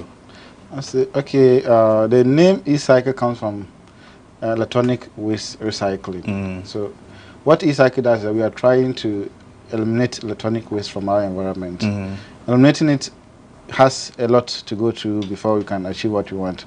So we decided to focus on a point where we are turning the waste into. That's when we come with the power storage systems. We have the necklace and other stuffs. But the most important product from our recycling is the power storage system. Okay. So we're able to turn electronic waste into power banks for TV, for laptop, for light, and to serve the purpose of individual users, institutions, farmers, like poultry farmers, for example. They are currently our top market because they need our power system for their farms. So eCycle is up to just providing power, trying to eliminate the waste in other ways, which is the secondary, but the primary is the power system with the solar. That's very interesting. You mentioned something about recycle. So are you using like plastic recycle? What are the kind of raw materials you guys use to build the stuff that you build? Okay, when it comes to the power side, we're using only electronic components. Like the capacitors, resistors, the laptop batteries, which is our major component from the waste that is actually valuable. Laptop batteries, for example, when it goes off, you discard it. But when you take a laptop battery, actually, it doesn't just go off. There's something that is wrong in the pack. And there are cells. So it never gets spoiled. It gets spoiled, but if it is at fault, that means there's something wrong. And the whole pack cannot be dead. Oh, okay. There are cells inside, some are having 6 or 4. So if it is faulty, it could be that one of the cells is failing. That means the rest is still working. So we take the rest of it, then process it into another power storage system that can be used, instead of discarding it. Wow. That's it. That's very interesting. So just a little bit about your background. Did you study anything in terms of engineering or in terms of recycling before you set up this company? Okay, when I started the whole thing, that's when I was a kid. Let's say it's a God-given talent. I used to feel like having what I can't afford. So those, like what? Let's say your mom bought you a kid car. Yeah, okay. I can't buy it. I have to get it from my own way. So go to a scrap, get some motors, come and bind it together to get whatever you want. We need light to play at night in the village. I have to get light for it. So we're using sandwood, recycle it. But I didn't know it was even recycled. We're just trying to just playing around. Yeah, to get what you want from the waste. Until senior high school, I realized recycling. We're like, boom. Then I'm doing something. Yeah, just doing something. So the journey actually started when I was a kid. Trying to play around. Education came in when I was in senior high school, like the little bit physics that we learned. But 90% of what I'm doing is coming from what God's given me. Wow. So you self-taught yourself? Yes. That's really nice. So I want to come down to, so obviously you are dealing with eCycle and you're dealing with recycled items. So in Ghana, we're mostly, I'm sure you're familiar, we're mostly dependent on fossil fuels. Yes. We are still trying our best to, you know, transition towards solar and all these other electronic devices. What's your take as an expert and on that front? Okay, it's really pity when you turn around and in Ghana, all roofs are empty, no solar panels, but there is sunlight. Or even the developed countries like China and others, they are trying to build solar plants, but they don't have enough sun. Ghana, we have, or Africa, we have more sun and we are not using it. And in my research, I realized that people like to use solar, but the cost involved was really scary because the upfront payment was big. So when we came out with our product, we built the power bank. So at least if you cannot afford the whole power system for, like solar power system for your house or your individual usage, you could patronize the power bank, which is a bit affordable. Then maybe as time goes on, we upgrade. So eliminating the other, or promoting solar, we have to actually make sure it's cheaper. That's what we are trying to do. In the face of the poultry farmers, we are giving them a reliable light that is able to give, all they need is light.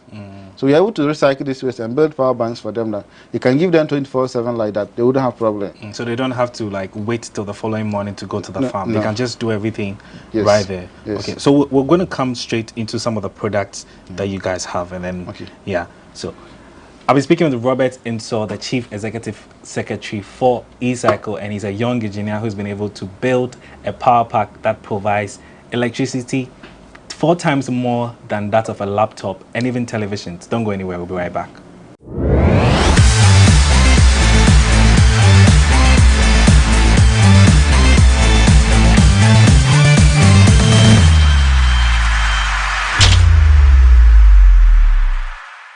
Welcome off on a break on BizTech. I'm sure you're familiar that we've changed our position. Yes, that's because Robert is going to take us through a brief demonstration of how the eCycle, which is the battery pack that he's developed, works. Robert, so I've been having a very interesting conversation with you, and now we are in front here with the eCycle. I see it's written, "Stay green, save the earth."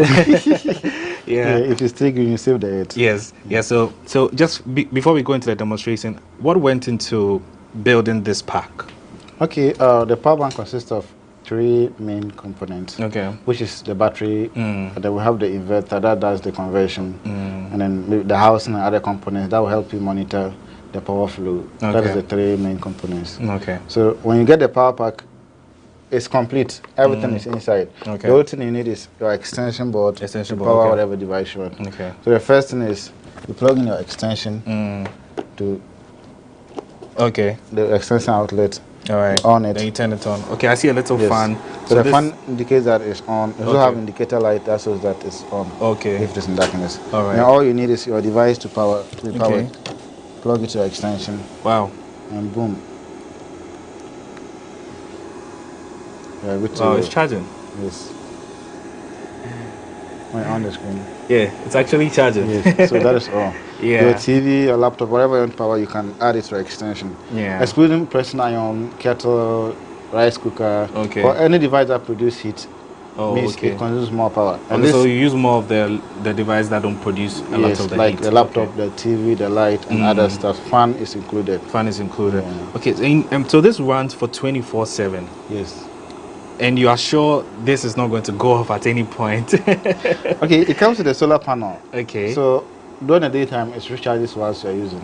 Oh, on its own? Yes, on its own. Wow, you don't need to put it in the sun or anything? No, the power bank should be indoors, and then the panel will be on the roof. Okay. Or mounted at a safe place. Okay. So you plug in the panel to recharge it. And some others prefer to use a UPS. UPS, okay. So with the UPS method, we have the AC inlet where you plug to light, then you plug whatever device you want to it. So when the light goes off, it will switch on continuously for you to have a continuous power flow. So then it is now serving as UPS instead of a power bank alone. Okay. Yeah. Wow. And it has a higher capacity as compared to UPS. Because it has a capacity of 5,000 watts. Wow. Which is, the UPS is somewhere around 300, somewhere 250 and all that. So there's a huge difference between our power pack and then the UPS and other stuffs. And also customized based on the customer need. Yeah. Not everybody can afford. Yeah. Remember I said we are trying to cut down the cost of solar. Cut down the cost, yeah. So if you can't afford the bigger version, you can buy the smaller version and later on upgrade it. So this is the bigger version? No, we have the giant actually for a whole house. Okay, so this is actually the smaller version. Yes. And how much is this? Okay, this goes for 1,700 without the solar panel. Okay. 2,500 with the solar panel. Okay, yes. Great. Yeah, so you've been running eCycle for some time now. Yeah. You said since 2019. Yes, registered 2019. Registered 2019. Okay. So what's the structure like? Are you working with a team or it's just you alone? Okay, now we're a team. Okay. I started with one of my teachers from high school. He was helping with the designs and other stuff. What I was doing technical. But I thought of teamwork is very important. You might have the idea, but not the time. Not the time to or execute the money it. to push. So we try to build a team that can work. But we don't just work with anybody. We don't just bring anybody to the team. We look for people who have a common vision to what we want. We don't just work at achieving money. We are solving a problem.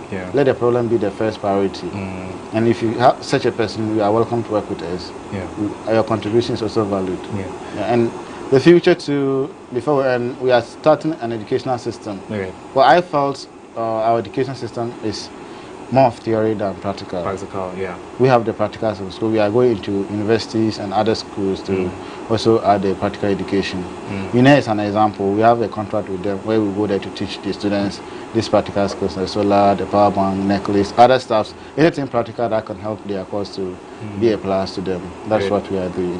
And that's the future for eCycle. Great. So finally, before we go, have you had any support from government? Because I think this is very innovative. Have you had anyone come to you and say, hey, we like what you guys are doing, we want to partner with you?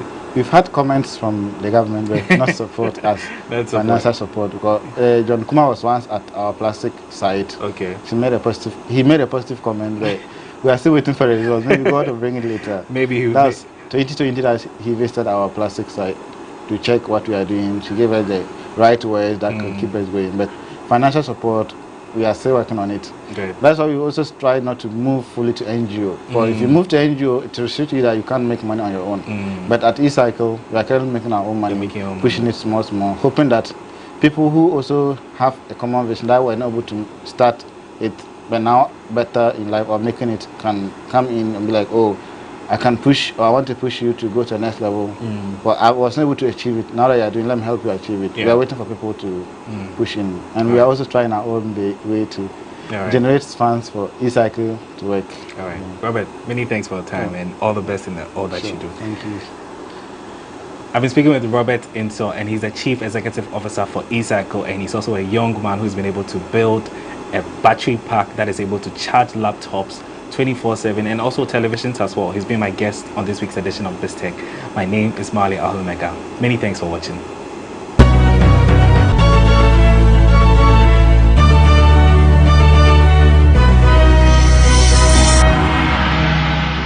Thank you, Mauli Aholumega, for that report. Up next is Biz Headlines.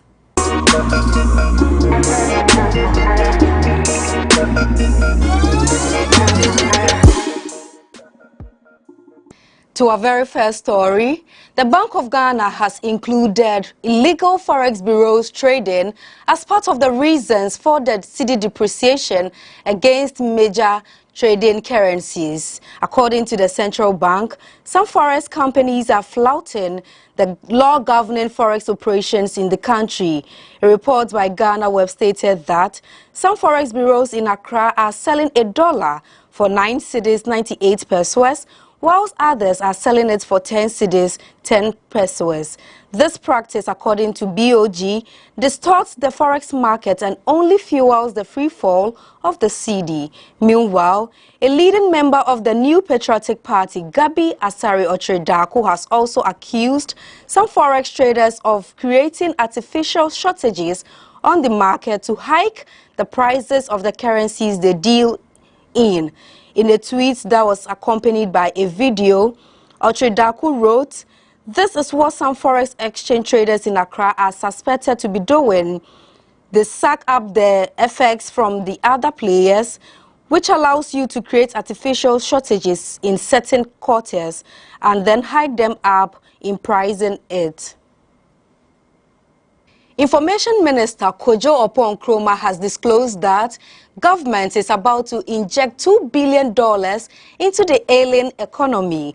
Kojo Nkrumah noted this in an interview with GhanaWeb and stated that this means the rapid fall of the cedi will be a thing of the past. Since the start of this year, the Ghana cedi has suffered persistent depreciation against major trading currencies, especially the US dollar. As of July this year, the cedi lost its value by more than 20%. The local currency is now trading above 10 cedis to $1 US on the exchange rate market.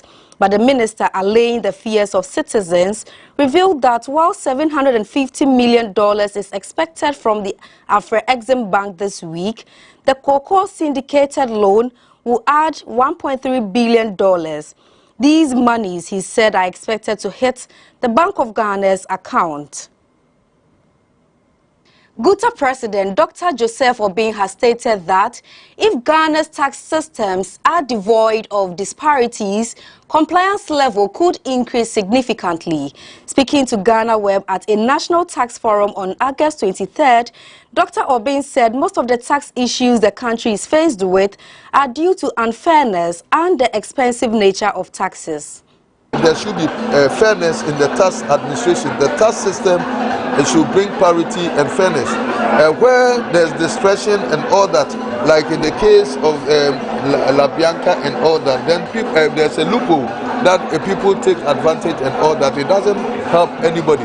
So if the tax administration or the tax system is such that everybody is paying the same, that there's no cost for anybody to even cut corners, then of course we are getting there.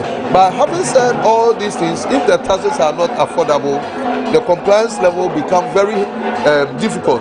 People do not find it difficult to comply because they cannot pay. Sometimes the taxes that we pay here is quite extortive, and that's why the issue of the benchmark argument came. Because then we have to meet with government and say that the duties that we pay in this part of the world is too much. We are talking about 55 to 65% of our invoice values, and it's never happened in any part of the world. Imani Vice President Bryce Simmons has labeled Soko Loans and True Cedi as two illegal financial institutions operating in Ghana.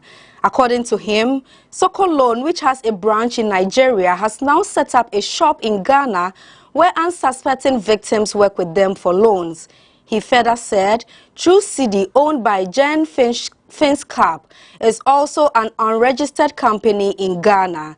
Taking to microblogging site Twitter to share his grievances, Bryce Simmons asserted that regulators of financial institutions in the country were being inactive to chase out these illegal businesses.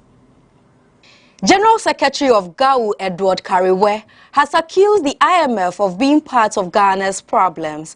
According to him, many Ghanaians lost their jobs between 1980 and 1990 after the IMF implemented economic recovery and structural adjustment programs as part of the measures to save the ailing economy. He added that, unlike Europe and America, where unemployed people are given allowances to help them survive in the economy, the case of Ghana is different. IMF has been part of Ghana's problem because since 1980s to 90s, based on the IMF conditionalities and then policy directions, they implemented the economic recovery program and then the structural adjustment program. And a lot of workers lost their jobs, and those workers have never gotten their jobs back. We know the last one, they put a ban on employment in the government sector, and that is not the way to go. But it is the fault of our government because you fail to do the right thing. And when you fail to do the right thing, of course you always run to IMF. But when you run to somebody who does not have a solution, but rather a problem, it's part of the problem for which you are looking for a solution, then I blame Ghana government for going to IMF. Otherwise, there is no need to go to IMF. The Ghana Union of Traders Association has rescinded its decision to embark on a demonstration scheduled for August 29th to demand a solution to Ghana's cedi depreciation and harsh economic conditions. The traders agreed to shut down all shops on the stated date in protest of the cedi's continuous fall, which has affected their working capital and their businesses. The decision to call off the demonstration, according to media reports, was reached after the deliberation among members of the Council of State on August 25th and members of the business community, which consists of the leadership of Market Women Association, GUTA, Mobile Phone Dealers and Abosokan Spare Parts Dealers Association. Some members of the business community said there will be a press conference to address the media after signing a resolution to rescind the decision and also withdraw the intended demonstration. Meanwhile, laying forward a plethora of issues during a press conference on August 22nd, the GUTA president, Dr. Joseph Obin, said, despite the constant complaints about the impact of the cedi depreciation, the situation has only worsened. GUTA is of the belief that the country is capable of employing measures to address these issues.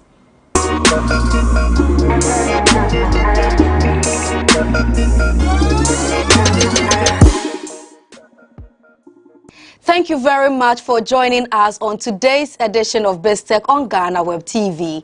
Before we go, do log on to www.ghanaweb.com for more stories. Do well to follow us on all social media platforms, on Facebook, Instagram and Twitter at the GhanaWeb. On YouTube, GhanaWeb TV. I am Ernestina Sewa Asante. Do have a lovely weekend.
Asante Achim Central, who is Miss Honorable Robert Kwachi. Honorable, if you are here, we acknowledge you. With us also is the MC for Asante Achim South, and also the Dean for MMDCs in Ashanti region, and my brother, Mr. Alexander Frimpong. Honorable Alexander Frimpong. We have with us the Feeder Roads Regional Director, Mr. Justice Cranting. If you are here, we acknowledge you. With us also is the Mayor of Kumasi. You know him already, Honorable Samuel Pine. We acknowledge you, Honorable. We also have the Regional Coordinating Director, Mrs. Emilia A. Botre. If you are here, we acknowledge you, Chief. And as I mentioned earlier, the Regional Minister responsible for Ashanti region, Honorable Simon Osei Mensah. So, ladies and gentlemen, I will now yield the podium to the Honorable Minister to take us through his substantive presentation, after which we will come to you for your questions. Thank you.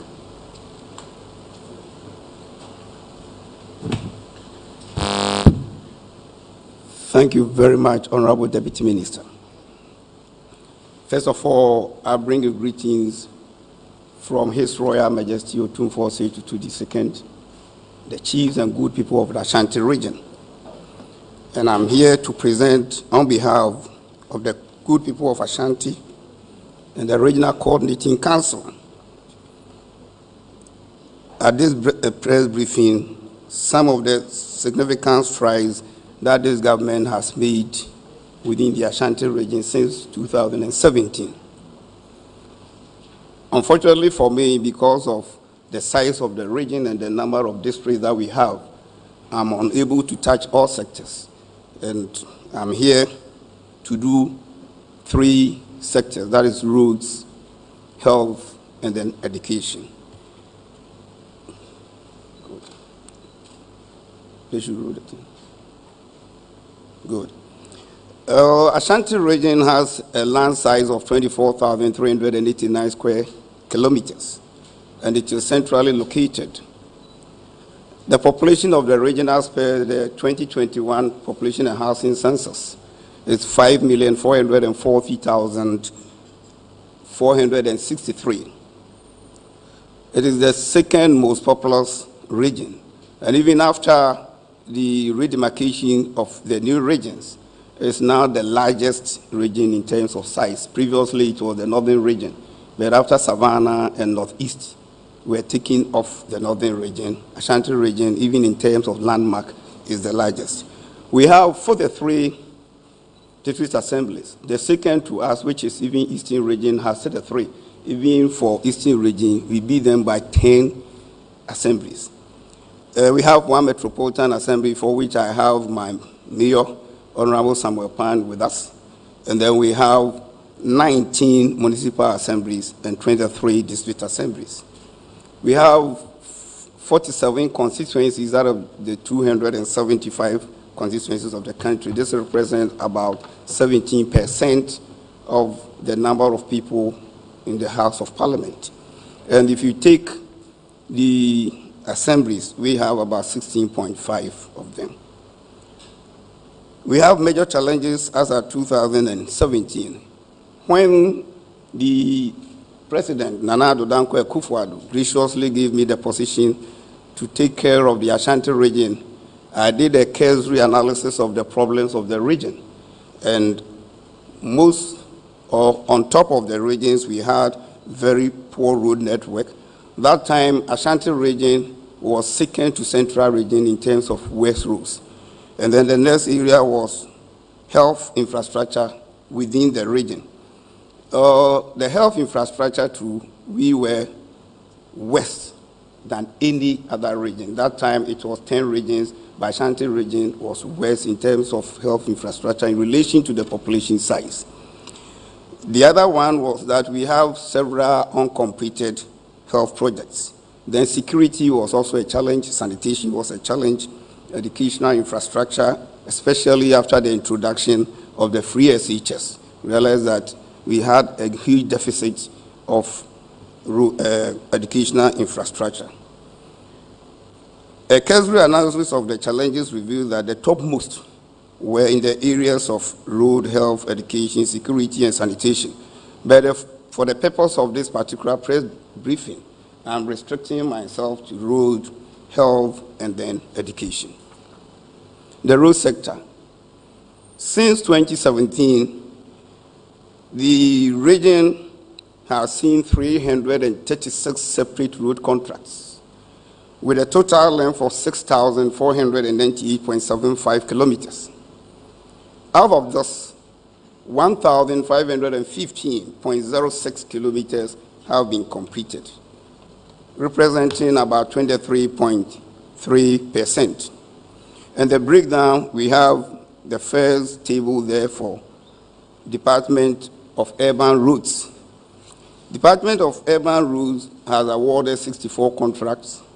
When it comes to the Ghana Highways Authority, they've also awarded 69 contracts. And then Feeder Roads has the largest, which is about 203 contracts, all summing up to the figure of 336. One area people have been yearning for is the construction of interchanges in the Ashanti region. Just on the 28th of July last month, Parliament approved a loan facility of 140 million euros for the construction of the Swami interchange. Besides that, let me explain some things or give additional information. The Sofo Line interchange, which was started by former President Kufuor's regime also had other interchanges included. One is the Bekwai roundabout interchange. The other will be the G roundabout overpass, which we also call interchange.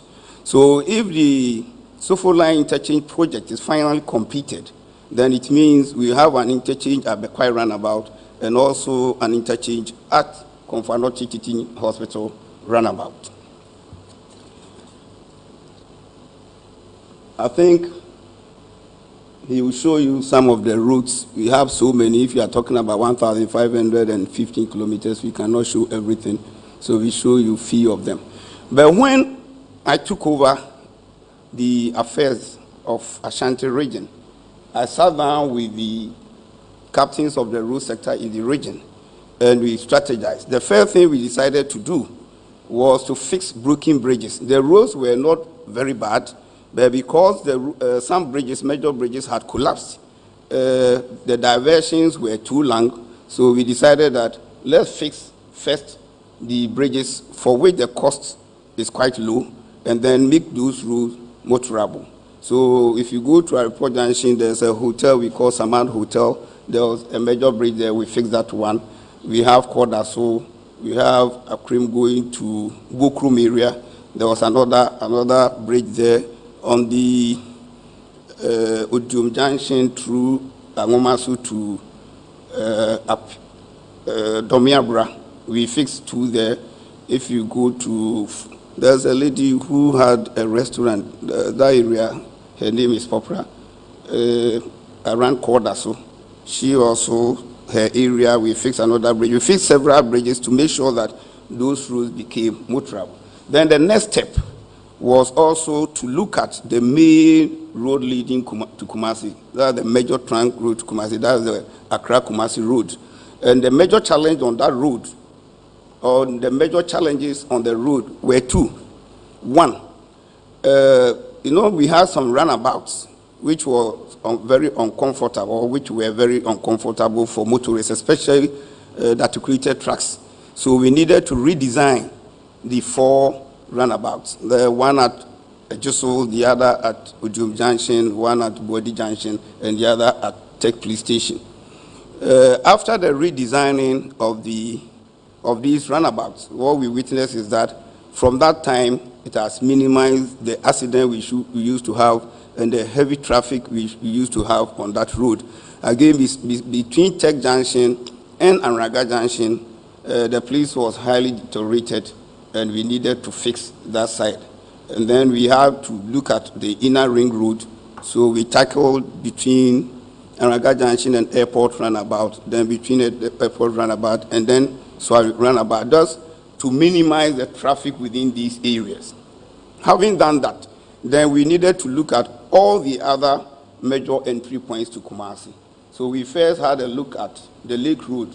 So we awarded between Coca-Cola area, that's around Brewery area, to Dompasi Junction, to Chico, a Chinese company. That particular project had 6 components. The first component is the road itself that we needed to dualize. The second component is a bridge over River Susan. The third component, those who know Kumasi very well, when you get to Kumasi South Hospital, we normally call it Atunsu Agogo Hospital, there was a lorry terminal there, and always there was heavy traffic. So we needed to relocate the terminal at Dompasi Junction. So that is the other component of the road. And then 2 kilometers by 38 meters storm drains. I think according to the captains of the industry, they are saying it's going to be the longest storm drain in West Africa. I don't know, but once they see, I carry the information they give me. That one is almost completed. We are left with just about 20 meters, and that has not been done because the main bridge, we are now filling the banks. And when that is done, we will complete the construction of that side. And then downstream the river, we have 1 footpath for pedestrians, and we have another bridge for vehicles. So these are the 6 components of the road. The terminal is completed. The bridge is almost completed after they fill the banks of the bridge. It means that it's completed. What will be left outstanding is just about maximum less than 500 meters of the route to be dualized, and that project will be fully completed. Then having looked at that, then we had to look at beyond the Dumpasi Junction, which we also awarded in 3 phases. The first phase was about 8.8 kilometers from Dumpasi Junction to Aputuja. One side is fully completed. The other side is about 75% complete. And that is to make sure that we take off the heavy traffic on that stretch of the route leading to Kumasi. Then we move from there to the main Obuasi Road, and we needed to make 2 interventions. We realized from Kokobin to Anyuan-Kwanta there's always heavy traffic. But from Anyuan-Kwanta to Obuasi was so bad that a distance one could take just about 30 minutes to cover. It was taking people about 2 hours.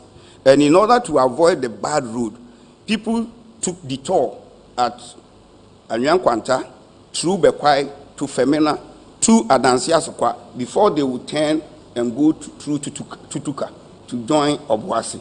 So we realized that yes, there's heavy traffic at Kokobin area, but that portion of the route is better as compared from Anyuan-Kwanta to Obuasi. So we needed to fix the Anyuan-Kwanta to Obuasi. That one is almost fully completed. The major aspect of that project is construction of a bridge on River Oda, where the contractor has not started. But when it comes to the road itself, it's almost completed. Then from there, we realized that, yes, we are doing Anyuan-Kwanta to Obuasi, but still the traffic at Kokobin is very heavy. So what can we do? Then we said, let's get a critical link route.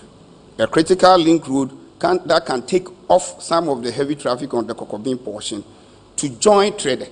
So we needed to construct Ahojo through Sokoban to Trede.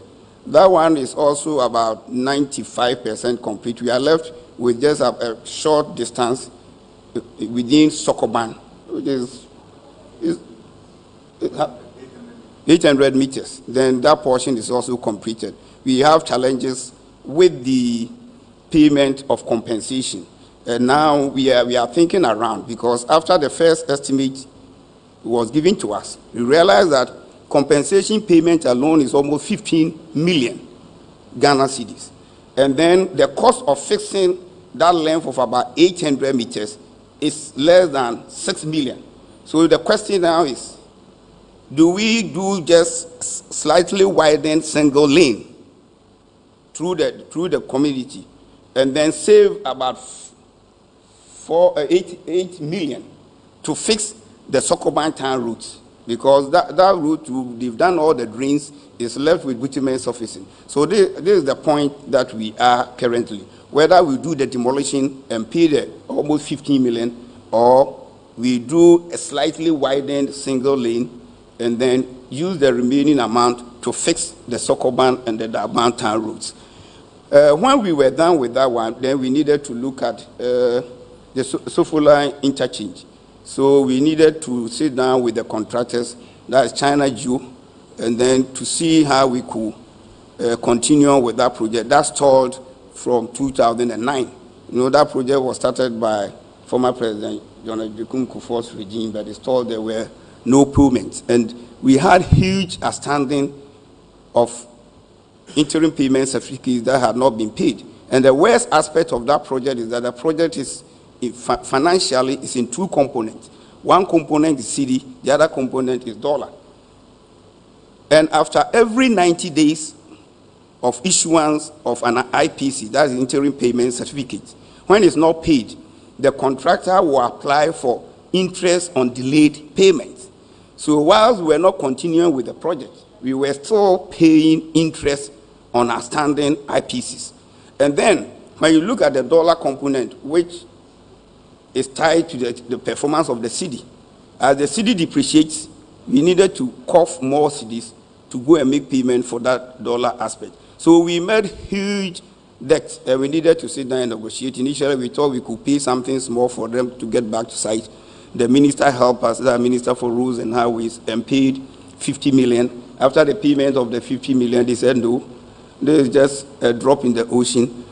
Then he assisted us with another 50 million. They said, no, we are not going. So we needed to sit down with them and come out with a financial arrangement which made them go back to site. We are left with less than 500 meters to complete that particular project. But now we had some financial challenges again. Fortunately, we needed to look at the financing arrangement. So one of the recent loans that was approved by Parliament, that is 750 million, there's a component that is going to go to China Geo to complete that portion of the road. For now, I think that is all that I will say about the road network. Do I complete everything before I take questions? Okay. Now let me move on to the health sector. First of all, I'll start with capitation in the health sector. If you remember, in 2011, the then government, the NDC government, introduced capitation in the health sector only to the Ashanti region. Out of the 10 regions, it was only in the Ashanti region that the capitation in the health sector was introduced. It was expected to be piloted for just 6 months. Unfortunately, for 6 years plus, we were still in that capitation policy. We had several demonstrations that that policy must be abolished. Nothing happened to the policy until the new Patriotic Party regime came, led by Nana Addo Dankwa Akufo-Addo. And within the first 6 months, or even less than 6 months, then the policy was abolished. We told them that, yes, Mr. President, we Ashantis, we are not greedy. We are very hospitable. We are prepared to share. So if the capitation is good for Ashanti, then it must be ruled to all the remaining 9 regions so that we all share. But if it cannot be ruled to the remaining 9 regions, then I don't think that Ashanti region, we can also take the capitation.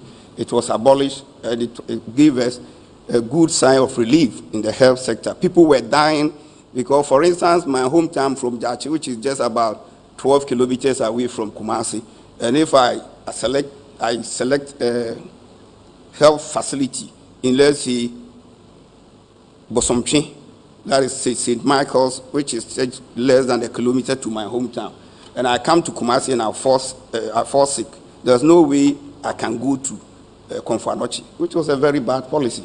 And so people were just dying, those who could not afford to pay.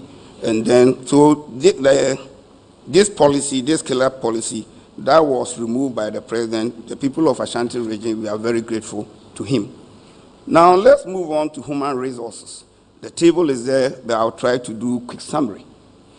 In 2016, doctors in Ashanti region were 113. As we speak, we have 218, an increase of 105, representing about 93% increase. Let me pick another one, nurses. Of late, I think the issue of nurses have come to the floor, so let me pick them as one of the examples. In 2016, we have 5,936 nurses in the Ashanti region. As we speak, we have 9,645, an increase of 3,709, representing about 62% increase. Let's move on to midwives. We had 1,131. Now we have 3,114. Difference of 1,983, representing 175%. Then you move on to pharmacists. We had 95. Now we have 135, an increase of 40 pharmacists, representing about 50-something%. Then the other one is physician medical assistants. Physician medical assistants. We had 220, now we have 288, an increase of 68. Then biomedical scientists, we have 59, now we have 131, an increase of 122. But if you take the total staffing as at 2016 was 10,331.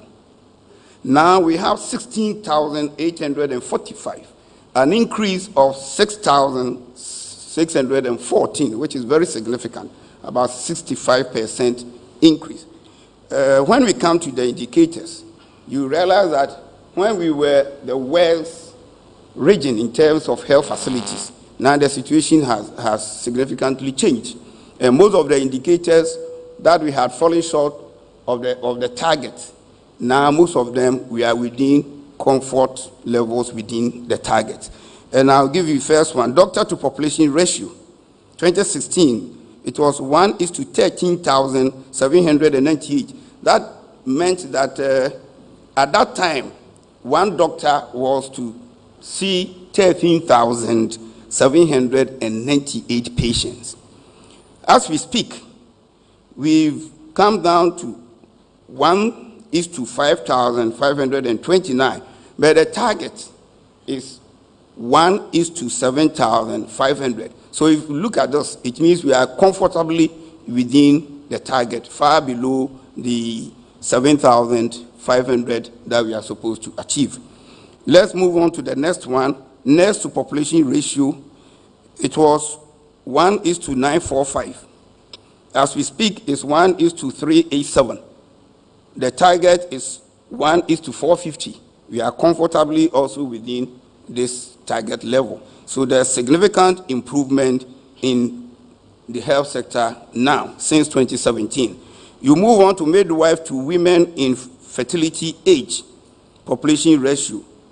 In 2016, it was 1:1,151.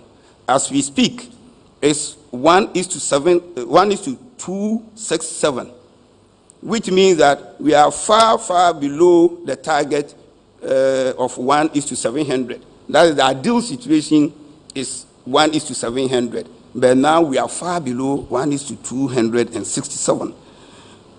Within all the areas, there's significant improvement. Now we have health infrastructure.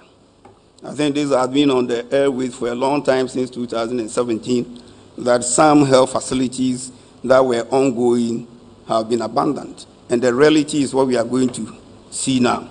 First, ongoing infrastructure as at January 2017. There was one facility at Fomena, which dates back from the late Kutu Champon regime. And regimes have come, regimes have gone. It has not been completed. But I can assure you that latest by the end of September, I know if everything works well, the president might be in Ashanti region for his tour, maybe in October, and it will be one of the projects that will be commissioned in the Ashanti region.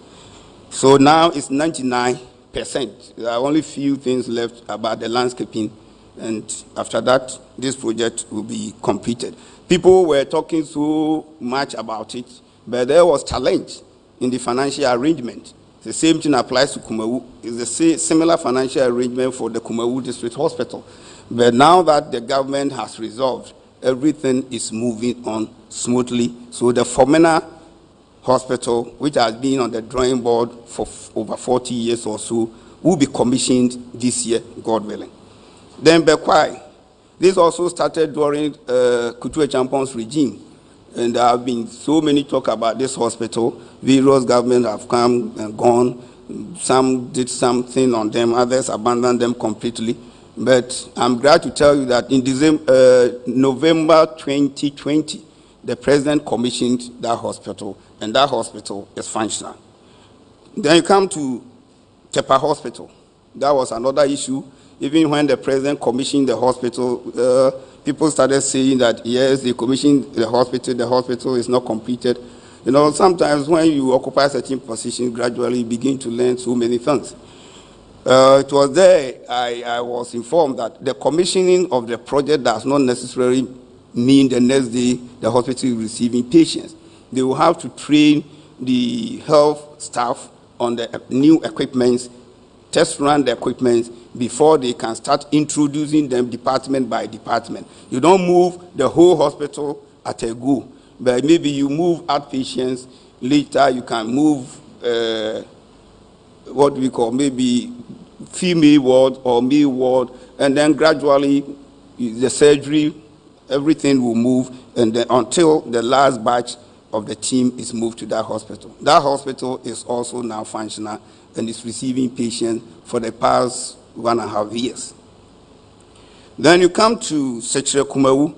Nkommo Wo, the last time I visited the place, which is about some 3 weeks, 1 month ago, they told me by December ending, all the civil works will be completed. And then between January 2023 and April 2023, then they will install all the necessary equipment.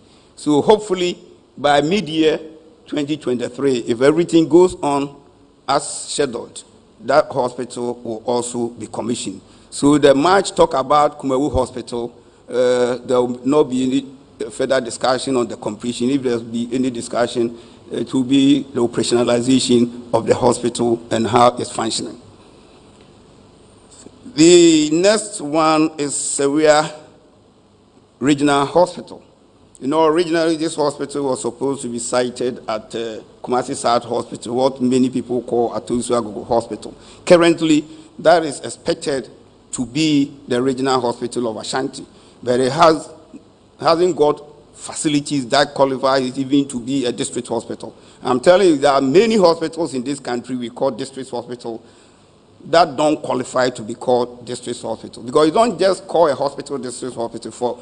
Fortunately, the regional director of health services is here. If the need arises, maybe you come and explain what and what makes a particular hospital a district hospital or a regional hospital. It's just like putting up a building and you say you are using it as a hotel. You cannot just jump and say this is 3-star, this is 4-star, this is 5-star. You have what and what should go into that hotel facility before it can be qualified as a 5-star, 4-star, or 3-star hotel. And I'm telling you, if you do cursory analysis of most of the hospitals in this country, which we call district hospitals, municipal hospitals, regional hospitals, they don't qualify, because we don't have most of the things that will make them district or regional hospitals. So the Seria Hospital, which is 250 beds, is about 98% complete. When you go there now, all the equipment have been fixed. The internal roofs have been done. They are left with small things about landscaping and tidying up some few knots. Me, when even they told me it's 98%, I was doubting, because I think it's a hospital in itself now. This one too, the only challenge, which is not directly related to that project, is the power. The transformer there is not enough to support the equipment in the hospital. So now they've requested for a substation, ECG substation. We did a similar thing when we get to Afari. Afari too, when they tested the equipment, they realized that the transformer was not strong enough to support the equipment. So they requested for ECG substation, which we've constructed a very nice ECG substation for them. And that is a similar thing we are going to do for Seria, so that we don't have frequent breakdown of the new equipment that have been installed. But this one too, I'm sure, God willing, by the year end, we should be able to commission it. Asante Achim Central is completed, is awaiting commissioning. What has delayed us a bit is that the access road, we need to Butcherman's office. And we are sure that by the end of September, we should have the Butcherman's office done. And if the president should visit the region during his tour in October, this particular project will also be will be commissioned. So you see the pictures there. The Bakwai Municipal Hospital is there. The Hafuano Municipal Hospital is there. You can see the Asante Achim Central. You can see the Afari Hospital, which is a military hospital. The Afari Hospital is a 500-bed capacity hospital. And that one is also about 97%. Now, maternity and children's health facility. An AIDS media person or journalist, Seth Kwame Boateng, if you all remember, did a documentary at Komfanochi Teaching Hospital, where we have newborn babies, about 6 of them in a single unit, 5 in a single unit. which was risky for the children because they could be infected by diseases if one or two of them had any disease, which is infectious. On hearing this, the First Lady, Her Excellency Rebecca Akufo-Addo, came to the aid of the people of Ashanti region, specifically Nkommo Wo Ho Teaching Hospital, and put up the edifice that we are seeing. That she constructed a new maternity, mother-baby unit, and pediatric intensive care unit. In all, it has about 59 beds. That is the mother-baby unit, 30. The maternity unit, initially it started with 20, but later they realized they could expand the number of beds by 5. So that came to about 25 beds. And then the ICU, that is the pediatric intensive care unit, also has 4. So in all, it's a 59-bed capacity hospital. And state-of-the-art, if you enter, you have state-of-the-art equipment in that hospital. On behalf of the people of Ashanti region and the chiefs, I'm very grateful to the First Lady, Her Excellency Rebecca Akufo-Addo, for this gesture. And I'm also grateful to the AIDS journalist, Seth Kwame Boateng, for also doing that documentary. Maybe if he had not done that documentary, nobody would have seen that cancer that was going on at Nkommo Wo Ho Teaching Hospital. Now, so you can see the next one is the maternity and children's block at Nkommo Wo Ho Teaching Hospital. You may recall that about 2-3 years ago, the president and Otumfuo went to cut the sword for the construction or reconstruction of the old maternity and children's block. But there was a need to do integrity test of the building. And after the completion of the integrity test, it failed that if you should complete that building as it was or try to do reinforcement, there was the danger that after installation of equipment which are very heavy, that building could collapse. So the whole old building, we started during Kutu Echampo's time. I don't know, I'm sure he was very much interested in health facilities. We had to bring the whole structure down and construct a new hospital. So the whole floor for the main building is completed, that the civil works is completed. Alongside, it's not coming out clearly. They've now started the outpatient structure. If you go into the building now, they are laying the cables for the gases, the wires for ECG and all those things. They are now doing those internal ones. So that is the structure you see there. That is over a 503 capacity building. Then let me come to infectious diseases and containment centers projects. You know, the COVID pandemic exposed this country in terms of the adequacy of health facilities within the country. We had to rent several places, hotels, some private facilities, to keep those who were infected with COVID and had to be treated inward or in the centers. Now, on realizing this, we see that we didn't have any good infectious disease center. So the agreement was that, fine, Kumasi South, which is now the regional hospital, we should have one there because that was the treatment center we selected for the COVID during the peak of the COVID. So we are constructing one there. And because the regional hospital is now moving from Kumasi South to Sewia, we realized that then we have to put one also close to the Sewia Regional Hospital so that in case of such emergencies, then the people could be kept there or the people could be treated there. So we have these two. The Asqua one is about 90% complete, and then that of Sewia is also about 93% complete. Then we have district polyclinics projects. One is at Tumakwa, that is at the capital Twedie, is about 15% complete. We have Swami which is also about 25%. Amansia West, about 20%. Sechafran Plains at Drobonso, which is 20%. And Ahafuano Southeast, which is also around 20%. Then we have Agenda 11 projects.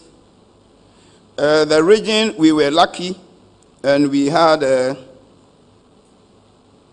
about 14 of them. Now, we have Achuma Kwaguma, which is at Trede. That was where the sword was cut by His Excellency the President. That one is about 40% now. Then Achuma Wabieja North, and that is at the capital of that district, which is Barakesi. That's about 23%. We have Obuasi, that is the Trauma and Accident Center at Bidimu, and that one is about 30%. Bosome Frehon, we have one at Siwa, which is about 20%. Amansia South is about 15%. The one which has not started yet is the one at Asokorimampo. In fact, the site that they got, the consultant went there and they said that site is not suitable.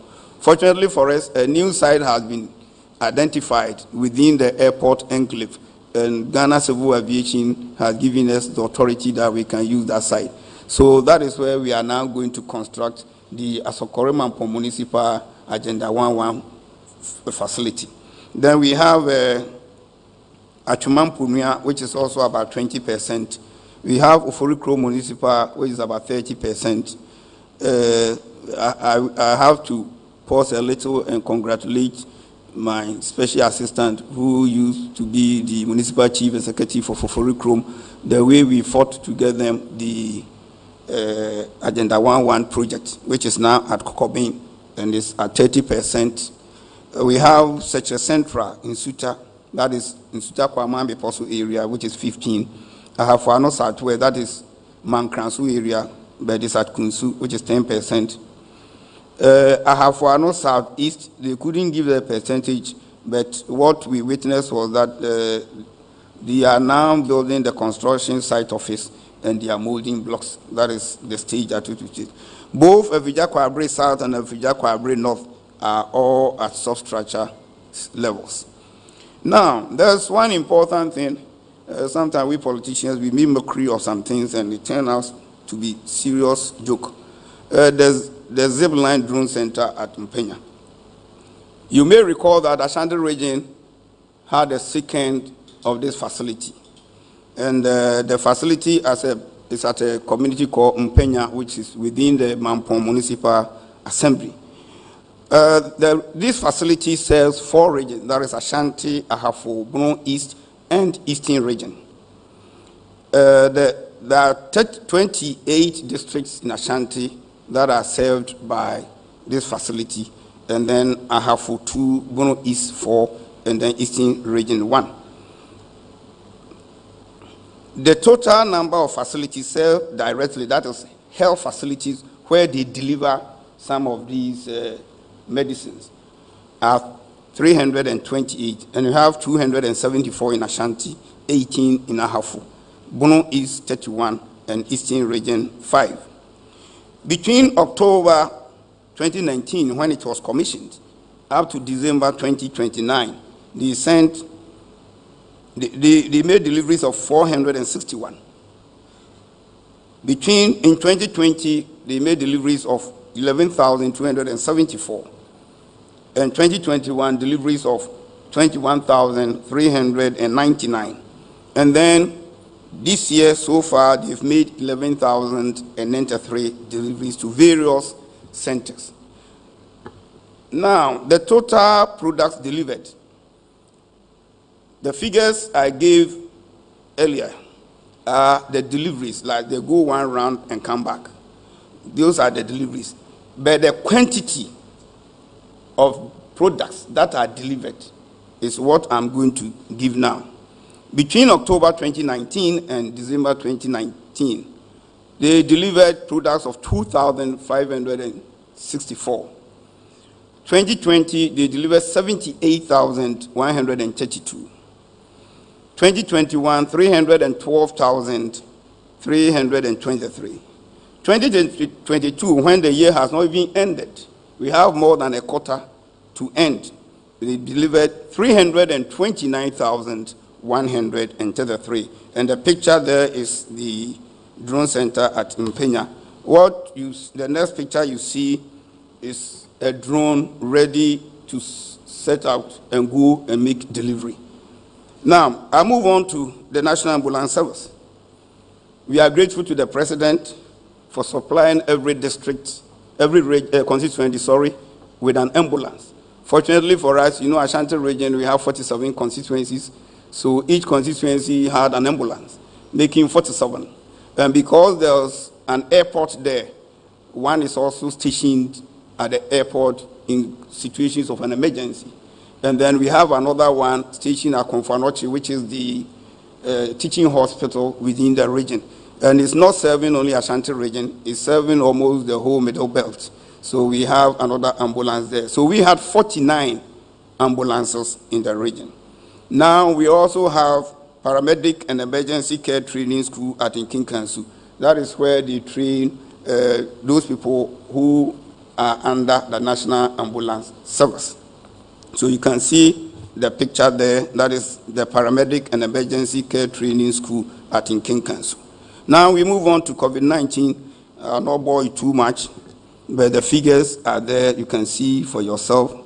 Fortunately, I won't say fortunately or unfortunately, we have the active cases we have now is 94, and none of them is under intensive care. We realize that cases at treatment centers 0, those severe 0, moderate 0, mild 0, critical 0. So more or less they have the virus, but maybe if you meet them, there's no sign to show that even they are sick. So that is the positive aspect we have. Then we have the target population, which is about 3.5 million. And those fully vaccinated, we have 1,220,936. Then those who have received at least a single dose, 1,924,861. And then those who received is 4,119,386. Those who used, we have expired. Some people are not going for the vaccination. I don't know. Now they think the pandemic is no more there, but it's still there. So I'm urging all those within Ashanti region, not only Ashanti region, the whole country. Those who have not gone for the vaccination, it's better they go for the vaccination. At least when you are attacked by the virus, it will not be devastating as if not taking the dose. So they should go and take the dose.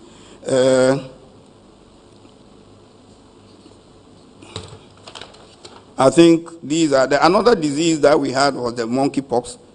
16 cases were identified in the region. Fortunately, when they checked, they tested only one person confirmed positive, and that person has almost even recovered. There was an influenza in schools, which also became another topic in the media. Total of 87 cases reported among 1,162 students. Some 20 of them tested positive, but there's no mortality recorded. Nobody died of it. And all the cases that were identified, everybody has recovered. And it's a positive news for all of us. I'm grateful to the workers of the Ghana Health Services. Again, the government supplied pickups to all the districts or assemblies in the region, except such a central that did not receive theirs. We will trace and find out why they did not receive. But the remaining 42, they all had their pickups. So that is the total that was supplied to them. Now I'll move on to education. Number of schools and enrollment, that is 2021-2022. At KG, the number of schools, 2,439. And enrollment for 2021-2022 is 197,667. Then primary, number of schools, 2,516. And enrollment, 540,033. GHS, number of schools, 2,061. and enrollment 279,968. Senior high schools, we have 140 senior high schools in the region, and the total enrollment is 298,651. That's enrollment for 2021-2022 academic year. We have special schools, that is 3, and the people there are 921. In all, we have 7,159 educational facilities within the region, excluding private schools. What I'm talking about are only public schools. These figures I'm quoting all exclude private schools. It's strictly public schools. And enrollment, as at now, that is from KG up to SHS, we have 1,317,240. Now, free SHS, here I'm looking at the trend. We are doing comparative analysis of enrollment from 2016 up to 2021. The total enrollment in 2016, both girls and boys, was 67,120. It moved after the introduction of the free SHS, increased by 23.6%, almost 24%. It moved from 67 to 82,984. Then 2018, 2019, there was a significant jump. That was the second year, so people had now come to understand the free SHS policy and had realized that it was a reality, not just a mirage. So it increased by 26.8% to 105,228. 2019, 2020, I don't know whatever happened. I tried to get explanation, I still don't have it. It declined from 105,228 to 98,309. Even though I've not had any official explanation, but from my own point of view, I think, during the second year, when people appreciated the policy, those who were in the house, they all rushed to senior high school. So we didn't have many people who were in the house previously that were joining. That might have been the reason. But so far, if I tell you I have official reason to that, it's not true. But what I've just said is my own thinking. Then in 2020, 2021, we have 101,857. 101,074. And 2021, 2022, we had 109,857. You can see the significant jump from 67,000 to 109,000 plus. That is over about 64% increase. So it means that Ashanti region, looking at the numbers, 140 schools, which means that we are one of the major beneficiaries of the president's free SHS policy. And I'm always glad that he introduced this policy. Somebody like me who suffered before entering secondary school then. I passed common trans from Form 1 to Form 4 because my father was diseased. I couldn't get anybody to take me to secondary school. Even the school I passed, I couldn't go. My late uncle borrowed 40 cedis before I could attend Dachi Pram. So because I'm from Dachi and the school is in my hometown, borrowed 40 cedis before I could enter senior high school. So when I hear people joking about this, I want to weep. They don't know. They've never been affected by such a situation. If they had, they would be talking positive about the free SHS. Now, because people have been complaining about the food stuff, I won't say that the schools are getting all that they have, but at least some releases have been made, and I'll concentrate only on July and then August. Buffer stock releases, and that is on 21st July. They received maize, 1,389 bags, flour, 1,544 bags, sugar, 788 bags, sardine, 1,164 boxes, mackerel, they say 3,234 boxes, palm oil, that is 482 gallons. Is it gallons? Gallons. And then we have vegetable oil, 1,615 that particular supply, there was no margarine. On 15th August, we had 1,700 bags of maize, 1,550 bags of flour, 800 of sugar, 1,200 sardine, 3,300 mackerel, palm oil 500, and then margarine 1,000. So it means that I agree that there are some difficulties and nobody will dispute that. But in the midst of all these challenges, in the midst of all these economic difficulties, still some releases are being made. Then projects awarded between 2017 and 2022. That is the basic and SHS. KG 134, primary 266, GHS 242, and SHS 328, making a total of 970 projects.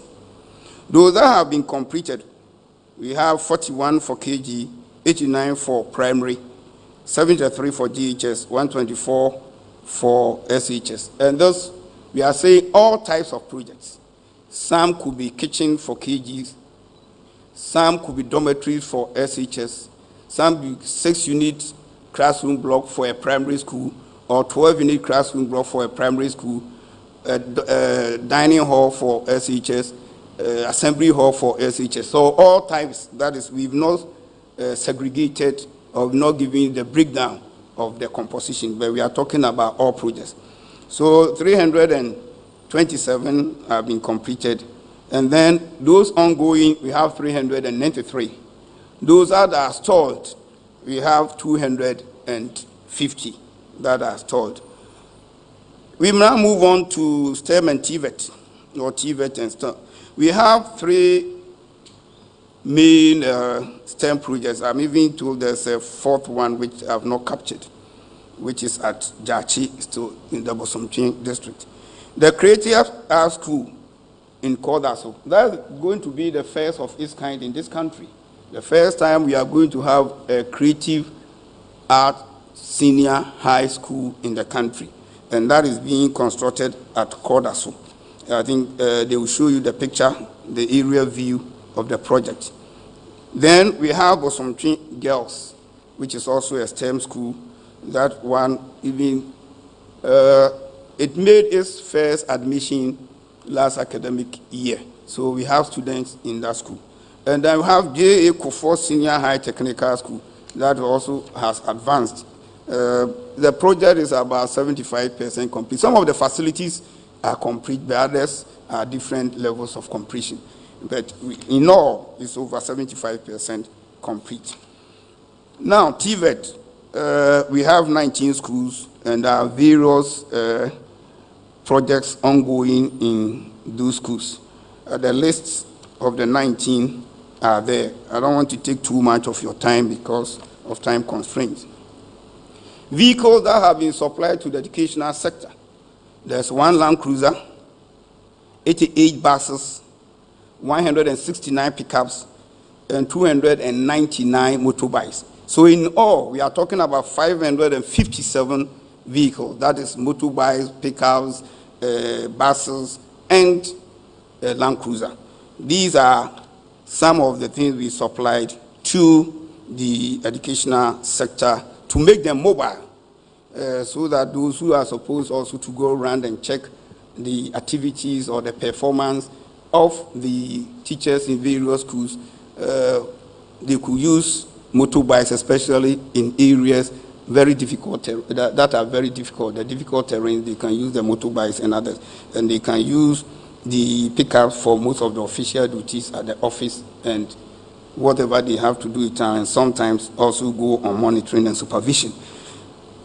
Apart from this, there are some legacy projects. We have the airport expansion project. They projected to complete by the end of this month, but my last visit, I doubt they can do it. Maybe we'll look at somewhere in October. But whatever the situation is, this project will be completed by the end of this year. And we start receiving international flights. That is where we will talk about Kumasi International Airport, not airport by nomenclature, just changing a signboard and putting international airport there as an airport. This is rare airport that will receive international freight and that will meet international standards. The mayor is here. It's in his jurisdiction, but there's a caveat. There's another municipal chief executive of Asokore Mampong, Honorable Kwesi Mumuni Kankam.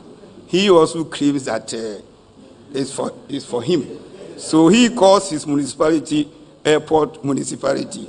Then mayor will also say that then go and change Kumasi International Airport to Asokore Mampong International Airport. So this argument, I want to take myself out of it. So then we have, this is the first time I've seen this in this country. And many people are not aware of it. We have accommodation for the judiciary. We have 4-bedroom flats for appeals court judges in Kumasi. It just shares boundary with the Regional Coordinating Council, where my office is. And this is the stage that the project has reached. The contractor has been very fast. It's just about 1 year or 1 year, 3 months. And he's ahead of the projected time of completion. You have the 20 plus outer house maybe for support staff or something. And then they have some auxiliary facilities, tennis court, swimming pools, mess or office for a place where they can relax. Yes. All of them are included in this particular project. Besides this one, which is for the appeal court judges, which are 20 different separate blocks accommodation. We have other 12 flats. There are 2 blocks of flats. Each of them has 6 for lower level staff of judiciary. That is, the picture is not here. So this is also a landmark or a legacy project that this government can leave for the people of the Ashanti region. What you are seeing is, the next one is KJTIA Central Market Phase 2 project. If we can do any proper decongestion in Kumasi, it's this project that is going to solve it. I've said it time again, I'll say it even during my last vetting. Several questions were fired at me on this. I say most of the problems we witness, the congestion we are seeing in Central Business District area in Kumasi, is the result of the construction of first phase of that project. You see, when you are doing project, you have to analyze what we want to achieve at the end of the project. KJTIA, anybody who have lived in Kumasi before, KJTIA was a lorry terminal to support Central Market.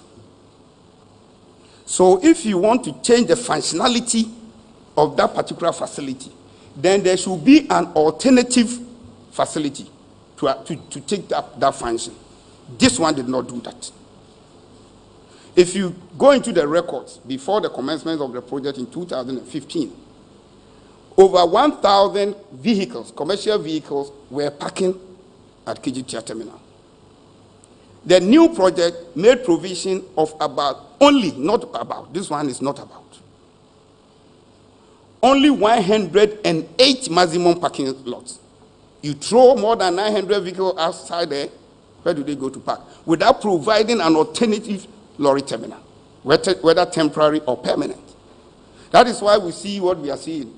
So if you go to Kumasi now, any runabout has been turned into a lorry terminal. When I came in 2017, I started driving them away. And later, I reflected, because anytime I drove them away, they came back. I reflected and realized that, where do I drive them to? I have not provided an alternative parking lot for them. So you drive them, they will have to eat, so they will come back. So now what we are doing is we are only trying to manage them. The second problem, apart from the commercial vehicles, you built more than 8,000 shops. No lorry park. Even if just 5% of the 8,000 of them have vehicles, you're talking about 400 vehicles. Where do they park? And I still stand by it. The congestion we are having in Central Business District is the poor implementation of the phase 1 of the project. Then, I'm going there to patronize the shops. I have a vehicle. Where do I park? There's not an alternative parking space. And that is what I've said, and I'll say it anywhere I stand, even at gunpoint, that project is like a beautiful box, smelled with gold, but when you open it, it's dirty. The content is dirty. So when we came, we had to sit down with the consultant and the contractor and look at how we can solve the problem with this second phase. So what we've done now is that the whole ground floor will be lorry park of the project. The whole ground floor will be lorry park. The first floor will be meant for traditional market. My grandmother will not go and sell plantain in a shop, a lockable shop.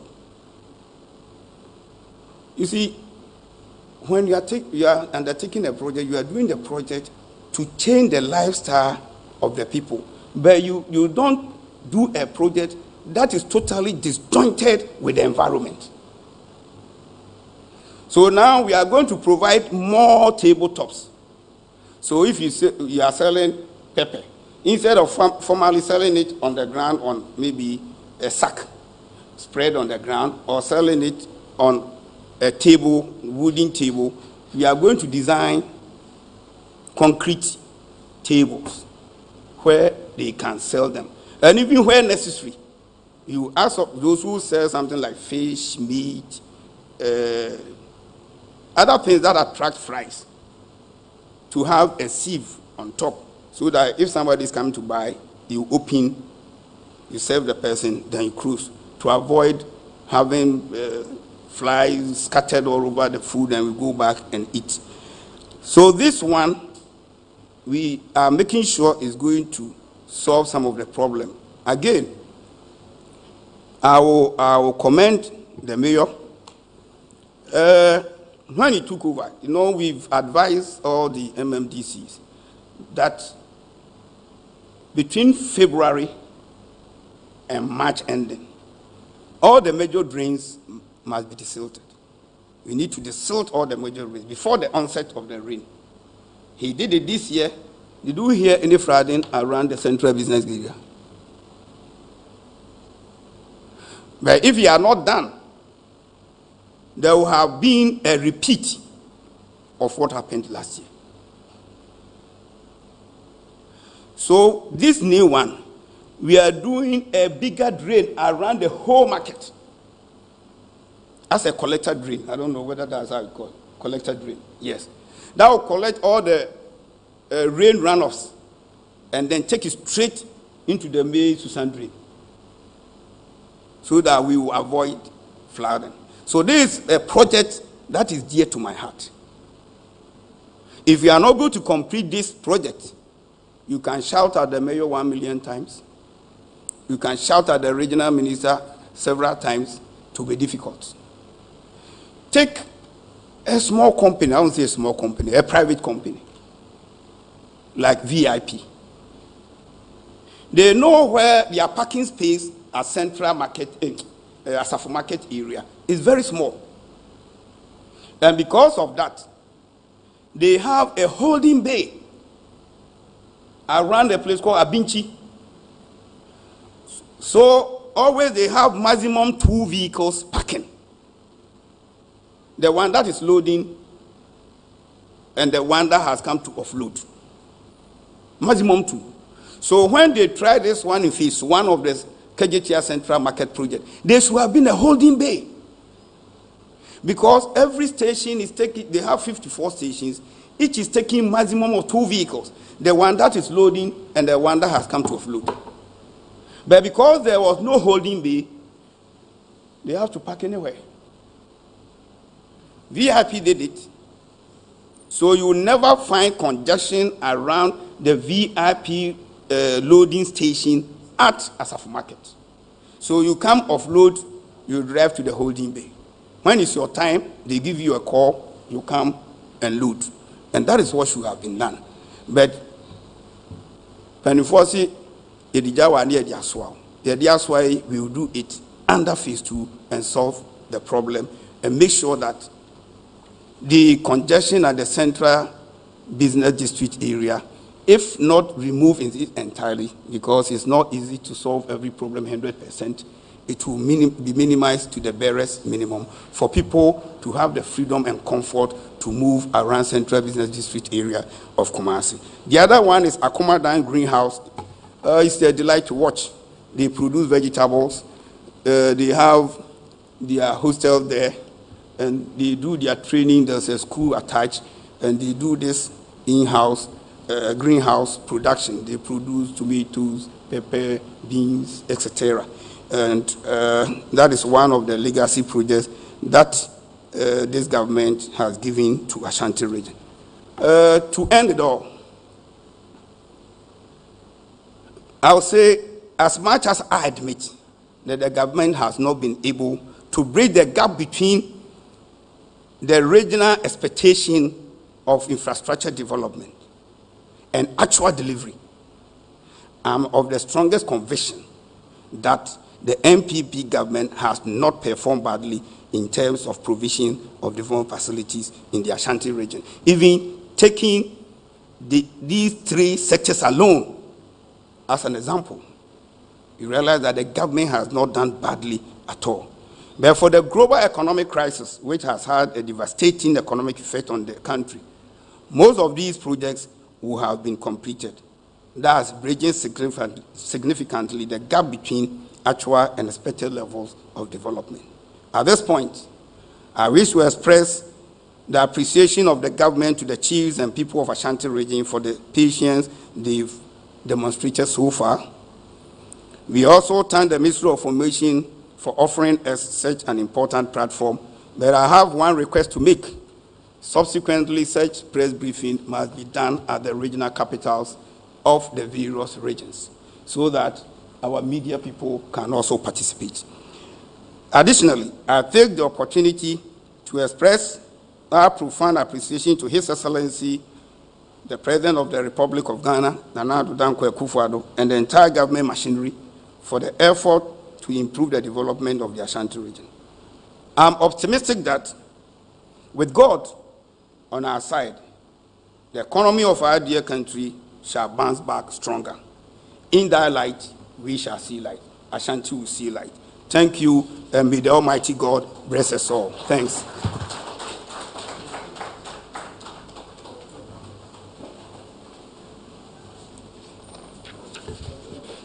Thank you so much for the insightful presentation, Honorable Minister.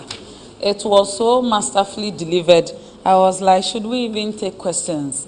But because it's a press briefing, it has to be done. But seriously, my point is that after this presentation, it doesn't matter if you are an NPP communicator or anyone, if you had the benefit to witness what the Honorable Minister has taken us through, let no one deceive you on so many things, but especially on these 3 things.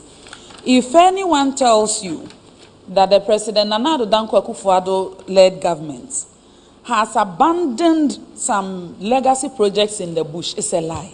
It is not true. You heard the minister, you saw the pictures. Facts don't lie. If they talk about Seria Hospital, Afari Military Hospital, the Aerojet projects, you've seen the projects. These are hard facts. Let no one deceive you. On another issue, people talk about roads and say they haven't seen any roads. I don't think the record, which shows that over 6,498 kilometers of roads, which have been started in Ashanti region, out of which 1,515 kilometers are completed. It's a reflection that we've not done any road in Ashanti region. If anybody challenges you on that fact, you can go out there and let them know that the Honorable Minister said they should drive to Domkwase Junction. They should go to the Anita Hotel Jabin Road. They should go to the Tanoso Ebuakwa Road. They should go to the Anyankwanta Obuasi Road, Bantama and Bushen Road, Ahunjo Sokobin to Trede Road, South Suntreso to Patase, Asuyebua roads, Kwadasu roads, among so many others that the Honorable Minister was able to show here. So please, let no one deceive you that government is not committed to road infrastructure in any part of the country and not Ashanti region. Please, these are the facts that the minister has put before us. Also, there are so many people spreading misinformation that the Agenda 111 hospital projects will never start. They are nowhere to be found, at least from what I heard the minister say and what I was able to put together quickly. Not even all he mentioned, but the few that caught my attention is the fact that if you go to Ashanti region today and you want to see Agenda 111 hospital projects, go to Trede, go to Barekese, go to Edubia, go to Nyinahin, go to Kokobeng, Nsuta, Kunsu, Adujama. You will see that they have started these projects on the ground. Nti so obi ka kire say projects no ebi aka nwuram atonsuom mepamocho enye nokre.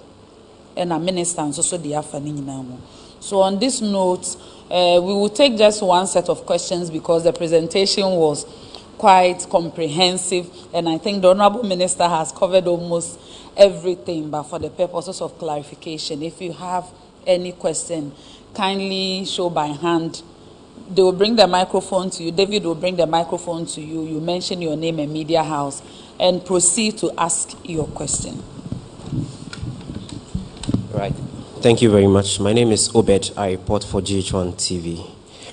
And our minister, last week, a research outfit came out with reports that suggest that the Ashanti region is the region that's recorded the highest number of violent cases. I don't know if you've cited a report. Violence? Yes. Okay. Yes. I don't know if you've cited a report. What is your reaction on it, especially on the backdrop of the KNUST saga between the two wars? Thank you very much. Okay, thank you for the question. My question segues into what he said. So the Ashanti region in recent years your name and media house for the benefit. Yes, my name is Salom and I work with the Finder newspaper. So over the last few years, the Ashanti region has developed a reputation for having the worst numbers when it comes to negative news. For example, murders in Ghana, Ashanti region leads. Teenage pregnancies in Ghana, Ashanti region leads. Number of persons living with HIV in Ghana, Ashanti region leads. Accident numbers, Ashanti region leads. So, and like he said, just last week, another research came out which says that Ashanti region leads in the number of recorded violent incidents. And some of these I have worked on personally. These stories I have worked on personally. So, are you aware of this negativity and general crime tendency which the Ashanti region is noted for, and what are you going to do about it? Thank you for the question, please. I think I saw one hand over. Okay. My name is Charles. I work with City FM, City TV.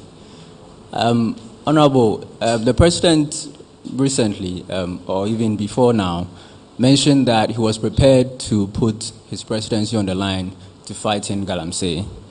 In the Ashanti region, there are reports that Galamsey has returned and it's destroying the water bodies in the region.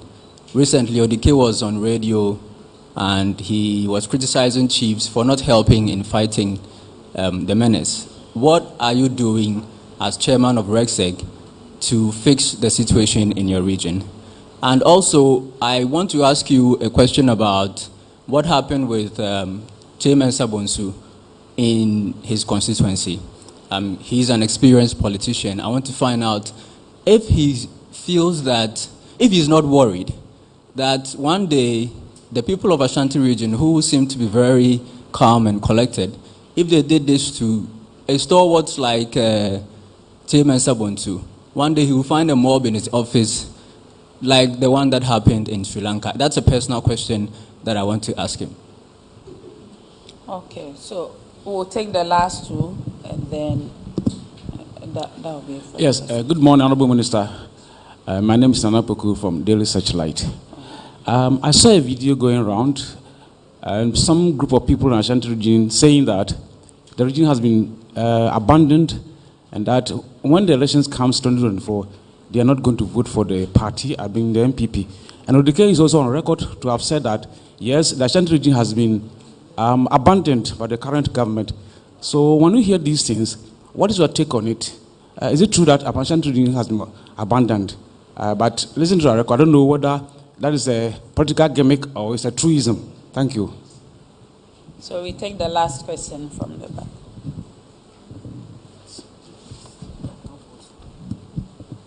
Good morning. My name is Noble. I work with TV3. These are what I would like to find out. The general atmosphere of people in the Ashanti region, does it not look like they are turning against, the MPP? So they're turning against their own people. The case in question, MP for Achimangwa South, he was yesterday attacked by his constituents because of poor roads. The Kwabri chief and people, they are not happy. Barikesi chief was attacked during the weekend. My next one is the Sewa Regional Hospital. Is it the case that it is complete or it is 98% complete? The health minister said that the facility was complete. We're waiting for some electricity connection, and I want to ask about the roads leading to the place. Is it complete or it is 98% complete? The health minister said it was complete. Thank you. Thank you for the question. We take that to be the last question. So I will invite the Honorable Minister for his responses and also his closing remarks.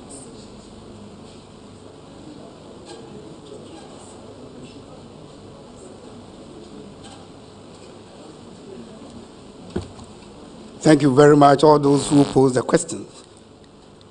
One, Obed from GH1. Yeah. He asked about the violent cases in the Ashanti region being the highest. I've not read that from any newspaper. But what I'll say is that, first of all, I'm grateful to members of the Regional Security Council. All the major security challenges that we inherited and those that have come our way, we've been able to solve all of them. And I'll go through some few. If you take Asante Achimagogo, cattle herdsmen minutes have been there for decades. And even the late former President Jerry John Rawlings established Operation Calm Life in 1992 in this country to curb that menace. When I took over in 2017, I went to Agogo, which is the capital of Asante Achim North, and had a meeting with the chiefs and the people in the church and told them that we would nip that menace in the bud. Now, everybody can attest to the fact that that menace has brought down to the barest minimum. And you hardly hear, since 2018, we started in 2017, but from 2018, you hardly hear maybe a cattle herdsman have killed somebody, they've raped. It has stopped, ceased. And now, because of the good work we've done, we have Asante Achim Agogo Plantain Festival. Those days when the menace was at its peak, they were buying plantain and other foodstuffs from Konongo or Ejoso and Jaso. He solved that problem. 2, in 2012, there was a Supreme Court ruling that per the laws, the legal status that was available, the capital of Achuma district should not be at Fuansi, but should be at Chedie. From 2012, they couldn't resolve it. We came in 2017. We were able to honor the ruling of the Supreme Court because we are law-abiding and move the capital from Fuansi to Chedie. there was a protracted dispute almost every year since 2012 at Tehran between Ashanti youth and Muslim youth. And it's just a road that separates them. A road separates them. Every year there were crashes and people were dying. We solved that. For some time now, nobody have heard of those things. Have you been hearing of highway robberies of late in the Ashanti region? So security has improved significantly. Look, when we came there were several kidnappings, and I'll give you the two topmost, which was going to bring the reputation of this country down internationally. The first one was a kidnapping of an Indian. Because we rescued him and we didn't bring it out, people did not know. If I tell you the rescues that we're making, even just last week we made a rescue. Just last week. And you remember the Canadians? We rescued. So when it comes to security and shelter region, no country in this world can eradicate security risk in its entirety, but we've done very well. We've done very, very well. Look, we don't talk. Our strategies are different. We have people, they go and do soup, intelligent-led soups. They will come and parade them, knives, single barrels, double barrels.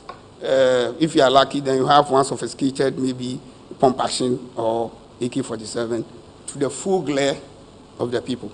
My strategy is not that. What the people of Ashanti region want to hear, that they can sleep and go out and do their work and do it in peace. We do intelligence soup almost every month, but we don't announce. We screen you. Those that are found culpable are taken to the law courts, and the law deals with them. That is why I don't hear many people things that we are doing. You see, each of them has positive and negatives. If you arrest one person with a knife, you show it today. Tomorrow you arrest somebody with a single barrel, you show it. You are putting fear in the people. That is me. That is what I believe. All that they want is we can go and do our work and come back home. How you do it? So I don't know where the news, yes, it came before. There was some time we had even to impose curfew. This one, we got the intelligence very late. Maybe if I had been in Kumasi, I could have had the information a bit early.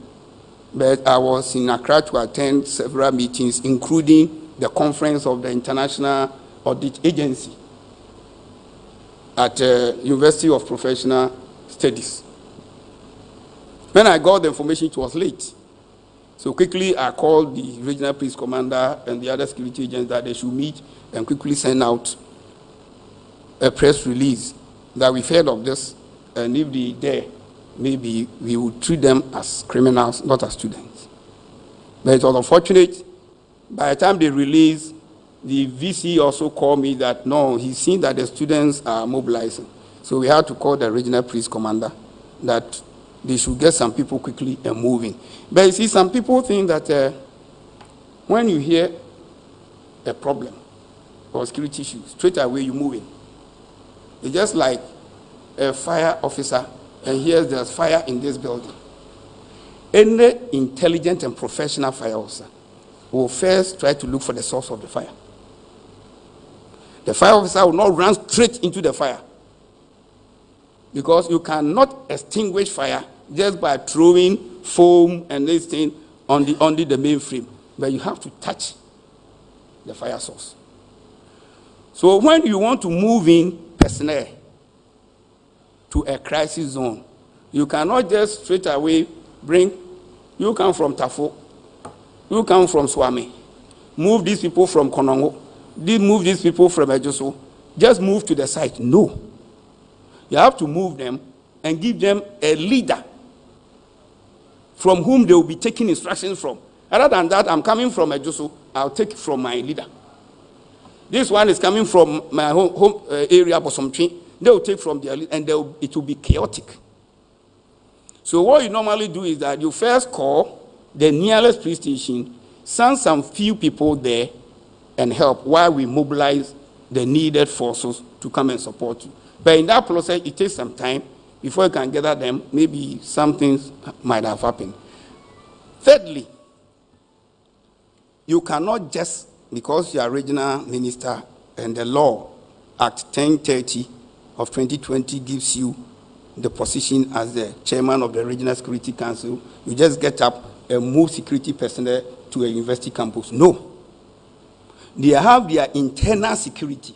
So you have to discuss with the VC and the management there before you enter. You can only do that maybe in situations like terrorist situation.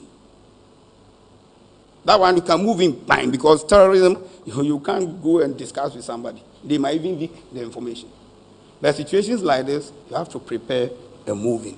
So it's not that we did not hear, but we got the information quite late. Maybe if I had been in Kumasi then and wasn't at a conference or meeting, maybe the situation would have been different. But at least when we heard it and they went there, calm was restored, and still calm is restored. Salam also spoke about teenage pregnancy. I don't know, but once the regional director of Ghana Health Services here, I won't pretend I'm a professional. I'm not. I know nothing about health. So he is here to give you details about what you are saying.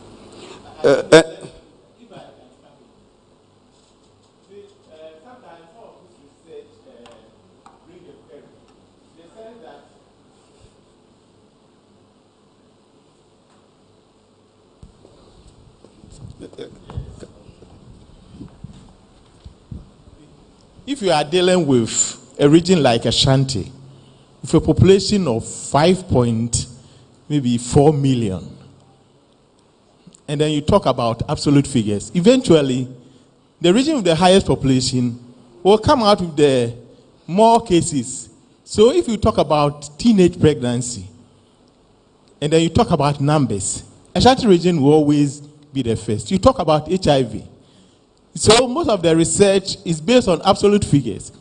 And you can't compare maybe Ashanti with 43 districts to maybe a half with 43 or 6 districts. And that is the reason why most of the time, most of these issues, the violence and all those things that we are talking about, is either Ashanti or in Greater Accra. And it's so simple. So when you talk of teenage pregnancy, if it's not Greater Accra, it will be Ashanti. If you talk about HIV, if it's not Greater Accra, it will be Ashanti, because we are talking about numbers. And we have the numbers. So that is a very simple reason. And all the violence and other things that we are talking about.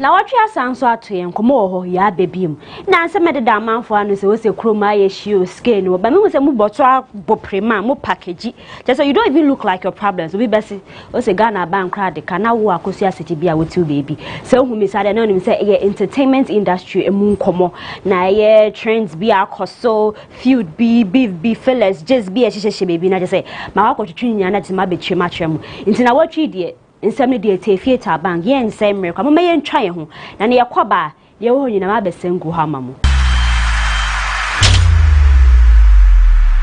medofo me ma wakwaba na nse na nse de mu bomoden na mo hwɛ mu hye ne ade mu me bomaba so mu ma Nkommo Wo Ho no nso enduru achi na nse me ka se me bomaba so de mu bisa nwoma adofo ebiesa na Nkommo ne de dɔɔso just say big stories say PMO entertainment industry. Wouldn't say KKD wo ho. I on the Paul Adomo trade wo ho.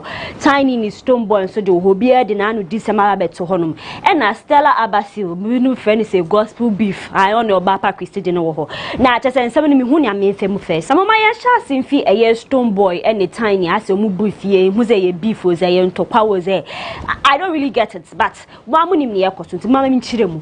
Eye Stonebwoy or call hits of him and now got to say what the Tinnny send back to Jana say what Chirima I say or the Kebi which him as some show promoter be a Chiana Castle and come back for me but Yamu to MPO honum a Benumuki cassette sometimes Tinnny crowd Tiana for shows on but that I haven't confirmed a yatta someone who's asking will be at an betum now you want to me and Bainaja promoting kwatam ne kan do kosi police station say onhia a year 2000 e dia e no fa kan man nti Stonebwoy call we his of mo no kwati asem no so obi an yem ye de Tinnny de we ni nipa nti na ejo otua 2000 at so kwati say onu profile asem na so atwa na ye wo ho ye almost like 2 months after the whole issue na e Tinnny call OKFM and na be ku bisa no so sansem na wo say oh na wo a whole legend senior man 2000 na wo say wo dikebi no chire mo say enya sa na asem nete na kako on chire mu na nkonko ni bebie no dutu just say Stonebwoy make we ni one na wo studio at that time I just say what penny so say Stonebwoy ntia na say it was for fame of whatever it is no omunya there some bunch of fools obese o chire mu bachi ma say wonim nyanse bia just say one dream kwachi now the better than say I don't know yes I nipa ni dan kan akoma mu na te say opese obo na nsem de beye bebre so Stonebwoy who's about no outside the country or back no call hits FM. It's a hit of them no so then I do just or say or share video no yeah cause or no the nanko needs our bad intention or he was just helping a brother you know what I mean to say papi mos and yemuye na kwakwa say akwakoyi kebia man but Stonebwoy or explaining the side of his story no do to just also industry mkofun penasem also they say it's just pure hatred or no biasem you never some fan hotel so no the industry there there's nothing that surprises no sound so the cat too just say as onim said Tinnny was some side be into no anka say enye ne ho but me call Tinnny page me so me kohwehwe mu say obi dey send me to just so hwehwem kakra no say Shatawale adamfo bi ni adentie bi asa aha wa unim the down come on no but me nim say backstory be sure but it looks like Tinnny Shatawale or one side but yenkoyenim enti Stonebwoy di tuja no chema say Tinnny ni interview ka say wa boa na ni ade bo say nya sa na ete they no starting the career ni first album na Onumade. This is a Nigerian word be o say enu no feature no so wie no so mole say dey no so be feature ni biti anka atika anti sa amwa no anhye da anti ase nti se mi betu dwa na Stonebwoy so say we di Tinnny ho ya mafuche ma Tinnny pa ni cho no later na and the Dustin Sanso so frɛ Tinnny so no so fa ne side em betu dwa say asem ni dey kwaka wan side na wan kan akwasa wa bias wow, okay, say Tinnny about he hits of for presenter. Tina go him say na beko. Tinnny by also no he still maintains say no case dey a bunch of fools and it because asem ne ba mu ntie one side. But move ones watch him was for Tinnny one for say some dey bebre. Be ko wi ase Tinnny kokko pie just say interview gidi echi no so. Chega up and chew na then but Stonebwoy dey one case up and chew dey be also no akasa maintain. Na say na the dust dey na no ko tumu no say as the one and the dust can sasa ne kasemode ne beka bunch of fools in ho but echiri otwesa ne ade but mafuchire ma Tinnny na wa akoma wo soro sa say interview gidi o but of course sometimes so bu onom na say o kan ho asem enyo bia na de bechew bu onom he feels like why would you disrespect me maybe na papa mu na wo pe but nsem ne de akwa bebre but I don't know so wow Felice say there Tinnny wa bepa hate FM ne mekukwe ne Prince Chega no mo ochew no wuje di say opa Stonebwoy so cha na say we say enye ho anoma any face one and chas and I mama and trust and answer na metal KKD story ne film mama me fa gospel beef yi embra ubeka ya Stella Abasil veteran num tuni just say mama a just who say no ho ye she say one would book ni recent pictures like she doesn't even look her age Stella den ho ye rade oh mufasa ahofie bi ndomi na nya no na ebebeka mama yen konkomo no so Stella Abasil no take it to a Facebook na flyer bi Obapa Christian 20 unse no ni da so say nenim da ho so oba be perform and of fast up sa flyer no the troll say it is fake also Obapa contacting here for a year show be anti or no cast or basho be anti. It is fake, no fans for and disregarded. Now somebody now say now who do any obi any better show so I'm so nipa. How do you do that? Maybe just a gospel that sometimes things really pass, but that is not the right thing to do. Into this me better Janama for so Obapa we dey one yard. And Obapa so didn't inch by. Now Mafu Chilema was on the patch. Now the wow video ya interview koye ya no the ase say or you still a fella say why any boni bidia any or panic one fan channel say that is me, you are not showing remorse. Unka se bia when who say na we na ntwa kwan mu. Ba person o ya who say I say who was side. Obapa kan say Stella Abasil, veteran gospel musician. So who say ni nim da hono na that say nanka enya ne da. Ese sanka Stella no etwi phone e frɛ no. E bisa ni so meba. Na ade na ode mani matufo yi flyer so nim say member na me nka hye. Na oyi but ono de as bad time is na work so bad time oba ye adwun so go na say ye pepa wo ntwa no. We dey as Stella etwa 9 into 1 ya de ma say na wo so bi hu na na ni nje wan fra ade na wan use sa energy na fan friend mafu de wo say Obapa we de wo fam de na say beto dwa na ye hu say Obapa Christy ene Stella Abasi mu koshia wo ye abna say wo filia an ni album listening bi nwom to for de ababeto out na ye hu say wan hage na wo so we ne say asem no ye twa ne ye behwe ye hu say ade chi na ye hu say Stella and so okay if money will Michael interview or say Ochema or say what the hell say to me or say who Obapa critical only who new relationship I on share or said that the news agent to be a ward and for no half any dear when any matter or say one friend one bona man if you want to say wouldn't any matter now work as one yenny ya now say who can out to papa so nti Ochema or no day on my warning Stella Abasi o say it more be a fan any man to program so say we also fool say we are sorry say we are qual say we are we are not for make sure say who they need to program so we be catch and of course she has a point Ochema sometimes we have show on said am both shows baby into the name to na ne fans police obeba na show bia obeko bia wan ba kwakoye say I say Stella we need to program so e bi krampo na nya obi an friend into opamocho mu make sure say mo be and of course na yes kasem why would you put someone also no kwade dey ya no say ade amutua ticket eko nti say wo jeska so why would you put my name on it na say maybe to no say na we dey say bia nka nya hwe but sister ye mfendi wada Ghana now. This interview is taking my time. I'm here for 2 weeks. When come home, but I need to address it because me ntinase ye mo kwan ento homa adwa Christmas me awono. You cannot be disrespectful and rude to your mother. Say ebia me de me numbers at all and also na me fa so na be boa me. What the hell? What the hell? No way.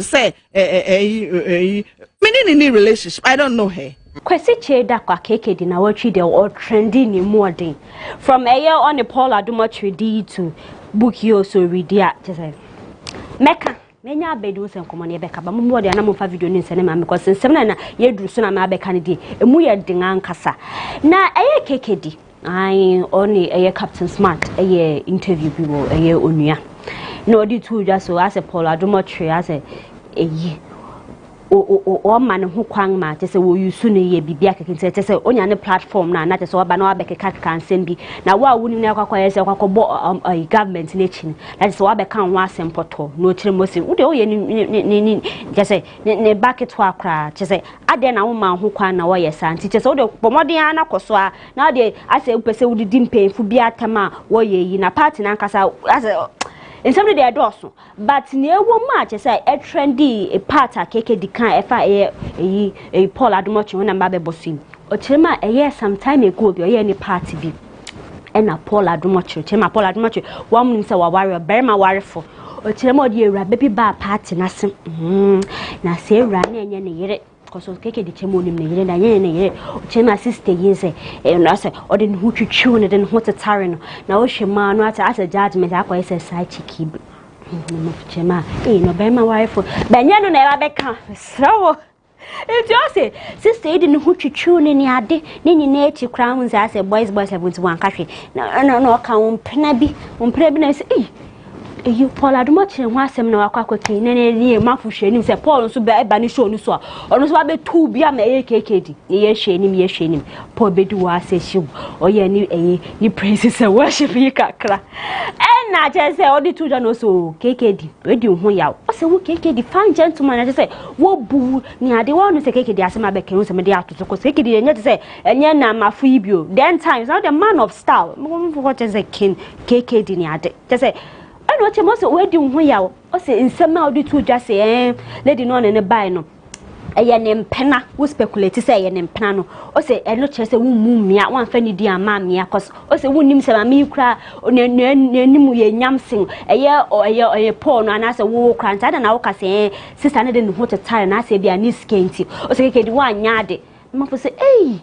Obi aya kasmato so say we be defending who say wa fe chi na we yi eye keke the weak points bi aba na o kire mo mbumia na sansem ye o kan yi obeya okokotwe ensem etwe eche o twetwe ensem ba say essence ade a wo ye yi ebetime de asem aba ba na den de akokofa sa KKD asem na ba na yesi eh Paul asem aba na ye ki wo pese wo twetwe ensem ko nyanya ko fififu na se but KKD nsem yi betu dwa na afo chema say na Paul Adumachi was such but me dem meaning it's just mere speculation na Japan so betu to be man o chema KKD one kan ye say nsem na odi tu dwa no one fa ni di amamia na KKD ya kra interview on Captain Smart ye no this same be tu dwa baby e do ne de impay for mesere ma mani mara KKD say onu de open reading or don't say KKD na adwi mu do kasa hu say opehini nyansanini KKD baby a wo bia me to chema no chema one time be no read the book nane ne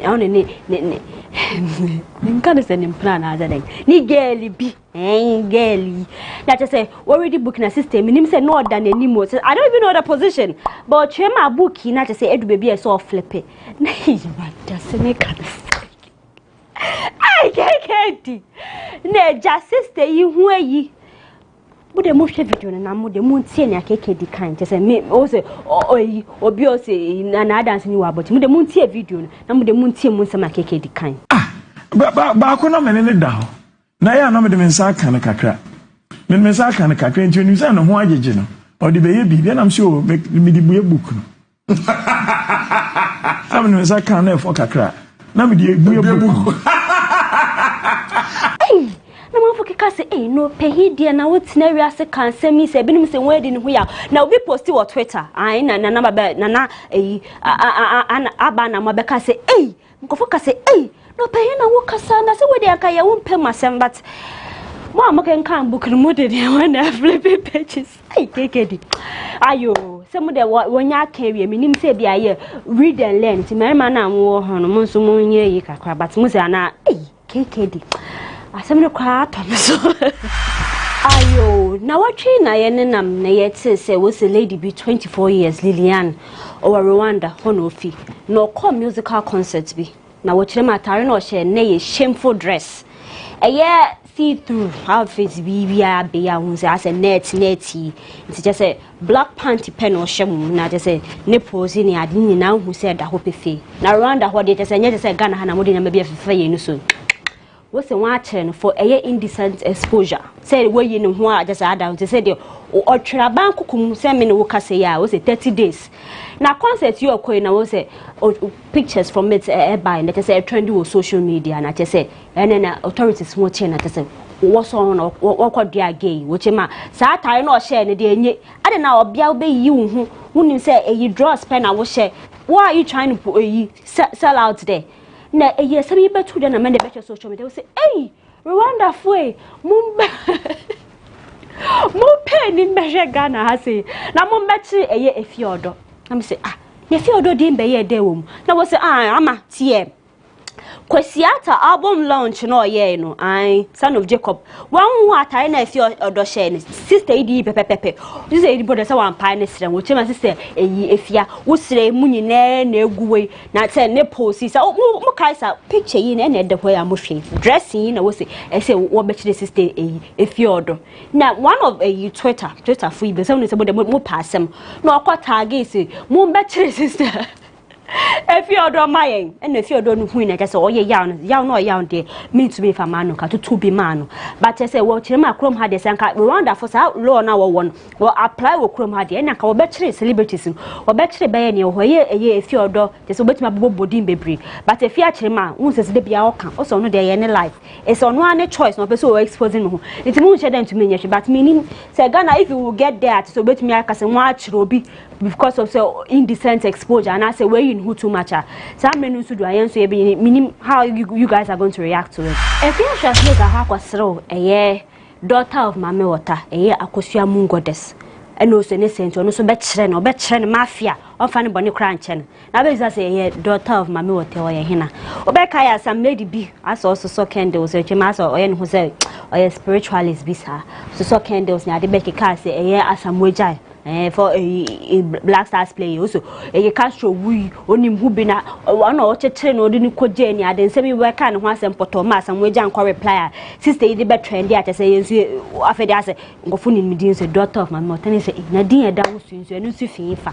Now, my milk TikTok, our friend, Akosia Moon Goddess. That I say, only the answer of 5 franc for being a tornado, delay, a ye, Miss Bell, Schwarzenegger, and I say, Boaka come on handsome, no cobo a year. Asibulanga sana na nazo na da wenye na wa nse di na da hokobo ni din na no se fia de umtumi fa san sem yin be fa ne dan no a te so on shake u kakra no so ene no on so mun selo sister nti ono ankasa ni fi e na waso candles no so afa card ya ma mi kan ba no de ne de ne card ya wode to eyi ye didi ego ibi no se sister o shiwi ya no so no don fe na Akosia Moon Goddess so be fe ni Akosia Weed Goddess o chema o chiwi no be gina ho na te se o keke kan sem bi ehu hia na o be serew no e na ye daughter of Mame Water ni ti kwa payo so no so ono de e ye fi aswas ne go so be che na kasa kos sa sem na o be ka ne ho asa so man chance on kon be ka so Moon Goddess me pa cho me nye se bi ba wanye nti ne sancho so on ne be dele nti yenso ye okrom ha minim so be ma ne eyi say 30 days or tomato se ne be si bia yenso ye di mu chire mu e ba betudwa. Hi, this is your sister Efia Moon Goddess. Today I'm going to do reading on Akosia Reed Goddess. Spirit, show me more on Akosia Reed Goddess. Nkommo no de mo aye show pa ba mo de mo ma ye ntwan hu kakra na ye kwa ba ma boni ne aka nyina da besom.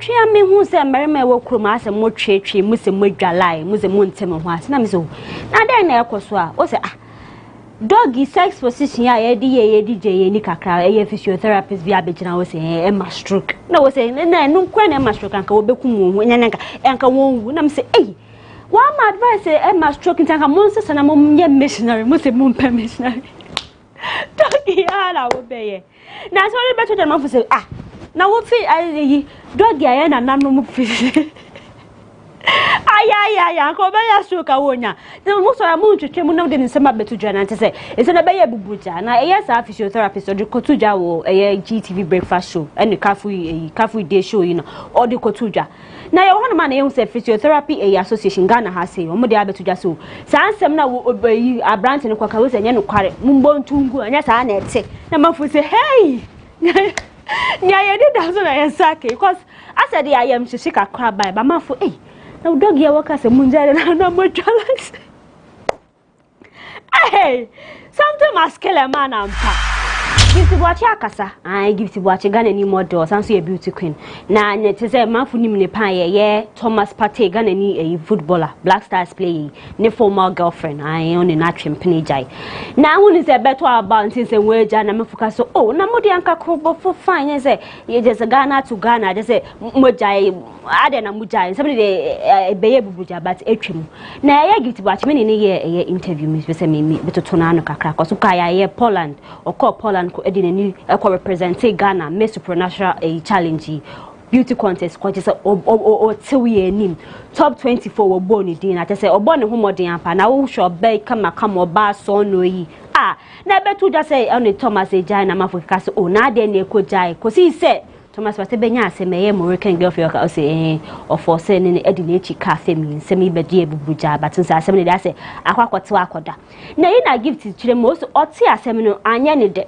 bumu amaya mu ex nya asema na mu boshiro dey say bu de say just asema to no say dey bi ono dey be see na she always prays for Thomas Pate ai no dey oche mo so no dey oni ni asembo ni bia also no podi anko pa some relationship be to dwa na kan no dey anko person ko keep ni low key na ye private and say Tracy okay yen to aso me bo Tracy Pate DNA na gifty osanso trema 2019 na 2019 Afcon ni awokoyi na nsembetu dwa say woso okopie mu wo boys you hotel ni ade be ye buburuja no oba show you me ni twetwe nkomo no so so clarify o se nya sa na ete satan na betu just say Thomas Pate ge bi be share whole campaign o se satan no na twempena direct correct one it was legit I had to say bia na ye ni mpena be onyo ne girlfriend ankasa nzasem na journalist bi betu just say den na fan kosi won o se anya ne den na no kware bia nso enim na gift ye share ni journey about pageantry no chema Ghana has the mia na ya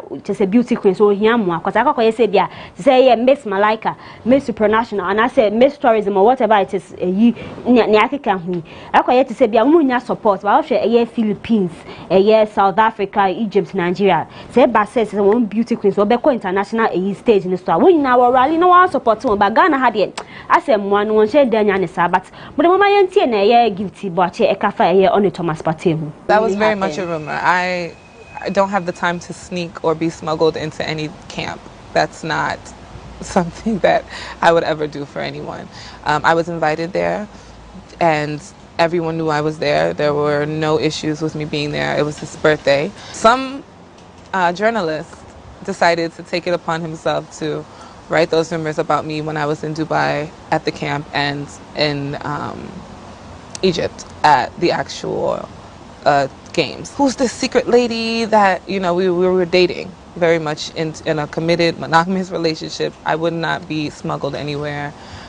So those were rumors, yes. And as far as the way the ship, why do you guys say the ship sucks? People break up, it's okay. Me don Shatawale. I me godfather. We get money past your father. I ono na sem na making. Now what you know the to just so also okwa some Toby wo Nigeria. Na flyer you posti what Twitter say clean. Ene be share agenda boys and girls. So say, hey, Shatawale anya na December ya last year. Everybody January this year 2022. Odi be just say Nigeria fu hia won wa. Be ya won artists na chirema. They don't support Ghanaians, but that side there now you had a very legit point. Na if they na do when you coach Nigeria, we say, hey, Shatawale I say, wan kasa wati untesu egu fe na wa osando katerema sanso afebiem. But Saturday who no say, hey, other na motesa, bibia na say, mo pese mo rush na mo de ye news bi, o se nya sa net. Enyi se bi okoso akwaye eye okwaye promotional. To bi keke no, it also ye business related. Nti na odi na ni ache Nigeria. Na enye se na mo kan na mafuche ma se na eti bia no, nkwa be promote unum. Wa so the one waka say you don't need help from them. Akwa say I say o say anoma akoko ne say de ko hunu nsu ne sa bene na mpese mu busa o ti ase a but what tata wole nsu di achem say anya sa na ete o say anya say o promote unu say one don there he's big, he doesn't need your promotion. When I say O'Shea, you say baddest. I Nigerian you cross dresser. I'm Bobrisky. Now you call berry man or dress so beer. Just say no question say moon refer to say or your berry man. Mommy of Lagos asem na making. Bobrisky chemo di ni ba betre Ghana. Na just or the flyer you to any Instagram page or no kasa or restricted comment section and no anko better say na ye be keje egum. But in some man say Bobrisky so di ni check room ha say. Na man say hey Bob and then I told na oba na media to na say be abeje woni kakra ba unze Ghana ha de be awe boba ye be ma Ghana jollof papa na waka wanu ahwe na nsemi betu da na Twitter ni bibe ko bisa Sam George Sam George say Sam what say Bobrisky so abaka na won say Sam George on is LGBTQ sa ma community on kakura no so Ghana ha de hospitable ye bie yan pon betumi aba na so ka hu Sam na wo krom ha say to beje nani a na so say the ebro so no better say o she baddest ankasa na wo twi de common no na edoso wa mo nim say ye gospel beef ye Stella Abasil ni ye Obapa Christy di ye di nchiremu aba ye nim say bibisa so be pie fie cha say pie fie cha rum say so ye wa ha say ye Tiny ye Shatawale KKD senior man on so ni se ya betudwa KKD boy ni nyina ye de brem munti ama bro ni adwuma nesi for this week na medi mani sanso di echi mehwe ne ekoso da se ne eti bia meba baboaboa no na mede aso sansam da masemo a mohwe mo bomode ana mo nhye ne ade na je say mo spread the good word da se ne ye be sanso ehia.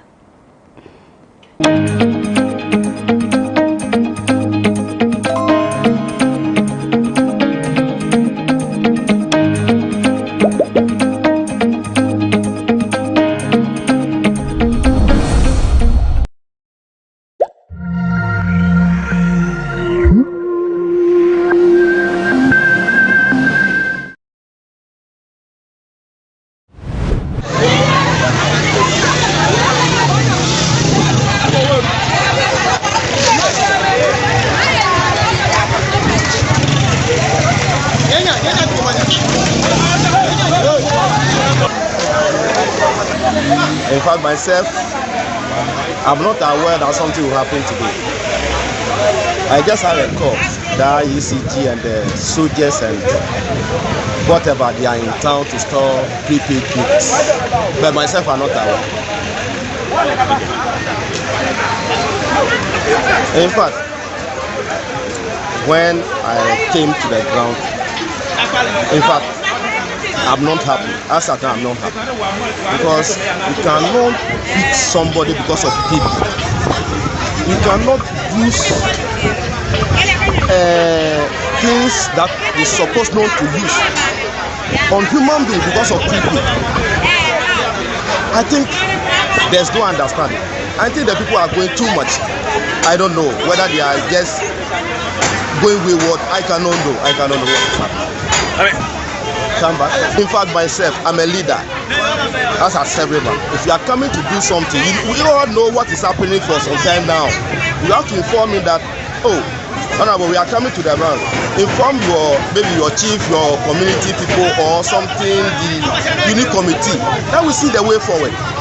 But no. Just sometimes you are in town because you have the power, you have the soldiers, you have this thing, so you are coming to brutalize my people in my community. That is not right. I'm not happy about what happened. Look at pregnant women, people that are coming from farm and things. Innocent people. What is happening? What is happening in my community in Ghana? No, there's no way. The big men have to come out and talk to their people that they are going too much. They are going too much. Too much. Yourself, you can see. You can capture some of this, so I can also, you can capture and show to the whole world and Ghana what is happening. My quick advice is our big men have to come out. The clergies, the stakeholders in the community, the chief executive, the MP, include me as everyone and others stakeholders and the government and the regional minister, that we are dying and we cannot continue to die because of prepaid. There's no way. We don't want to die. If we die, who will use the people? Who will pay bail for this thing? We don't want to die. Good afternoon, sir. This afternoon we were here where the police, the soldiers, they came. They came and attacked we to give us prepaid. But we didn't thought that we would take their prepaid. Me, I don't know what they are doing, sir. I'm from bush. I go and cut firewood. So after we from the place where we go and drop the firewood, as we are coming and we meet the soldiers, and they attack me by force and start to beat me rough. I don't understand. I don't know what I do them before they start to beat me. They beat me up. See, this is a catapult. This catapult. This is a catapult. I don't know why they beat me just like that. They shoot me seriously. I don't know. I don't know what happened before they are doing that thing. I didn't say anything, so I went to police station and collect medical form. This is my medical form. I went to police. They collected my cutlass and my everything. Even the one who is driving the Abubuya, the motor king driver, they shoot him up and they wound him. They hurt him. I don't know what to say, sir, because I don't understand what they are doing.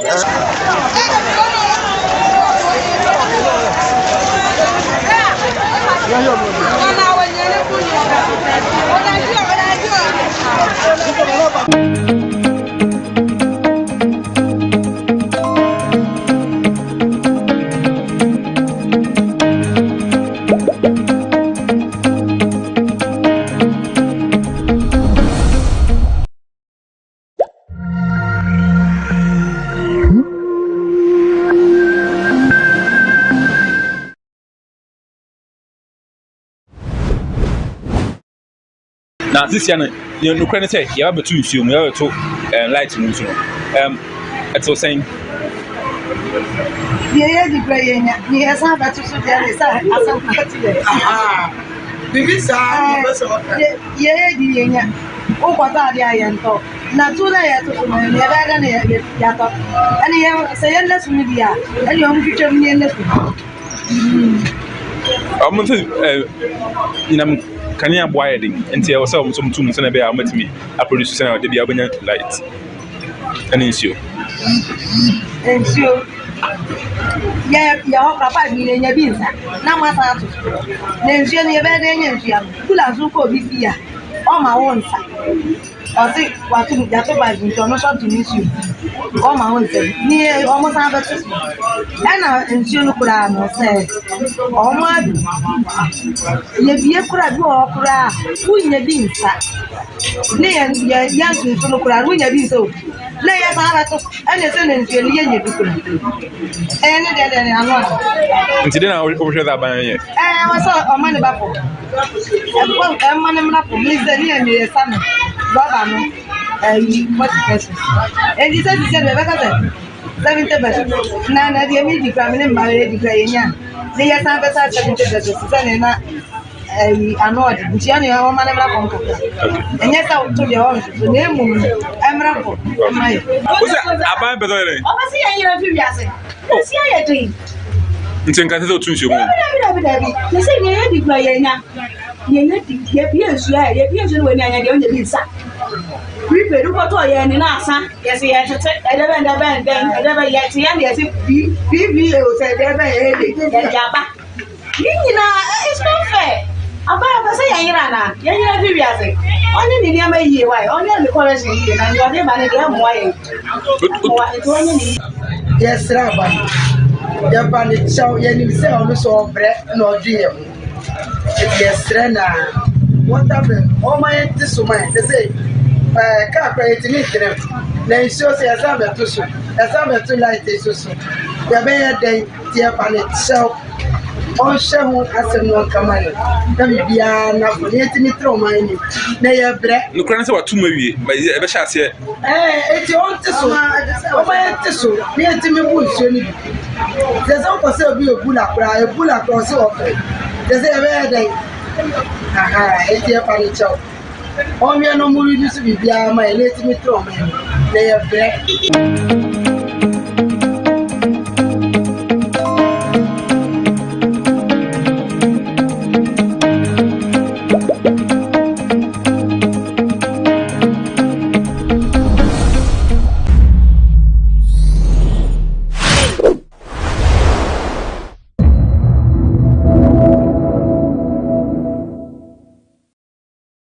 We are in to pay bills. Nobody can say you will not pay bills. You can't do that. You can't use electricity and say I will not pay bills.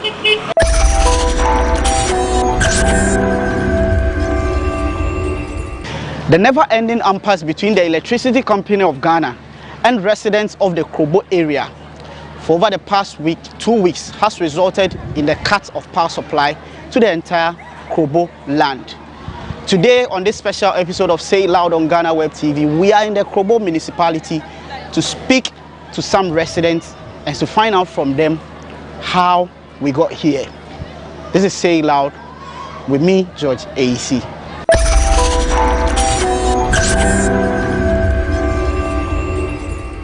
The people of Nkommo land, just like any other Ghanaian community, enjoyed electricity supply until 2014, when the business relationship between residents of the area and the Electricity Company of Ghana took a different turn. The issue that brought it up, overbilling. So from 2014 to 2017, a committee Kofi Afel Committee also state that 2014-2017, that bill should be cancelled. There is a chart with ECG also show that that bill is refencing. There is difference between cancellation and refencing. Refencing means maybe tomorrow you can bring that thing out, that this is your debt, you will pay. Per my understanding, from 2018 to 2022 or 2021, they are giving 5 years period to pay. Now, our concern, major concern is, if I Nene Sakino, this house, I own a debt. I must know that maybe I own 20,000 Ghana cedi on my meter. So by giving me prepaid, maybe you will be taking 5 cedi anytime I buy prepaid. Then I know that by 1 year, that bill will be clear from the system. So that after 1 year, if you are still charging me, then I have to find out why you are doing so.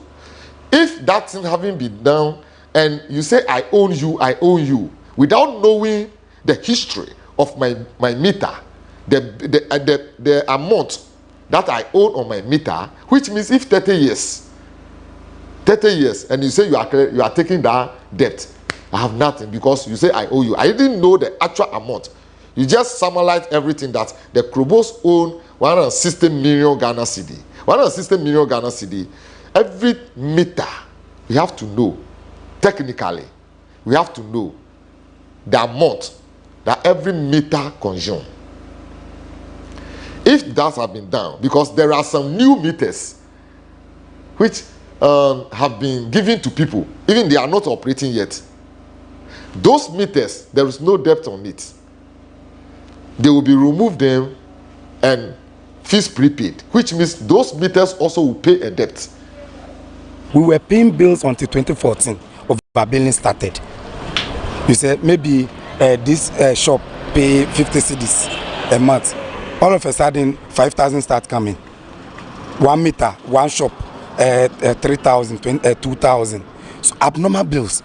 So when we started the noise, you see themselves accepted that it was an error, a mistake. So what do?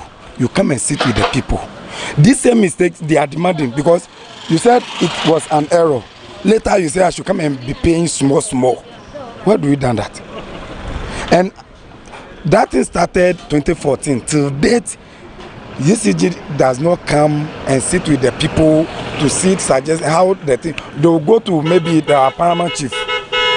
When they go to the paramount, whatever the paramount chief will say, then they took it like that. But the paramount chief doesn't, excuse me, so he doesn't pay bill for me. I am the victim. I'm your customer. UCG, you are my customer. So come to me. Since 2014, since the demonstration 2014, they stopped bringing in bills. So they accumulated the bills. Then they came and they say we should pay all. I can't pay like that. About 5 years ago, when this thing happened, it started with overbill. So when the overbill came, we tried to solve it. We couldn't. Anytime we make effort to solve the problem, we couldn't solve it. So that's till now, that problem is still there. Why is the problem not being solved? Is it that you are refusing to understand the position of the ECG, or the ECG is refusing to understand the people of Kobo? The ECG, they don't want to understand us. They want us to do what they want, but they don't want us to do what we want. And what is it that you want? The prepaid is not the problem. When there's no problem, when the prepaid come, we accept it. But now there's problem, so you have to solve the problem first before the prepaid.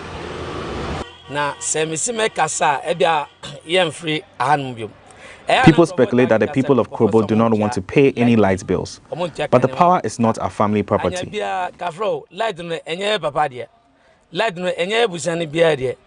We never had any issues since 1969 when electricity was first brought to this area. But from 2014 to 2016, we're receiving bills as much as 8,000 Ghana cedis. Imagine an old lady at home being asked to pay a bill of 8,000 Ghana cedis. So we said no. From 1969 to 2014, we have never received such bills. 1969, ever drew 2014. Let them massa. And this and Cabeza, movement We have asked that we investigate and find a solution, but now they are insisting on introducing the prepaid meters. But we are also saying we won't accept the prepaid meters because it is a ploy to have us pay for the debt.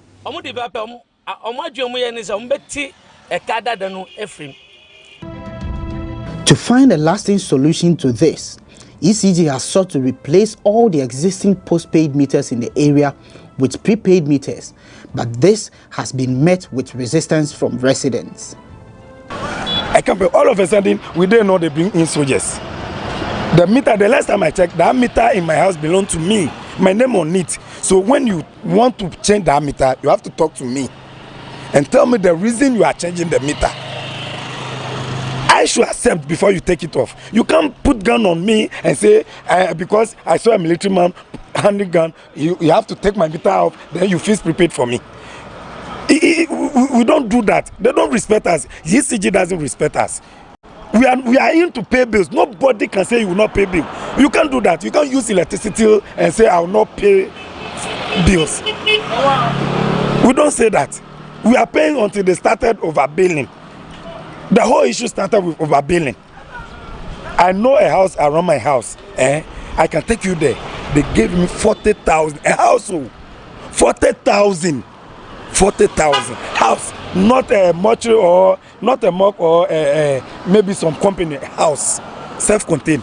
He lived in the house with the wife and the kids. 40,000. He made a move to the ECG office. They said he should wait. He should be coming and be paying small.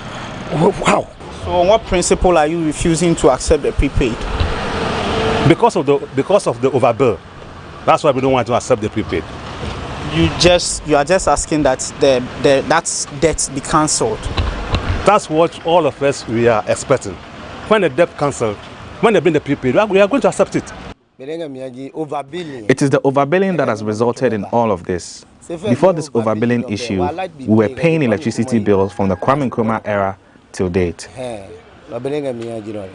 Ever since generation, we are paying light bill. We have been paying. So when this thing started, this overbill, that caused the whole problem. Understand? Amidst security and safety concerns for their staff, ECG has cut power supply to Nkommo since July 27. This has had a significantly devastating effect on both social and economic activities. Look at how people are suffering. Innocent people are suffering. Students are suffering, hospitals are suffering, and market women and myself. You see my shop, because I work with the fitters, the welders. Because of the light, my shop is down now. We are suffering because we don't have lights now and we have to use generators. We use up to 3 gallons of a petrol a day before we are able to make ends meet. It has become a problem for us in Nkommo land. And we know our customers do not have money to even get haircuts.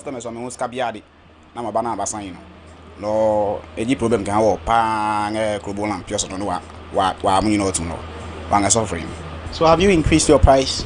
Yeah. I have now increased my prices. I used to charge about 7 cedis for a haircut, but it's now 10 cedis because of the fuel cost. You say that because of that people are not coming that as they used to? Because the money... Patronage is also low because businesses have come to a halt because there's no money in the system. As a result of this, when they come, they ask for a reduction in a 10 cedi charge. So if this continues for some time, how do you envision this is going to affect you? It is already affecting you, but going forward, if the light still doesn't come, how is it going to impact you? It will greatly affect us because a lot of the folks have now relocated to villages and other towns. If the light do not come back on soon, it will greatly affect us.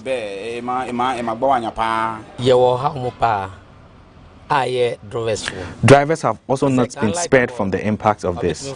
Before the power cut, we had passengers traveling from Accra to purchase items including frozen fish. Now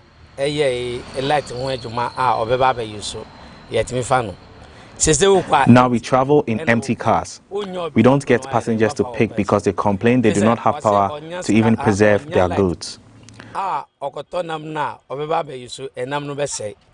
Dodo first na yako form buy na omo wo fridge omo na omo use a light no better omo nya mfaso adichi omo sa be kwa akra asa akoto enam no bi anasa ashama anasa tema enso light ni we obia ntukwan biom.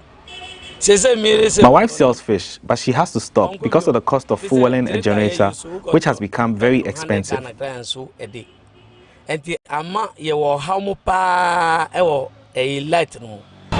can see everywhere is dry. Nobody is around to work with. So there's problem. There's problem.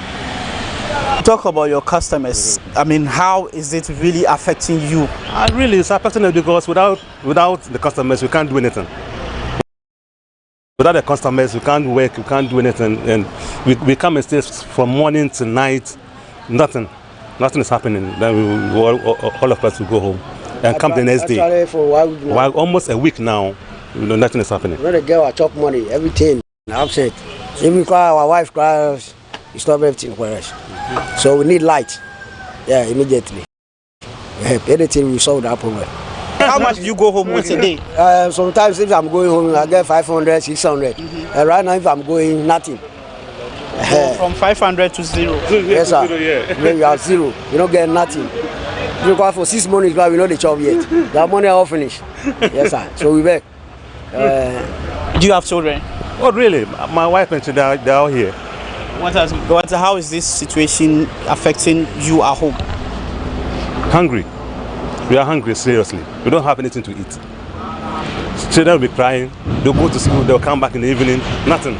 Daddy, where's our food? We don't have, because there's no light. We are in the darkness. From 6 o'clock, we see everybody running to go and sleep because we don't have light. So it's affecting us seriously. Not even providers of essential services have been spared from the power cut. The St. Martin de Porres Hospital in Agomenya handles over 300 patients at its OPD alone on a daily basis. The medical superintendent at the hospital, Dr. Stephen Kosi, told us how the facility has been getting by. I think since the power outage, we have been running full services 24/7. We've been running our OPD, our inpatients, our maternity has been working fully, antenatal, children's ward. We've been doing all our elective cases and emergencies. I think that we're all hoping that the power will be restored so that we can go back to using power from ECG. We as clinicians have still been working, but then as management we realized that our generator, which is a very old generator, has been working 24/7 since this outage, and the fear is that if this generator kaputs, if it goes off, then that will be the end of our clinical service, because we are a fully digital institution. All our OPD, inpatients, pharmacy, lab, everything is fully automated, which means that we are completely and utterly dependent on power. So power from ECG obviously is the best choice, but in the absence of that, we're using our generator 24/7. Our old generator has been providing the power, but then we realized that if this generator kaputs, then that will be the end. And then also considering how much fuel we have been using, 5,000 cedis every single day to run this 24-hour service, it is simply not sustainable. The hospital, despite managing to operate, is on the brink of a shutdown. Management has decided that then we will need to reduce the amount of fuel that we spend. And then also, the generator also needs to be put off a bit to rest. Because if this generator goes off, That is the end of all clinical services in the facility. So that is where we are right now. It is not as if we are no longer running. We are still running a full 24/7 service. It's just that after 2 o'clock, we let the fuel get finished and then we have to let the generator rest a bit. But then currently we are running a full service. OPD is working, our inpatients are also working. I think that this is not sustainable. Looking at the fact that we are not getting any proper communication from anybody in terms of ECG or the powers that be, we don't know how long this is going to go for. But then as clinicians, we need to advise ourselves, as management, we need to advise ourselves and know how to manage the institution prudently. Because if this generator should kaput, then that is it. St. Martin's will have to close down permanently. The situation, according to the medical superintendent, is gradually having a toll on the morale of staff at the hospital. It is obvious that if you live in a community where power has been off continuously for 2 weeks, where you cannot preserve your food, where you are scared to go out after 6 p.m., then you come to work grudgingly, but then you still have to come to work. And I think that if it continues to go on, we'll have some agitation, because you cannot continue to always come to work and then you go back home, there is no power to do anything at all at home. Okay, you cannot preserve your food, you cannot do anything at all, and it is, of course, the heat is also very, very unbearable. So the security situation is more of a priority to management. Because of that, I believe we've changed a lot of their schedules to make sure that nobody is traveling within the community to come to work after 6 p.m. Those doing night duty are here by 6, and by 6 a.m. then they go back home. Back in the towns, residents are keeping up with the situation by charging their phones and LED lights with generators at a fee. This proves an income-generating venture for some entrepreneurs. However, even those cashing in from the situation say they wish power will soon be restored to save their community from crisis. We have been managing for the past 3 weeks. This is the business I started as a result of the crisis to make ends meet. If you charge a yam phone, it's about 3 Ghana cedis, and a touchscreen costs about 4 Ghana cedis. I charge the lamps for about 6 cedis. The yam oji for yam 3 cedi. Okay. Get touch of 4 cedi. Okay, so this will be the yam, what you refer to as the yam, and the smart ones 4 cedi. The lamps are 6 cedis. 6 cedis. Yeah. Okay. And is it that you are happy that business is booming for you, or what? I'm not doing this because I'm happy with our current predicament. Not at all. When people come, they ask for a reduction, but I cannot do that because of the cost of fuel at the moment.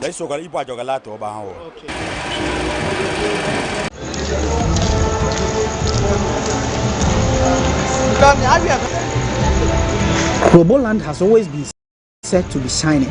However, the experience in the last 2 weeks has been different for indigenes and other residents, including essential service providers.